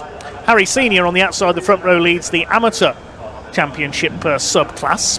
And he still hasn't got enough podiums, I believe, to move up to the pro class. Unbelievable. He hasn't been on the podium yet in enough races to actually take that away. But if he is on the podium today, he will lose his amateur status and he will have to move up into Pro-Am. So he will still be looking, and as he has said all year long, I am just looking to see whether I can take home proper champion, the top of this grid, take that win, and he has been close.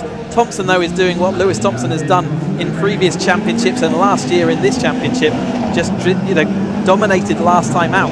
Donkin had the early part of the season really under control, as did Will Smith. A little bit of a lock up there actually, as they are cold tyres. They are on slick tyres in this 180 horsepower machine in a car that weighs just about as much as a Mini does, so half a ton. They are on full slicks, 6-speed sequential gearbox. This is a serious piece of equipment. Very, very stiff dampers and suspension all round, and they lap this track in about 50, or just in the 48 second bracket. So we saw earlier the Academy cars going around in around 57, 58 seconds.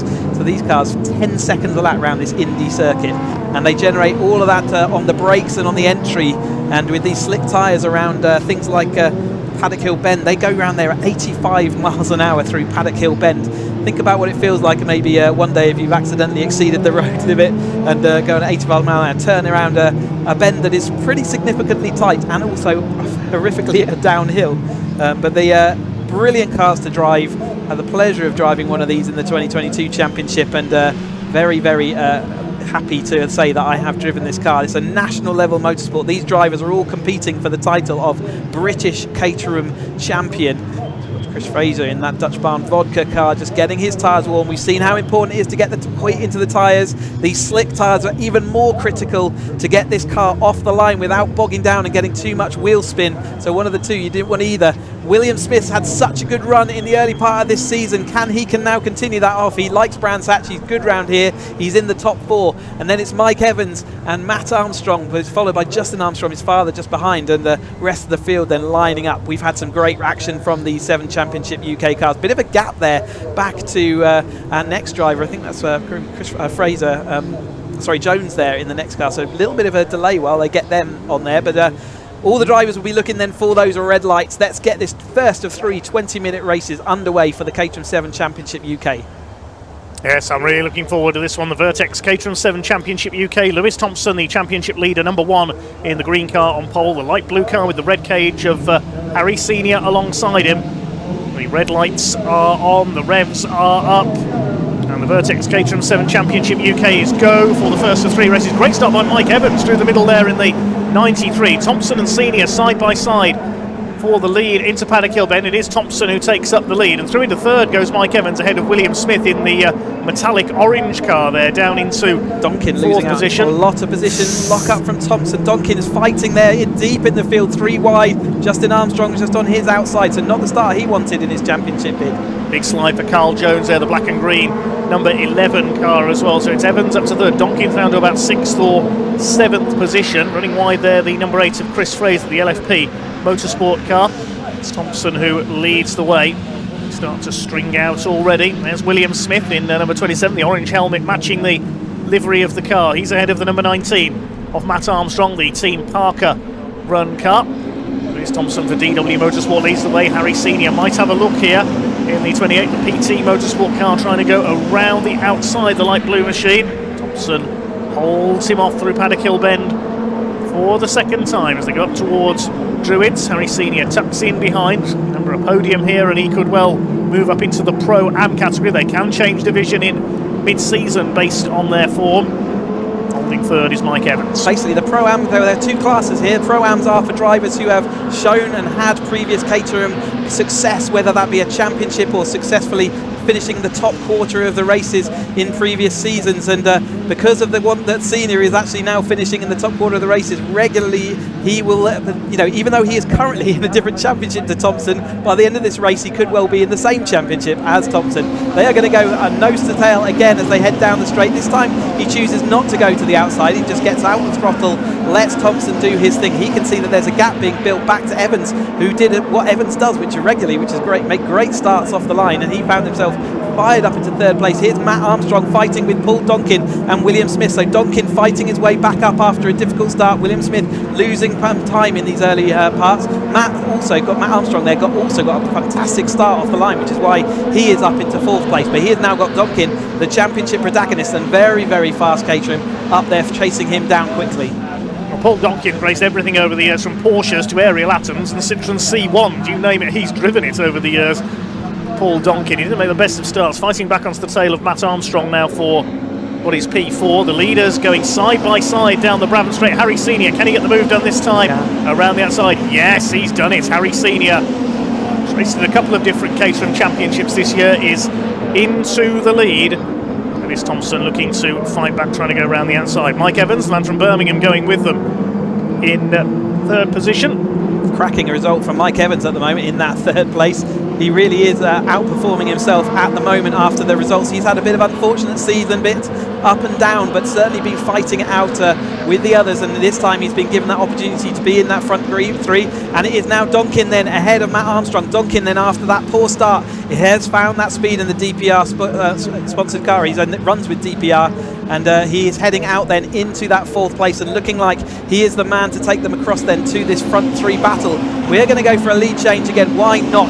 Thompson round the outside. These 2 are working in tandem together to make sure that they are leapfrogging each other, drawing themselves clear and making sure that Donkin can't get back across to them. Neil Donkin will be seeing that happening and working out, how can I make that happen? It's the 3rd time I've seen Thompson though locking up that right front into Druids. That's going to be causing a flat spot, and he has to use this same set of tyres throughout the course of this race weekend. He doesn't want that flat spot to develop any more than it has already. Along the Cooper Straight they come then, still 16 minutes of this race to go, so a long way to go yet. It's time for Paul Donkin to catch up to the leading trio here. He's ahead of the Armstrongs, junior ahead of senior there. There's Carl Jones, number 11, the man from Northampton. He's passed Will Smith as well, so Will Smith is really having a difficult early to this race, yeah. So Will Smith with an outside chance of the title still, but that could be slipping away here for the number 27. He's down to 8th now, ahead of Eden and Fraser, rounding out the top 10. There go the leaders, Thompson and Senior, 1/10 of a second apart. Harry Senior trying to fight back on the inside. Mike Evans up there in third place. The rest of them go streaming through. Now, has Mike Evans had a podium so far this year? Just looking at my notes, I don't think he has. No, the best he's had is a 5th in the last round at Knock Hill. Yep, so he's coming good, and he's certainly firing on all cylinders today, isn't he, in that third place after that fantastic start. He is looking at the Jaws music, though, being played loudly as the Donkin and Armstrong, that's Matt Armstrong, his father's not too far behind just in. There's Chris Fraser in the Dutch Bard Vodka's car, lost a rear wheel arch already as they head around and over. Senior's currently got that fastest lap. He's going to jink to the outside and take that outside sweep around. These two just working together at the moment. That's why you're seeing the position swap every single lap, as it's quicker for these cars to leapfrog each other as they go over that start-finish line. They use that sort of draft to get a few extra miles an hour and drag them all clear of the chasing Evans, although Evans is really not letting go. He's just about still getting the effect of that tow, and you can see he is still well clear of Donkin at this point. There's another 1.7 seconds about the last time across the line, and Matt Armstrong is looking like he's on Donkin's tail. And there is the bumpy ride for Thompson as they head across this. The light blue car then of Thompson heads the green car. The light blue car of Senior heads the green car of Thompson just at this point. So here they come then up towards the conclusion of lap number 7. They're going to be side by side, I'm sure, over the line. We look a bit further back as Donkin holds off Matt Armstrong for P4. Over the line goes the red and white machine. Paul Donkin, an accomplished sim racer in online Caterham racing as well. He has just taken our sim championship, so congratulations to Paul Donkin on taking that championship this year. Can he take the 7 championship, UK championship as well? Well, he's got a bit of work to do, but he's certainly put himself in a good position. He's got to fight back after a disappointing start. He's done some hard work. He's now got to get across the gap. Will Smith very much involved in the championship battle, but this won't be a great result on that way. It'll be one that he's hoping to drop along the way as he goes through, but they do drop 3 scores just like we do in most of the other championships here, so he can get rid of this one and maybe an early one in the season where they all scored half points. So he's got one more roll of the dice with this weekend and the next weekend still to go, as we see that continuing leapfrogging then of our lead 2. I hope you're counting these lead changes for our little competition, Chris, as Harry Senior moves back in front again up towards Druids. Here they go. Remember, predict how many lead changes there'll be in our Caterham races. There's another race coming at the end of the programme, the 270Rs. The 3 closest guesses win a Caterham Motorsports cap. Here's Justin Armstrong a little bit further back, battling with Carl Jones, not to be confused with the ex-British touring car racer and from the days of the Sierra Cosmos. He was an instructor here at Brands Hatch as well, the Welshman, still going in historic racing, appears in Jaguar C and D types these days, along with the likes of Ben Eastick, the British sugar industry bigwig, who's got his collection of Jaguars and Bentleys. There's Tom Eden, number 64, he's in 9th, and here come the leaders. Okay, which side shall I go this time, says Lewis Thompson. I'll go up the inside and take the lead this time, and another notch on the lead change tally. With 12 minutes to go, they can still very much just look after each other, don't force it. Like you say, a slight difference of opinion there about going down the inside rather than around the outside. That is a bit of a change of psychology there, because it didn't work in quite the same way as it had previously. Donkin, though, is right across that gap, right on the tail of Evans now. So Evans has had a little bit of a soft run of it, but Evans is also in that Pro Amateur Championship, and therefore, if Senior does finish on the podium and gets removed from that, he will be leading that Amateur Championship. Great for him, as we watch Swan Dixon in the number 66 car, very experienced powerboat racer, as well as now multiple years in this 7 Championship UK car. Very capable driver, and finds himself currently in 11th place last time across the line, as we do have that change once more then, as we have Senior ahead of Thompson once more, and just behind there is Donkin going side by side with Mike Evans then, so that battle is certainly heating up then as they head into the final half of this race. We're not quite at half distance. Mike Evans currently does hold on, and Donkin will want to quickly get past him so that he can try and get chasing down this lead 2. I've just spotted out the commentary box window one of our academy drivers going home, because of course a few of these drivers do drive their Caterhams on the road to events. Meanwhile, Paul Donkin has caught Mike Evans after his slightly sluggish start. He's fought back and caught the 3rd place man, trying to move himself up onto the podium. Meanwhile, the 2 leaders go through, and Thompson's going to have a go up the inside, I think, this time. Is he going to get the move done? We concentrate on the 3rd position. Yeah, Thompson's gone through, so that's another lead change. They've changed the lead every lap into Paddock, and up on the curb there, Mike Evans. He got the rear wheel hopping up onto the curb, and Donkin gets the run down the inside and up into third place. Great easy move there from Donkin, and I did speak to Donkin before this race weekend. He's looking forward to having a good race, in third place at the moment, but he's got to get after Thompson out front, and he's certainly got time to go and do that. Whilst he has got quite a long CV of race cars, he says to me that he's really not that experienced in any of them. He's more just taken great fun outings because he just loves driving cars. So he has driven an awful lot of race machinery, just not for many years. So he is not as experienced as we might make out, but he's certainly doing a great job in the 7 Championship UK grid, and he is ahead now of Mike Evans and Matt Armstrong trailing along. Then comes Will Smith. I think he's going to have to look at setup changes unless he's making a decision there. You can run on previous slick tyres that you've run at previous events, and I wonder whether Will Smith has taken the opportunity to run on an older set of tyres, thinking that the new set of tyres that he could have later in the weekend might give him an advantage, and then whether these old tyres, and this is just pure speculation at this point, are just really not holding on. Other than that, he will certainly need to look at setup changes for race 2 because he is not heading forward. He is certainly just holding on, trying to stop the plummet.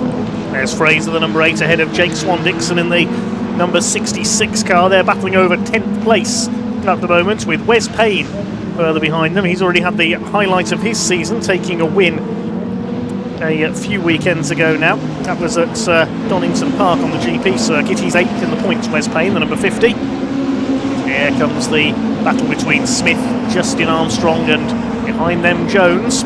Justin Armstrong in the middle. It's alias Smith and Jones. Otherwise, that's a scrap as they head up towards Druids once again. Paul Donkin still holding off Mike Evans for third place. Donkin still looking for his first podium of the season. Now, are they catching the top 2? Well, Donkin's done the fastest lap of the race, 48.953. He's 1 3/4 seconds down on Thompson and Senior, whichever way round they currently are, because they've been swapping virtually every corner. It's Senior who's got the lead at the moment. 8.5 minutes of this race to go. What's Lewis Thompson going to do this time? Which side's he going to go to try and attack? We've seen him go through on both sides. Senior prefers to use the outside attacking line into Paddock. Now Thompson's going to go to the outside this time.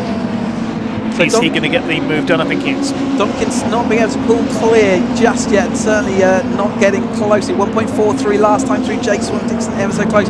On his way to third place though, Donkin, like you said, has set the fastest lap, but not only that, that is a new lap record for the 7 Championship UK spec car, so he currently holds 48.953, will be the lap record unless someone betters it during the course of this weekend, but it's certainly a very, very capable lap time, that not too far off a qualifying time as he fought back to that third place. 1.43 last time over the line. Let's see whether that gap goes down as Fraser, you can see the gap is now starting to stretch between him and Mike Evans, and in fact it is now coming down. What is the gap going to be this time over the line then? It is still Thompson and Senior going side by side. Senior this time to the outside. Is that 1.43 going to reduce? Let's wait and see. It wasn't the quickest lap that time through, as he's still having to no-toe that time, so very much he's gone down by 0.003 of a second, so it's not moving quickly enough, but there are still 7 minutes, and if Senior and Thompson, when they decide they are going to start battling for the win rather than just ceding to each other each time they go over the line, that's the point at which Donkin will close in ever so quickly and he'll be right back in this battle, and it's what these two have been trying to avoid all race long. Well, they'll see the red and white machine in their mirrors and know that Paul Donkin is starting to close in. They're going to have to start working together to try and stay clear of him as Thompson goes for the inside again. Maybe they're not looking at their mirrors. Maybe they don't know Paul Donkin is closing up. I'm sure they will be. They're a lot of experience, these two. Thompson's going to go to the outside line again and take the lead back in. Now the gap's come down to 1.339. It's coming down by a few hundredths on each lap, but not so many. It's not enough even with 6 minutes to go, but as soon as one of them puts the block on the other, that is when we'll see that gap just evaporate, and that will also mean that Mike Evans comes straight back into the mix, and he's got Matt Armstrong just on his tail as well. So all these drivers who are struggling to cling on or just clawing it back at the moment will suddenly come back in, and with 6 minutes to go, I think it's going to be 5 minutes before we start seeing the attitude of those two lead cars changing very slightly. The wind and the headwind is still gusting, so it does depend on that, but with the extra power that this 420R machine gives them, they actually do manage to push through the wind a little bit more efficiently. But we're going to have another lead changes. Senior to the outside then. There is that lap record, fastest lap by Donkin then. Average speed of 90.59 around this circuit. What a spectacular sight that is. Donkin seeing if he can he get back?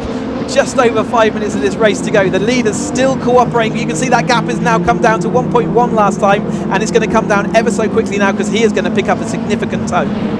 He certainly is, yes. Now he's starting to get within range. No DRS on these cars, of course, but he is almost within range now for an attack, and starting to make Lewis Thompson and Harry Senior just a little bit worried here. They're nose to tail through clearways this time. Donkin's up with them now. Now he's pushing on. And he knows there's not long to go. This will immediately change the psychology of the lead two. They know no longer are they trying to keep themselves clear of this. They're trying to now get out in front because they don't want Donkin to be fighting them, because that's going to give an opportunity for the leader to stay out there. So Thompson will now be fighting as hard as he can to stay out in front of Harry Senior. Let's see whether he can hold off the next time they go into Paddock Hill Bend. You can see that already Harry Senior having to protect to the inside then, and that's where the time starts leaking away from your lap times, as you just have to defend just slightly to just take away any opportunity the chase car has of trying to get past you. Lewis Thompson will be trying everything he can now to stop Senior from getting through, and Senior will be keeping an eye on his mirrors to see where Donkin is, because this time through I think he's going to be right on their tail as they come into Paddock.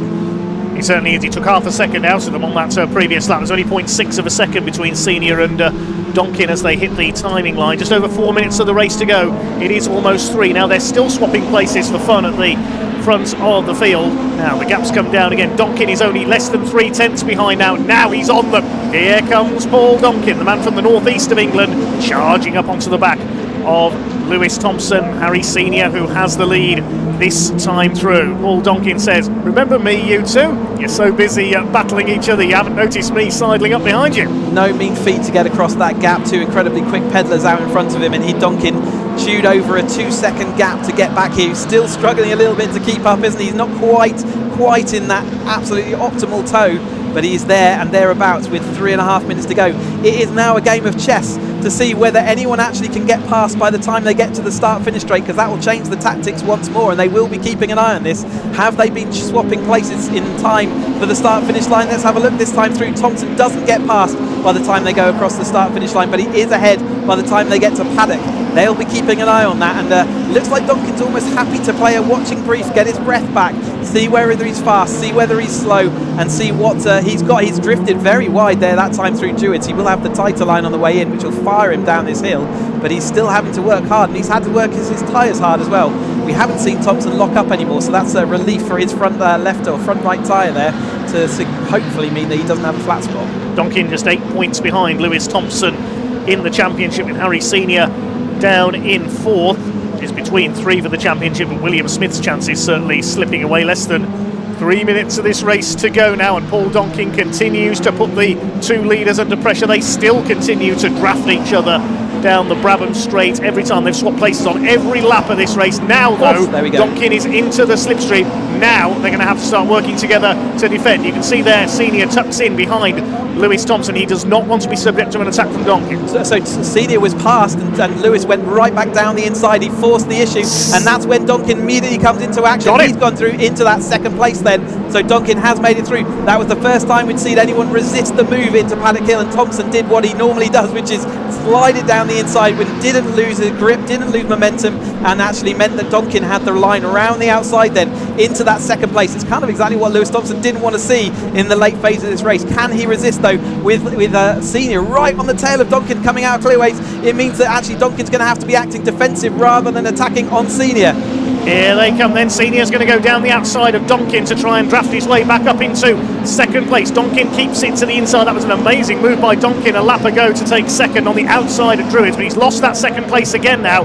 Harry Senior got the slipstream into Paddock Hill Bend. Donkin will have to try and fight back. He tries to turn it in tighter through Druids to get into the slipstream to get onto the Cooper Straight maybe. 1 minute 20 to go in this pulsating battle in the Vertex Caterham 7 UK Championship. This is just the first of 3 races for them this weekend. Lewis Thompson, the reigning champion, the championship leader, heads them round. Harry Senior looking to lose his AM status up there in second, and Paul Donkin, after a fantastic recovery, he was down to about 7th place on the opening lap, don't forget, is up there and challenging. 1 minute to go. There'll be 2 more laps to run. Exactly that as they come across the line then. with just about 55 seconds to go. It means that they will get one more lap up there. Senior is going to take to the front, but we saw Thompson going back down the inside. That's exactly what he's going to do. Again, Thompson really late on the brakes there. Senior to the outside. Donkin's just going to try and get that overlap down the inside this time, but Senior has the toe of Thompson up into Druids. Not going to be able to make it happen. Like you said, very ironic, they're in different classes right now, but by the time this race finishes, they will all be part of the same class. Donkin, can he do anything as they go round on this penultimate lap then? Senior trying to get within the slipstream of Lewis Thompson for one last attack down the Brabham Straight. Can Donkin get into the slipstream? Could we have a 3-wide moment on the final lap of this Vertex Caterham 7 UK Championship race? There's only going to be 10 seconds left as they come out of the final corner.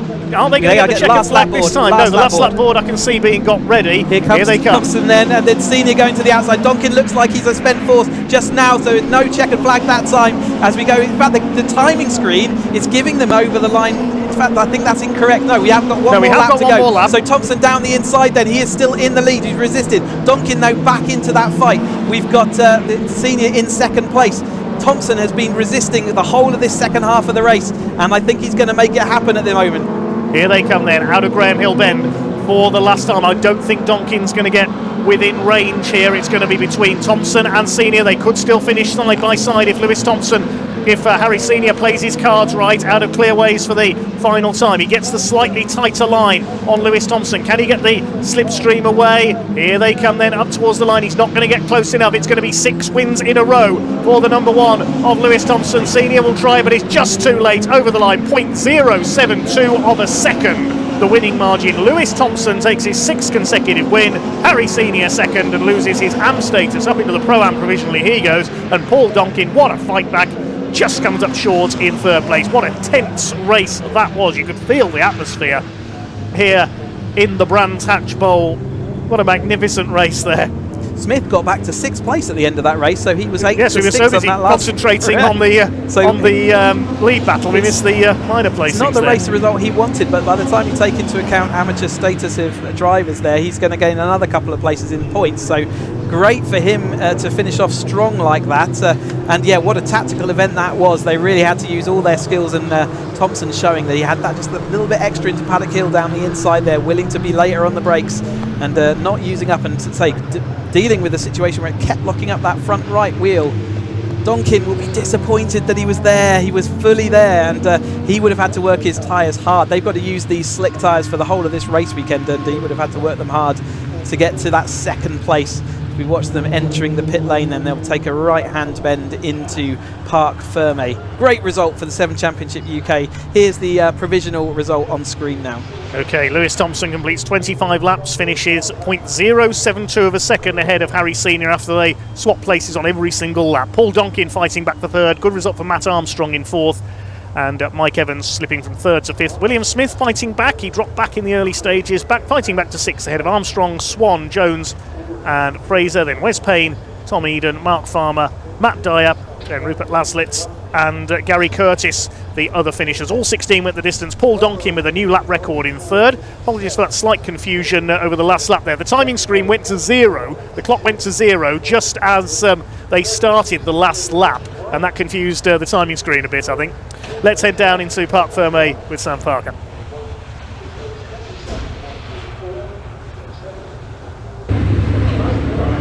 Wow, that was another race that I absolutely loved watching. They just always put on a spectacular show. I think Brands Hatch makes it so much more fun, doesn't it? It's such close racing. And the leader with the toe, the leader changes all the time. So Lewis is out of the car. So I'm going to speak to Lewis first. And then he's speaking to Harry. Obviously finished, on an overall podium. But anyway, I'm here with Lewis. Race winner again, fantastic. But they were putting you under a lot of pressure, weren't they? Yeah, it was really difficult being at the front, me and Harry, with that headwind. If you can literally be near the car in front, it's just so much easier to catch, especially down the start-finish straight. So yeah, it's going to be interesting tomorrow when the wind drops and see if we can, me and Harry maybe break away again and stay ahead. That's sort of the plan for tomorrow. But yeah, I'd just like to say a big thank you for my team, and yeah, big thanks to my family. It's been a really hard week, and yeah, I came here today to win. I need to win the championship this year, and yeah, that one was for my nan. I'm going to miss her a lot, and she would have been watching today, and yeah, she pushed me over the line at the end there. Every other lap, Harry was getting me to the line, and on the last lap, she just gave me a bit of a push to get ahead and stay ahead, and that was I was not losing that one. I was doing everything, so yeah. But yeah, big thanks to the team, big thanks to my family, big thanks to my sponsors, and yeah, just love all my friends and family. Need to tell them that. So yeah, it was brilliant. I'm sure they'll appreciate that. That was for your nan. Yeah, that was for my nan. Thank you very much. Brilliant. Oh, lovely. That's great. It means a lot, doesn't it? Yeah. Well done. Let's go and speak to Paul Donkin, and we have Matt Armstrong here. So, well done, guys! Fantastic. You and you and Harry and Lewis. That was just relentless, wasn't it? Yeah, it was unbelievable, to be honest. A P2 in class or P3 overall, whatever. I mean, it was all good. Yeah, really happy, to be honest. I mean, Lewis got some more points on me, but he's driving seriously well, so it's one of them. I'm happy with what I've done. 2 more tomorrow. Let's go. Yeah, great. More points as well. Yeah, we'll see what happens. Yeah. Brilliant. Well done, Paul. Thank you. Cheers. Quick word with Matt. Matt, congratulations. Thank you. And yeah, that was. Well, how did you find it out there with the wind and the headwind and obviously the tow? I thought it was okay. I got off to a good start, and then when Paul came past, I thought we were catching the leaders. And then I got caught behind Mike, and then didn't really make any progress from there. So best I could have done in the end. Yeah, well, you did well. Good race. Yeah, Thank well you. done. And we have got the AM drivers to interview. If we can quickly grab a word with those. I'm just going to go and find Harry. He's just our race winner for the AM class. Yes. But Not anymore. Well, that was it. That was the last AM podium, last overall podium I'm allowed. I'm a pro-am now. So officially now you are made into a pro-am. that's what Kirsty just told me. So yeah. There we go. I'll be second tomorrow, hopefully, or first, if I can, seal the deal. I think I had Lewis so many times over the line, and the last 2 laps just couldn't get the same exit I could all race out of the last corner, and he just was able to hold it. It got a little bit more feisty when Paul joined us. I was hoping it would just be us two, but yeah, it's we were able to kind of keep him pipped, I think, even when he joined us. So it was straightforward, but not quite there. One more position to go. One more position, that's it, exactly. But you've got 2 more races tomorrow, so you can hopefully have a chance at that. It's going to be even hotter tomorrow, I can't wait. It's going to be a very hot day tomorrow, yeah. Brilliant, well done, Harry. So there we go, Harry's actually been moved up into the Pro-Am category, so that's first insight into that. And I think Justin's gone that way, and Carl Jones has disappeared, so they were our other podium guys for the AM class. But next race is about to start, so I'll hand back to the guys in the commentary box.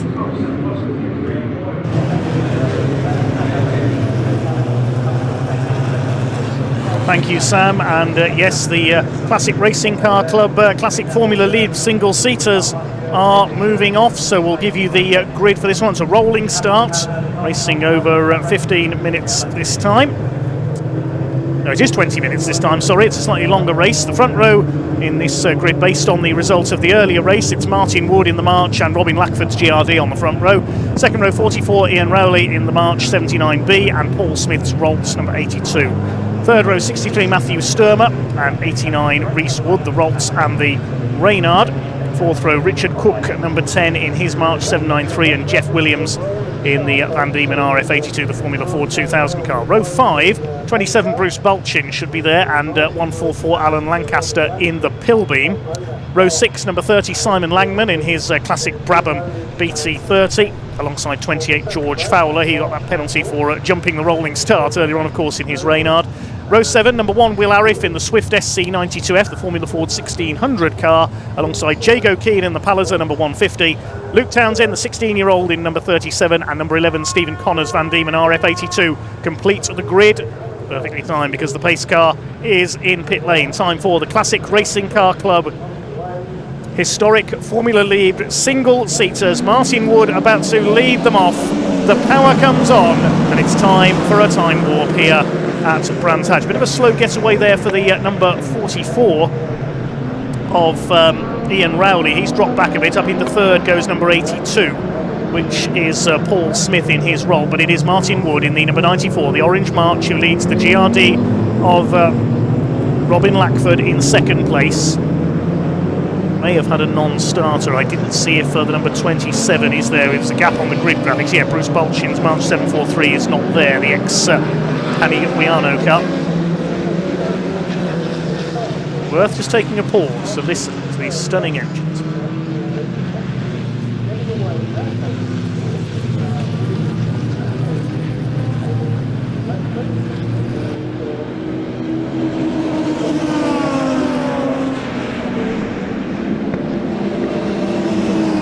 Ian Rowley fighting back there around the outside. He zips past Paul Smith and Rhys Wood in a single move.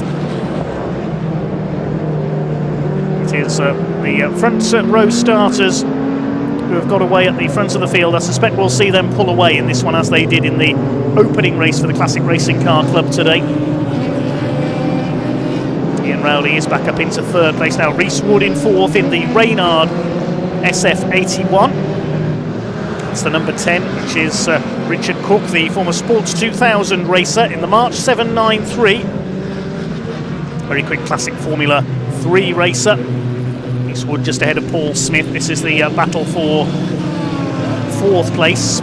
Matthew Sturmer in behind them, who races in a whole variety of historic single-seaters. You've seen him out at the Formula Ford Festival, and of course coming up in November at the end of the year at Brands Hatch. Also the Walter Hayes Trophy, a big Formula Ford race, takes place at Silverstone. You may well see Matthew Sturmer in one of his Formula Ford 1600s at those. He's further behind these two though, Rhys Wood and Paul Smith. There's Sturmer, the white and orange car. That's the ex-Tiffany Dell 1983 Rolt RT3, the classic shape of a Formula 3 car. It was that famous 1983 season that's really made the great Ayrton Senna come to prominence in his battles with Martin Brundle in British Formula 3. They both moved to F1 the following season, Brundle with Tyrrell, Senna with Tolman, and the rest, as they say, is history. Tiffany Dell, of course, made it very briefly to Formula 1 in 1980. He drove, I think it was the Shadow team, if memory serves it correctly, did a couple of Grand Prix. Around the outside, Paul Smith in his later Rolts there, the RT36. It's a 1986 design. Gets ahead of Rhys Wood. That's up into fourth position. Lead is with Martin Wood. He's done the fastest lap, 48.980 in the March. And now Sturmer looking to have a go at Rhys Wood, but there are the leaders, and the GRD of Lackford has not let Wood get away here. Robin Lackford in the GRD 272, one of the first cars built by the GRD concern, Group Racing Developments in Norfolk, based near to the Lotus headquarters. Indeed, staffed by ex-Lotus employees from their production car division at one time, GRD, later bought out by Van Diemen. Wood's just done a 48.912, both lapping in the high 48-second bracket, these two. See the spindly design there of the rear wing on the GRD, and also something to note, compared with modern Formula 1 cars in particular, how exposed the drivers are in these cars. Shows how safety standards have improved. Of course, historic racing, also the rule makers do the utmost to bring them up to modern safety standards, with marshalling and rescue of any drivers involved in incidents massively improved, as well as a slow car on the pit straight, just heading past my commentary box. Number 37, that's Luke Townsend. I don't know whether he was just moving out of the way to let the leader through there. Townsend in the Van Diemen RF82, the 16-year-old. He was much slower on that last lap, so I think he's got a problem. Now Lackford has just done the fastest lap of the race, 48.625, and it shows he's on the tail of Martin Wood now. He could challenge for the lead here. Along Cooper Straight they go. A couple of battles further down the order. Jeff Williams fighting it out with Steve Connor, who started from the back of the grid. In there to Van Diemen RF82s. There's Matthew Sturmer. He's got ahead of Paul Smith in the 86 Rolts, the Rolts RT30/6. Number 10 behind them is Richard Cook. 15 minutes to go. It's a slightly longer race for the single-seaters this time.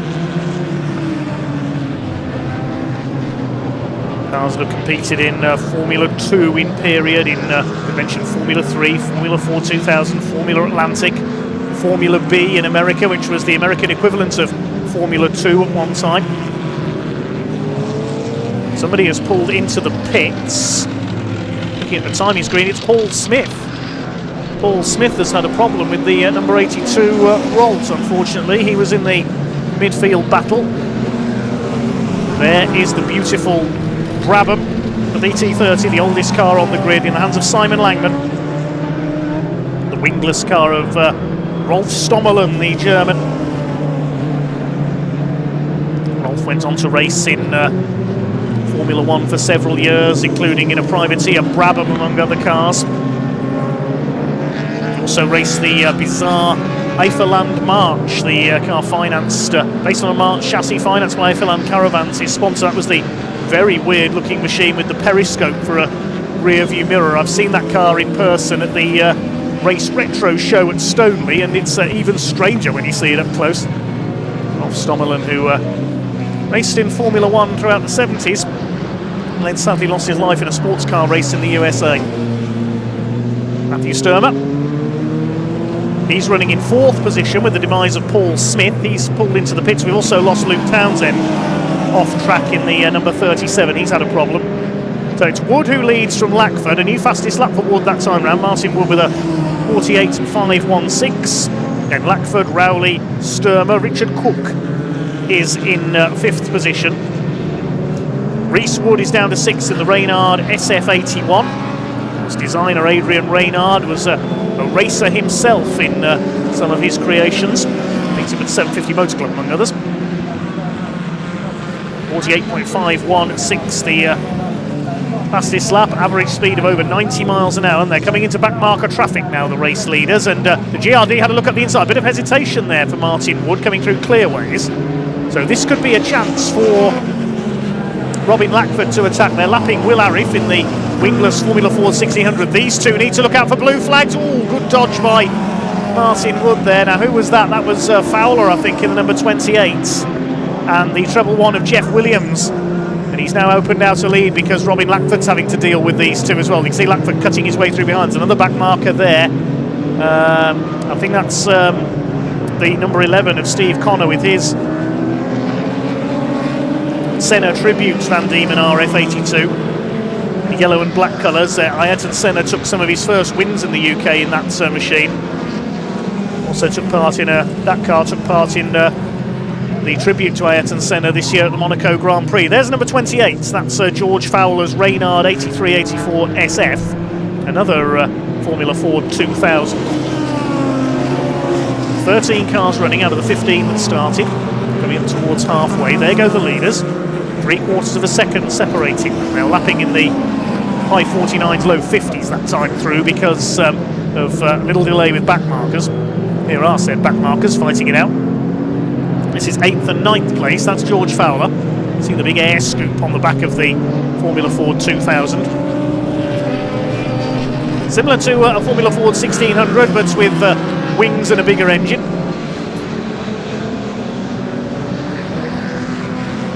Was the next rung on the ladder from FF 1600 at one time. It was later, really, its slot was taken by Formula Renault in the UK. There's the Senna Tributes, the yellow and black number 11. There go your leaders down into Paddock Hill Bend once again. Wood from Lackford. They're nearly 10 seconds clear of Ian Rowley in 3rd place with his March 79B. That's the Formula Atlantic car based in Michigan, USA originally. And trying to get out of the way here is Simon Langman. Trying to get out of the way of the leaders at least, but he's battling now with Stephen Connor. This is the fight for 8th place, and the Brabham has just taken the place there. Here's Ian Rowley coming up to lap them. Excuse me, he says. Gets past both of them in one move, and that's going to allow Stephen Connor up the inside, but no. Langman holds him off. This is a good performance by the oldest car in the field. Rowley's still 3rd overall.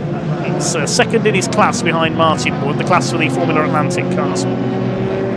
Sturmer in 4th. He's a long way back though.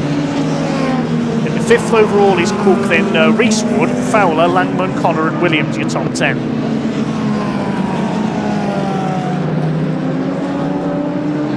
Ian Rowley climbs up towards the top of the circuit there through Druids, past George Fowler.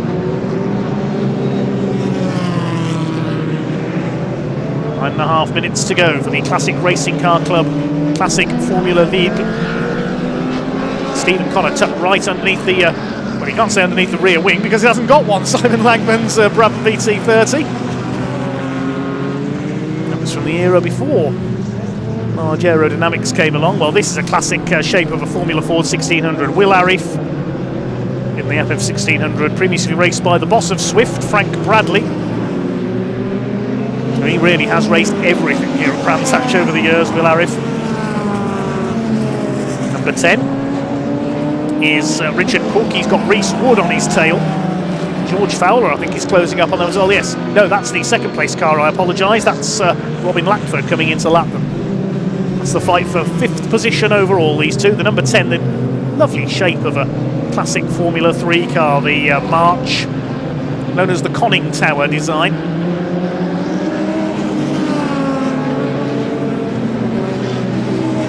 Through goes the GRD. Now, has the lead gap increased? It has. Lackford is lapping a couple of seconds slower than Martin Wood now, so maybe his tyres are going off. 3.5 seconds in it for the lead. There's our leader, still Martin Wood in the Beta Tools sponsored March.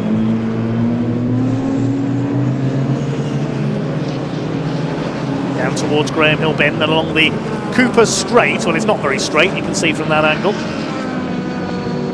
Swing through towards Surtees and McLaren. Connor's got ahead of Langman now in the Battle of the Van Diemen and the Brabham. I can tell you for P8s. For P12, Jago Keane in the Palliser has got ahead of Lancaster's Pilbeam as well. They're a couple of laps down though. There's Jago Keane, the wingless number 150 car. The Palliser WDB2. That's the American Formula B car from the late 60s.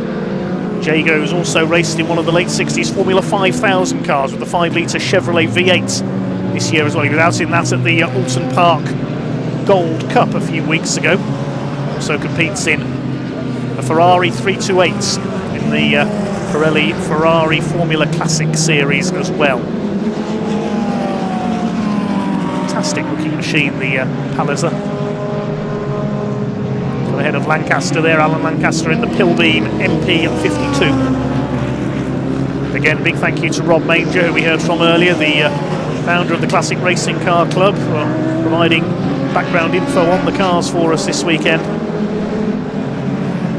Cars really are the stars here at Brands Hatch. 6.5 minutes to go for Martin Wood, who's now reeled off 16 laps. He's nearly 5 seconds clear of his rival Robin Lackford. The rest well behind. 17 seconds back is Ian Rowley now in 3rd place.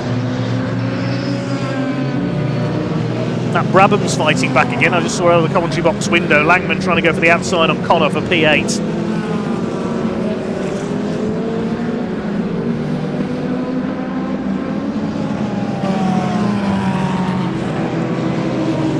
There is Robin Lackford in 2nd in that lovely GRD. In Formula Atlantic in period.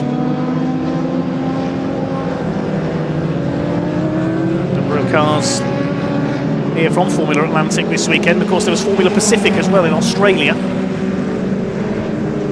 Gilles Villeneuve was a leading name in Formula Atlantic before his graduation to Formula One. The 57 of Lackford continues his chase, and he's losing about a second a lap now to our race leader. Whether he's got a problem, I'm not sure. He's still 18 seconds clear of Ian Rowley in 3rd place. Reese Wood has come through into 3rd. I think we've lost Matthew Sturmer, unfortunately, the Formula 3 Rolt. That's disappearing down the timing screen, so he may have pulled over somewhere. Somebody pulling off there. Is that Matthew Sturmer? I can just see in the background there on the exit of Graham Hill Bend somebody going wide onto the grass, so I think that might be where Matthew Sturmer has gone. There's Ian Rowley. He's lapping a couple of seconds off his ultimate pace as well in the March in 3rd place. Yes, there's Matthew Sturmer. He's got a problem. His arm in the air, the white flag from the marshals, that means slow moving car. He is going to head into the pits, I think. It's end of game for the ex-Tiffany Dell Rolts, previously run by a certain Eddie Jordan. There's Rhys Wood. He's in 4th place, leading Class G, the older Formula Ford 2000 car. Second in Class G is Stephen Connor, then it's Jeff Williams and Alan Lancaster. Just over 4 minutes of this race to go for the Classic Racing Car Club. With Martin Wood heading for a second overall victory. He won the first leg of the Jochen Rindt Trophy at Fulton Park, at Thruxton I should say, earlier this season, sorry. This club was organised to stage the Jochen Rindt Trophy in memory of the Austrian, the only posthumous world champion in Formula One history, won that in the Lotus in 1970. Sadly lost his life in that season's Italian Grand Prix at Monza when he crashed in qualifying. Jackie Ickx in the Ferrari could have overhauled Jochen Rindt's total in the last couple of races that year, but Jackie Ickx did not really want to win a world title in those circumstances. He was content with second. There is the number 10, that's Richard Cook. He leads Class E in his classic Formula 3 March.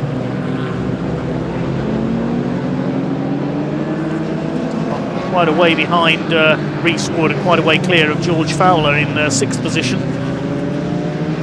There is George Fowler, he's leading Class H in the later Formula Ford 2000 car. Take the wings away and you'll be able to see the shape of a Formula Ford under that, the classic wingless shape. Blue flag is out because the quicker runners are catching them to put a lap on them.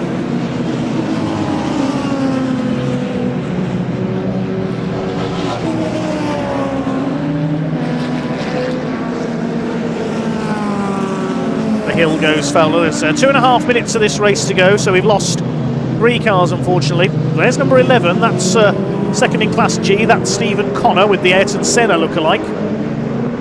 Hi Ayrton Senna. It's 30 years this year since we lost the truly great Ayrton Senna at Imola. I was able to visit his memorial at the Imola circuits when I was out in Italy last year, and that was certainly a very moving experience.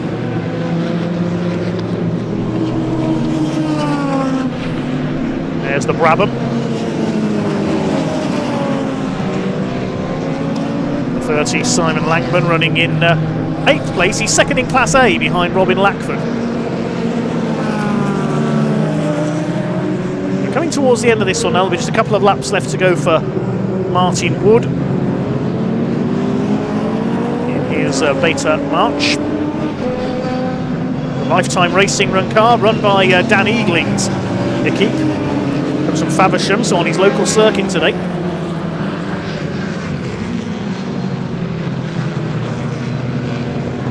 Win Lackford in 2nd place.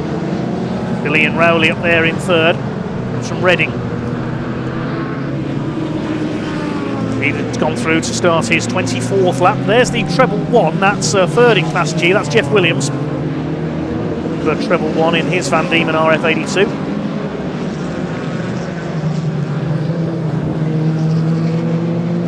Less than a minute to go now for Martin Wood. He's coming through Druids. The March still looking and sounding perfect. 5.5 seconds clear of Robin Lackford as they head along the Cooper Straights.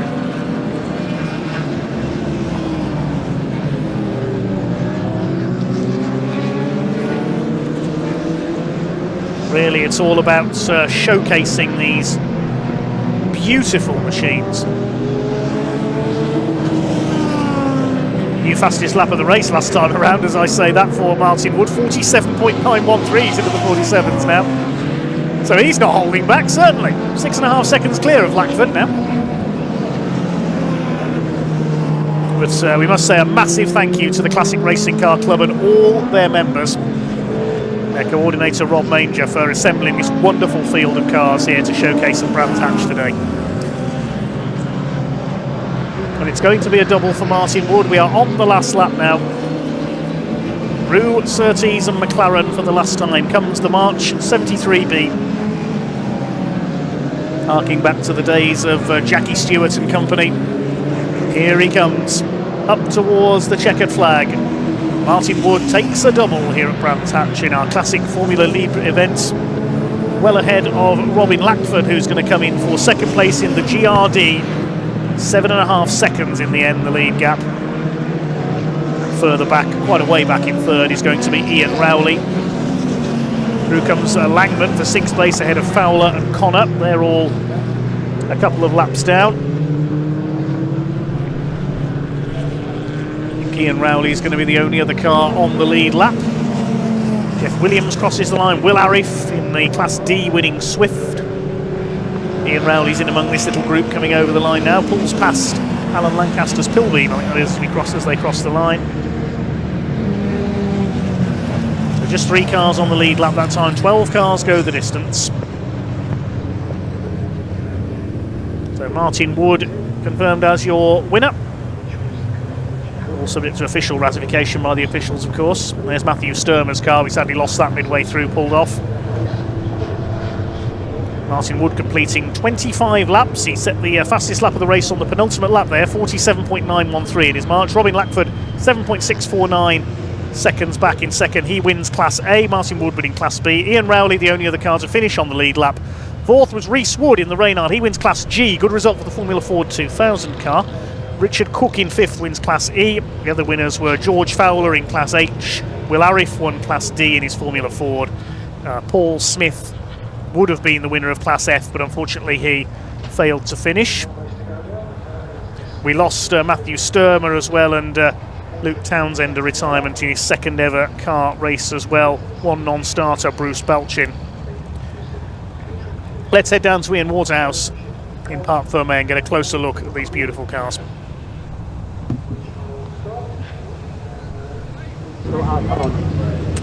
Well, there we go, everybody. A case of deja vu, actually. Same top 3 as we saw earlier, but it's sorry, been some great racing, hasn't it? In fact, let me come round. I'm going to come round, so we've got Robin as well there too, because we did see a little bit earlier, didn't we? That was as fast as I could go. Let's listen in. He was deployed with the back markers to hold me up a bit, you know. Well, Robin, I was going to say, we spoke earlier, didn't we? You two having a good bit of a tussle out there today, weren't we? But again, it looked like back markers held you back a little bit, and it just stopped you from being able to push down onto Martin there. I lost about 3. Nigel said I lost about 3.5 seconds. Oh, really? Okay. With the back markers, which took me right off of him. It's been a special day, though, hasn't it? Oh, absolutely brilliant. Yeah. Really brilliant, and I can't thank Rob enough for organising it either. Yeah, he's done a good job. Done a brilliant job. He's done a great job there. But there he is as well. You've got to get your hat on, Martin. Congratulations. What a day it's been for you, isn't it? Fantastic day.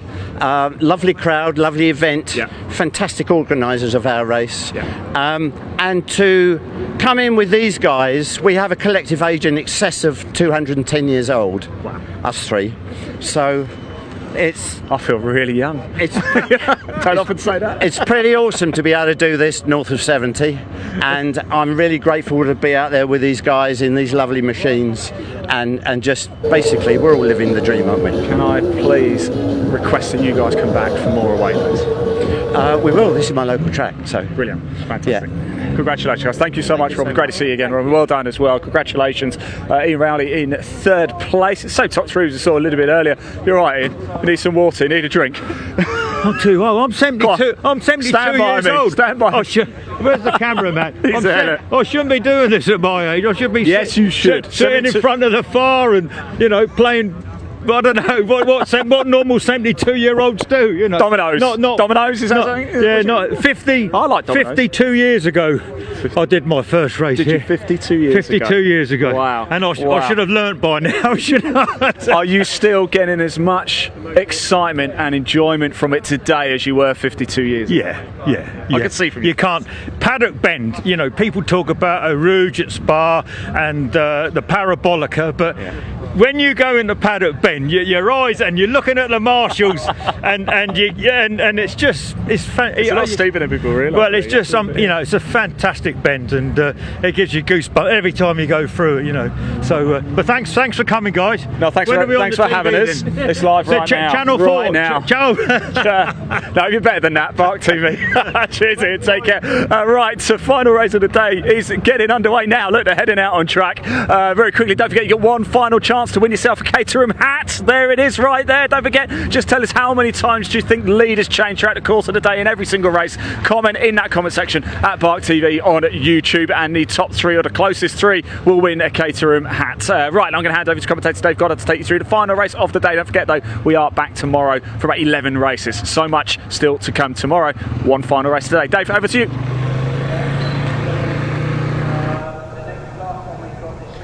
Thanks very much, Ian. Yes, one race to go, as we say. It is the Caterham 7 270R Championship, supported by Mission Motorsports, the Forces Motorsports charity, founded several years ago by Major James Cameron of the British Army, helping injured servicemen and women to race, retrain and recover.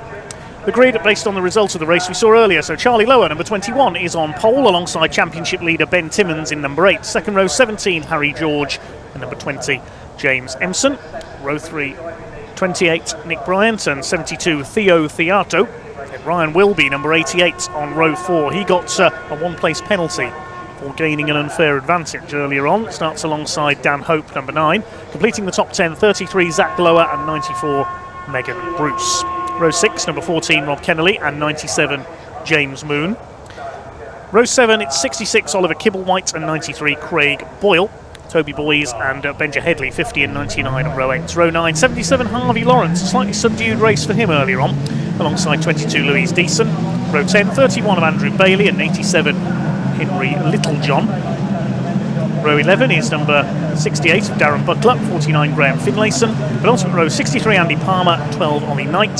Final row, 56, Craig Story, and 23, Gary Cross. Those 2 cars ended up out of race 1 after some contact, so I'll have to double check if those 2 cars are there at the back of the field. But it is the number 21 of Charlie Lower, looking for 2 wins out of 2, but of course, as a guest driver, he's not scoring points, Chris. Same as Harry George in 3rd place as well. So yeah, Ben Timmins took the win effectively in the points scoring, so he's another hand closer to taking that trophy. James Empson, equivalent of 2nd, and Ryan will be equivalent of 3rd in the points at least. But Charlie Lower and Harry George were happy to take some championship trophies back home with them. The 270Rs topped our opening race today, and they will tail our broadcast as well. It's quite unusual to have them racing twice on the Saturday. Normally we have them racing twice on the Sunday, but great to have it nonetheless. Charlie Lower, confusingly, running in a different car than his own car being used by Harry George in 3rd place, and to say Ben Timmins in that maroon coloured car, not his own car from the beginning of the season either, because it was broken beyond repair, and Tony Jenner lending him his car for the remainder of the season. So we watch Charlie Lower then heading it around the final bends and getting towards lining up on his grid position then. So it is Charlie Lower in the grey and luminous yellow on the left of your screen now, alongside Ben Timmins in the maroon colour. Then we have Harry George in the quad-lock car alongside James Empson in the green Kermit coloured car. John Bryant in the blue and luminous yellow with Theo Theato in the orange Macat car. Theo Theato had a great race. Ryan will be just drifting back a little bit towards the end of that race alongside Daniel Hope, and say Megan Bruce coming strongly through into the top 10. At one point was looking like she was breaking into the top 5. Can she do anything from there? We're soon to have these cars on the grid. The second race for this the Caterham 7 270R racing.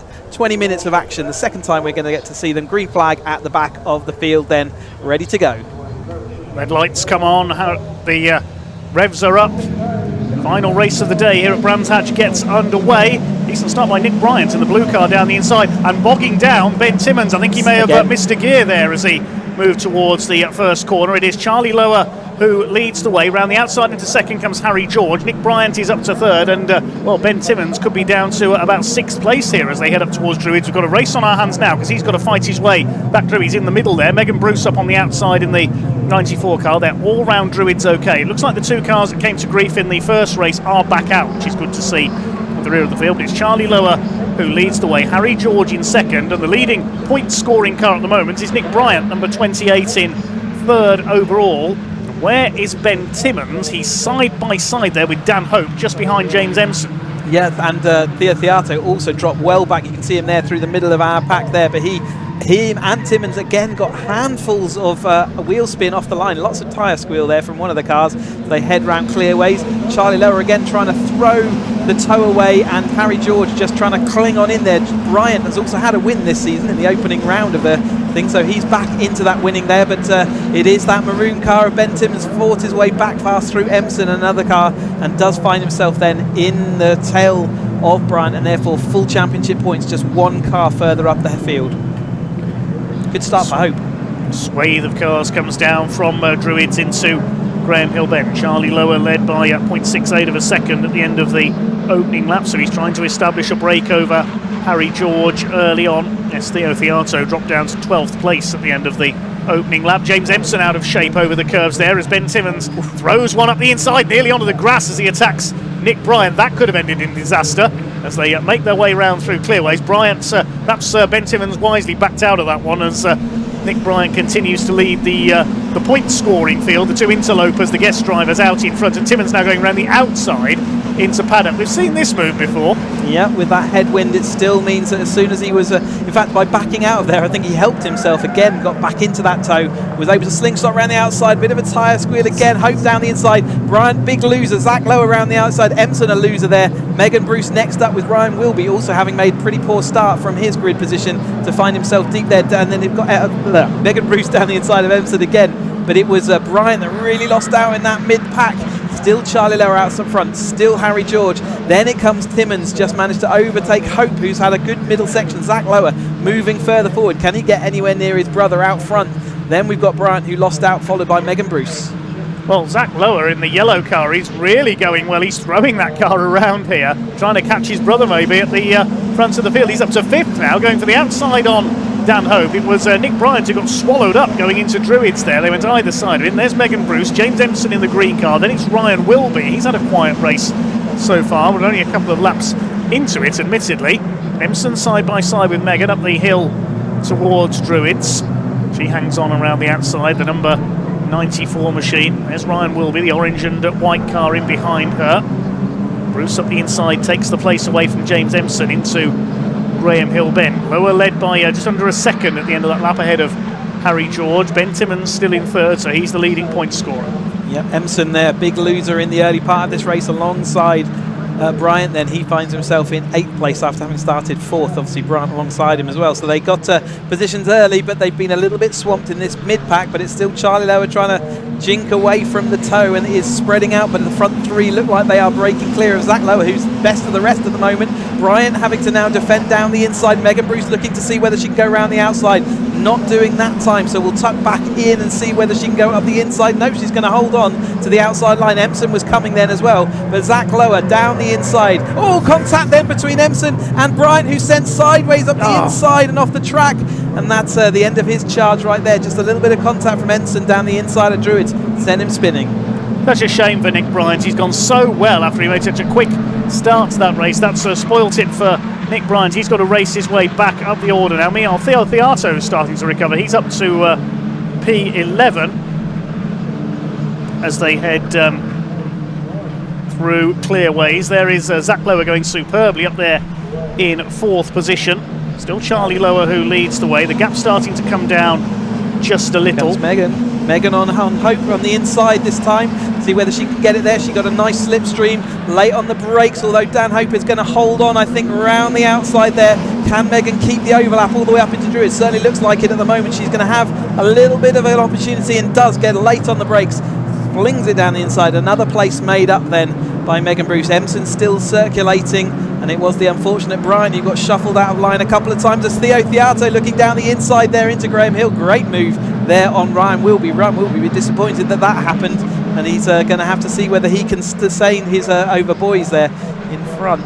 A little bit of a replay then of the contact up into Druids then. You can see Empson was just down the inside of Bryant, but there wasn't quite enough room. Bryant came across to the apex, and it was, I think, just 3 cars into one. Didn't go that time. Megan Bruce lucky to escape that one as well. She nearly got taken out on the outside as Harry George is getting closer and closer to our race leader.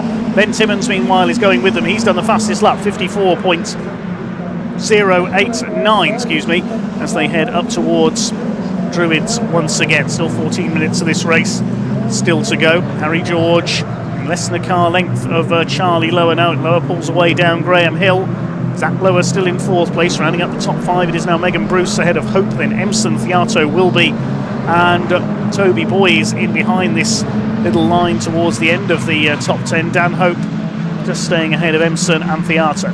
Pretty sure that Harry George and just Charlie Lower fought for the Academy Championship quite a few years ago now, but they're reigniting that battle here in the 270R class, having done several other championships in between. But Charlie Lower did come out on top in that Academy charge. Harry George, though, is now having to defend from Den Timmins, who's got the run round the outside. It did look like these three were going to all come back together, and they have done that, and they've got a little bit of a gap now over Bruce, who is also overtaken past Zach Lower. So it's Megan Bruce making really good progress from 10th place on the grid. She now finds herself into 4th place. Nicely done up the inside there. Emson in behind, then here comes Theo Theato. He's got ahead of Ryan Wilby as well as Dan Hope now. There are the leading trio. Ben Timmins running with our 2 guest drivers at the front of the field. See they're clear to the tune of about 3.5 seconds now of Megan Bruce, who's up into 4th position. She hasn't had a lot of luck this season, Megan, in the number 94 machine. Ben Timmins it is who leads the championship ahead of Toby Ballard, who's absent this weekend. Ryan Wilby in 3rd in the points. Here comes Ben Timmins up onto the outside of Harry George. He won't get through there. George moves across to take the line. A high line into Paddock, high, wide and handsome, as the aforementioned Brian Jones would have said. They go towards Druids now. It is still Charlie Lower who leads the way in the number 21, the man from Seaford. Here's the battle for 4th. Megan Bruce heading Zach Lower, and Theato, Wilby, Hope and Emson. Pulling clear as well, so a little bit of a gap for Megan there, so she's looking to see whether she can do anything about coming across the gap to the lead group, and hopefully Zach Lower and Theo Theato will start battling, which will see them disappearing out of her rear view mirror as well. But it's firmly on for the battle at the front as well, with Charlie Lower and Harry George. But there is the battle with Zach Lower just holding on from Theo, with a little bit of contact as they go into clearways that time. Theo Theato, like I say, a bit of a specialist round here, and he's fought back. Here's a battle for the lead once more, so it is still Charlie Lower over Harry George, and then we've got Ben Timmins, and it's a battle that looks like it's going to last the rest of this race, with Harry George just staying tucked into this slipstream of Charlie Lower out front, just able to keep it out front and clear of that car. And at the moment Timmins, though, is still taking all these points, so he has to counter and qualify his efforts, because he doesn't gain anything from overtaking these two other than trophies, and he really isn't in the business of trophies, but he's proved earlier in the season that if he can take that win, he still will. One car into the pits, Graham Finlayson, number 49 from the tail of the field, has pulled off with a problem.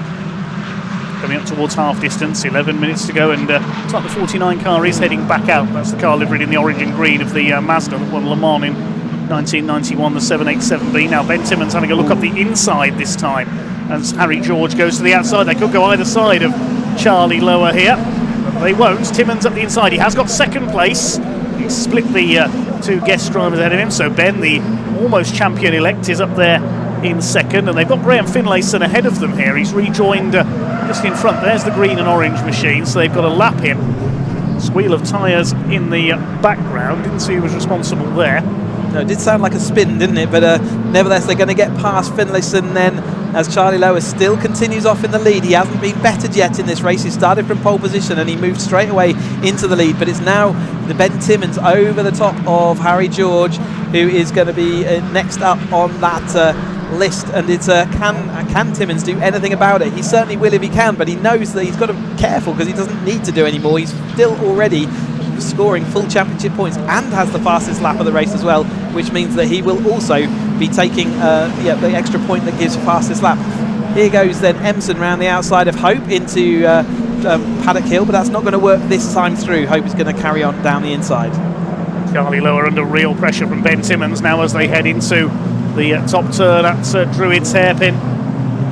Just keeping a watching brief in 3rd is Harry George, the GT racer. There's Graham Finlayson a lap down. Megan Bruce escaping from the pack behind her now. She wants to try and go after our leading 3. This is why she's been able to escape, because Dan Hope has got James Emson on his tail. Theo Theato's had a moment, so it must have been him we heard have the spin. He's dropped down to 16th. yeah, that's it. I think the one adds up to the other, doesn't it? And it does mean that Theato, again, we've seen it from him before, where he's in a really promising position and then loses it all with either a problem or a spin. Side by side then for our lead, but Charlie Lowe's got that one looked after all day. He will stick to the inside and protect up into Druids as well. So Ben Timmins will look around the outside. This is going to give Harry George an opportunity down the inside as they go into Druids this time. He is going to shove it down the inside, but Ben Timmins will win that war because the battle may be lost, but he's still going to have the inside line as they go to Graham Hill. This is going to slow them down. In fact, he has to capitulate, and it means that Megan Bruce does have an opportunity to close. Each time they go side by side, each time the battle continues, Megan Bruce has more of an opportunity to close that gap down. Quite a big gap though, 4.7 seconds back. She is now on these three. Charlie Lower has somehow just about held his lead almost all the way. Harry George got his nose in front briefly early on.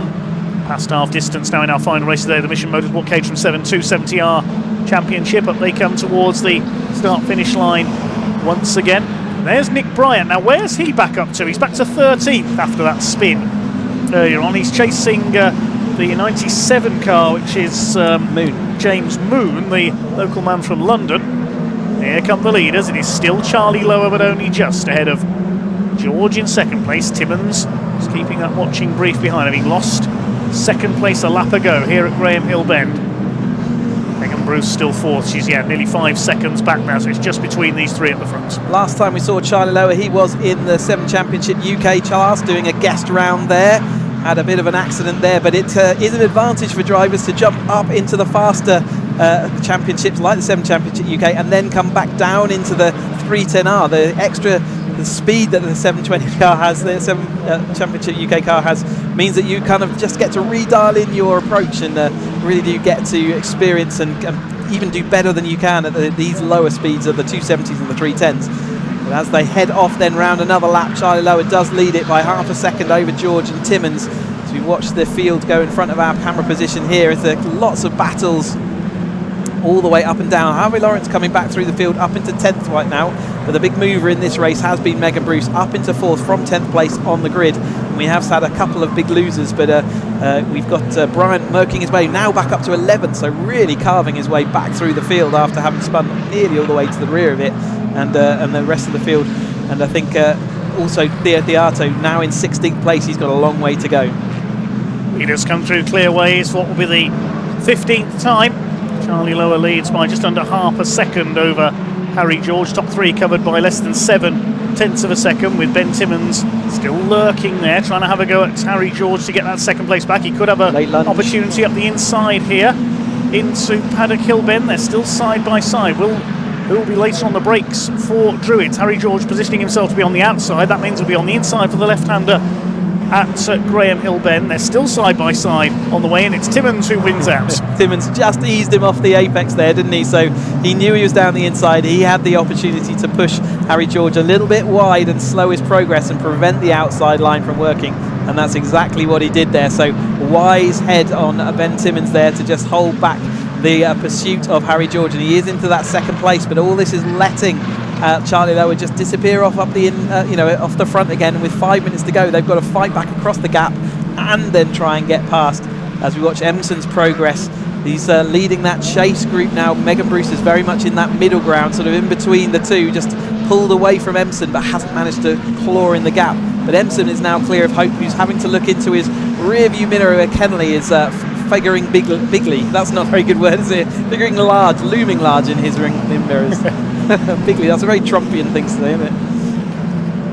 Dan Hope ahead of Rob Kennelly, then they're closing on James Emerson. A few car lengths behind, that's Toby Boys, number 50. Zach Lowe's has dropped back a bit. He's down into 9th place, ran as high as 4th early on. There's the yellow machine. How long do we have to go? Just under 5 minutes. There go the three leaders. Timmins now up into 2nd place there. Still slowly but surely pulling away from Megan Bruce, who's on her own in 4th place. She's 1.5 seconds clear of James Emson and company. Watching that gap to Emson though, I think it might be coming down 1.5 seconds now. I wonder whether Emson has got the bit between his teeth, seeing whether he can catch up within the next 4.5 minutes. Going towards the closing stages of day one here at a rather cloudy Brands Hatch. Hopefully conditions will brighten up a little here tomorrow. There's a battle a little bit further back down the order. It's very busy in the midfield There's the green number 68. That's Darren Butler. Had a podium in another Caterham series at Snetterton, his first ever podium, recently being chased by the 31 car of Andrew Bailey, the red car with the blue cage. So they fight it out for places further down the road. Every point is scrapped relentlessly over in Caterham racing. Doesn't matter where you are in the field, you can find somebody to race with. It's brilliant entertainment. There's number 23. That's the car of Cross coming through from the back of the field. Of course, Gary Cross ended up in the gravel in race 1. Number 12 there, just ahead of him. It's Knight. Here come the leaders.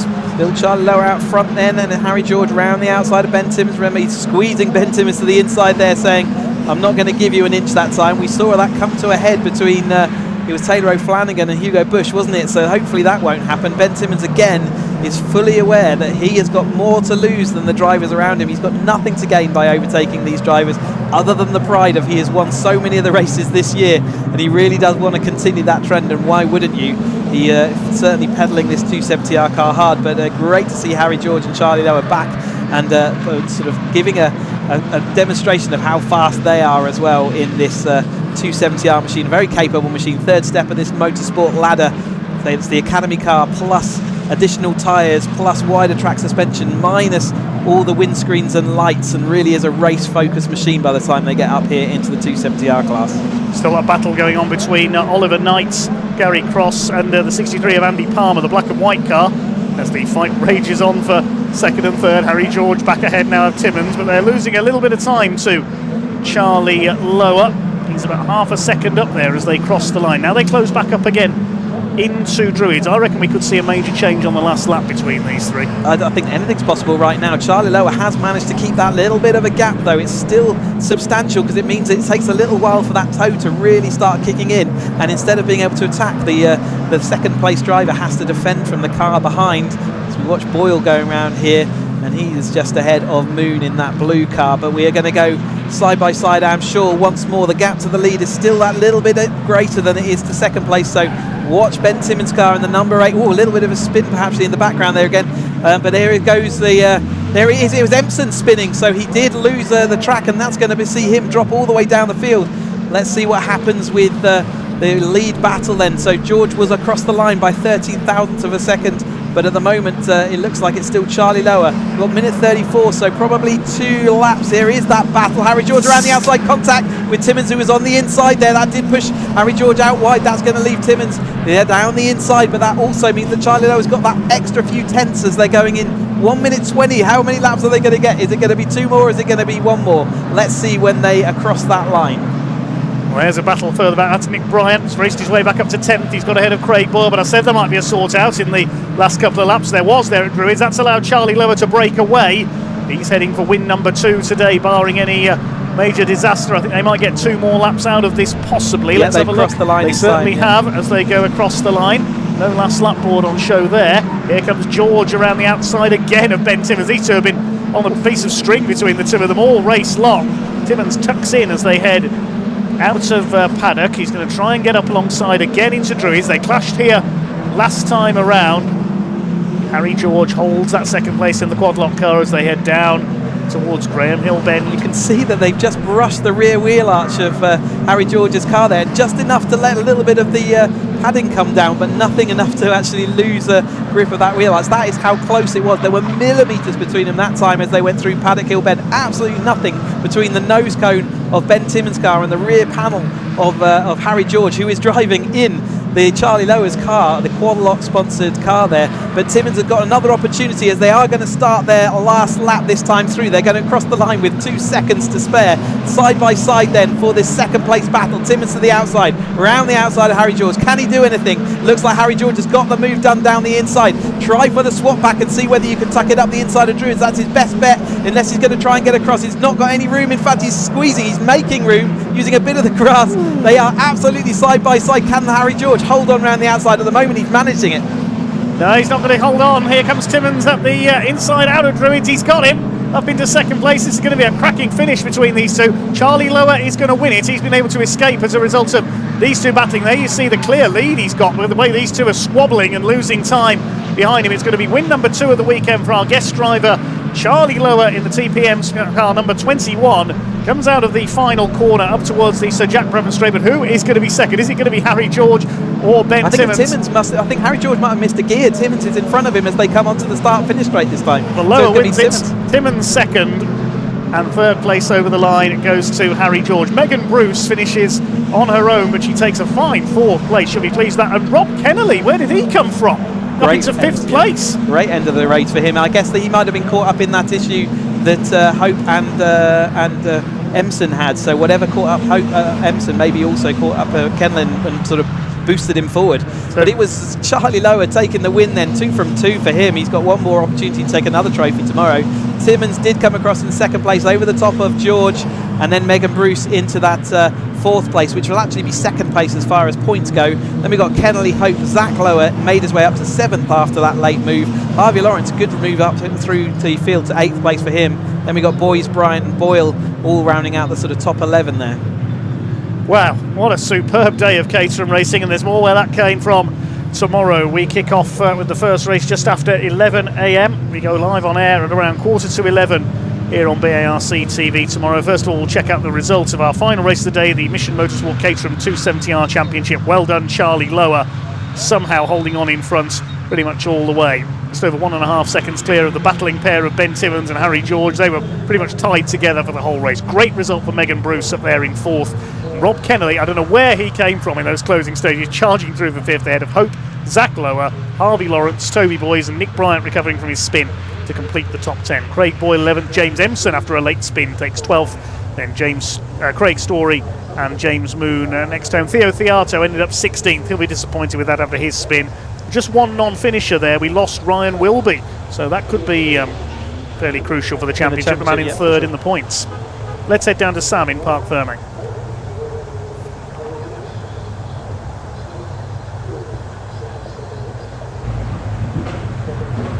So Charlie Lower does it again. 2 wins from 2, and he's just showing you why he was so good in 270s last year. But he's just gone to see his family, so I will get an interview with him in a moment. I'm going to come to Ben first. The others have wandered off, but are you all right there, Ben? That was, again, what an incredible battle. I mean, between you and Harry, and it was just absolutely, like, it could have been either of yours, couldn't it, really? Yeah, I'll be honest, I need to say sorry to Harry as well. I made a piece of contact with him at one point, which is just purely on me. Being very honest, I think my performance this weekend's been so far really bad. So I've forgotten how to do a start, just keep storming to the back of the field and struggling with an injury as well, and I'm just not able to drive as I would like to. So I'm not going to sit and make excuses. Harry did a fantastic job there, and Charlie again just made that break right from the start, and then it's just really difficult to reel him in. He's so strong out of that last corner. It's just like, no matter what I seem to do, he just absolutely smokes me. I think the other part of the lap, I'm able to reel him back in, but you know, he's done a fantastic job, and so he fully deserves that. Yeah. Well, well done. Thank you. 2 races on a Saturday is not normal, is it? No, it's not. I'm not in a mad rush to do it again, if I'm entirely honest. So hopefully we sort out the timetable. We're not on any more graveyard shifts. So Kirsty or Simon, if you see this, help us out. We'll make sure they change it for Donington. Yeah, exactly. Well done, Ben. Right, the other two have come out here. Let's go and have a word with them out here. Charlie, and yes. that was fantastic. Lights to flag and another win. I mean, just you know, you're just showing everybody why you were so good in 270s. Yeah, I know. Yeah, I'm not just local track. Love this track. The boys set up a really good car, and we got the optimum out of it definitely, because we're giving the other guys a really hard time. But no, that was all really fair. Harry raced really fast in my car, and also Ben Timmins as well. But yeah, just amazing to be back. It feels like you're putting an old shoe back on. Oh, that's lovely. Yeah, thank you. Brilliant. Well done. Cheers. And let's speak to Harry. Harry, fantastic. That was so close between you and Ben. Like, it could have been either of yours in second place, couldn't it? Yeah, no, to be fair, I thought I had the better of him at the end. Second to last lap, a little nudge from him at Druids, which wasn't very nice. So he went through there, and then, I'm a bit disappointed I didn't have Charlie at some point, to be fair, you know. But yeah, the three of us sort of broke away, and it was just a battle of our own, but yeah, still great fun. Yeah. It was. I wasn't sure if you and Charlie were going to work together at the start, because obviously Ben had a terrible start, didn't he? Yeah, to be fair, once in my catering career I've had a good start. So yeah, I managed to gain a place on there and stay in it, you know. It was just so intense from start to finish. So yeah, a bit out of breath to be fair. You can breathe now, relax. Are you going to join we got a paddock party tonight down in the Caterham Hospitality? Yeah, definitely. We've got some signature cocktails made with Dutch Barn vodka. Have we? Yeah. Perfect. Love one. I think you deserve one. Brilliant. Well, actually, as we're here, I'm going to have a quick word with Megan. Megan, just a quick word from you. That was awesome. You were gaining on them, weren't you then? Yeah, I kind of hoped I reeled them in a bit faster because I could see them battling ahead, but I didn't quite have the toe to just catch up. But it was good. I had a good start, and then sadly they just nipped us at the very start, so it was hard. But yeah, it was fun. Yeah, you enjoyed that one. Yeah, it was good fun at the start. It was a bit lonely afterwards, but yeah, I'd rather be lonely in P4 than fighting in P10. Exactly. Yeah, but it's hard when you're on your own without a toe, isn't it? Yeah, exactly. Like, I kind of thought they were batting so much. I was like, okay, I'm going to get them. I had 15 minutes left, and it was quite a gap. But I thought I'd get them, but not quite.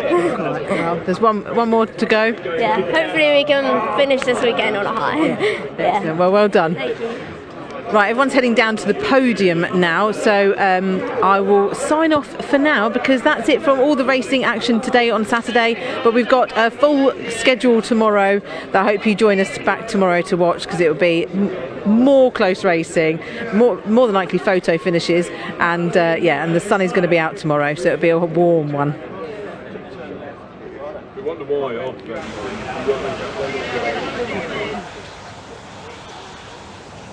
Well, thank you, Sam, and thank you to Ian Waterhouse down in Parc Fermé as well today.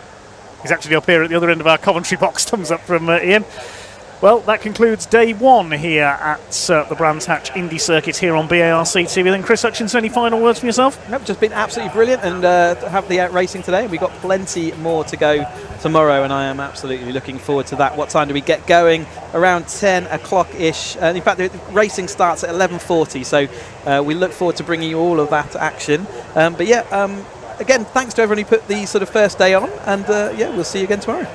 Yes, we kick off at around 11 a.m. tomorrow. Our first race is the Vertex Caterham 7 Championship UK. We've got the 310s, the 310Rs, the 270Rs and the Roadsport all back out tomorrow. And a bit extra as well. We've got some saloon car racing. We've got the Ashstone MEP Super Saloons and Tin Tops run by the Classic and Modern Motorsports Club.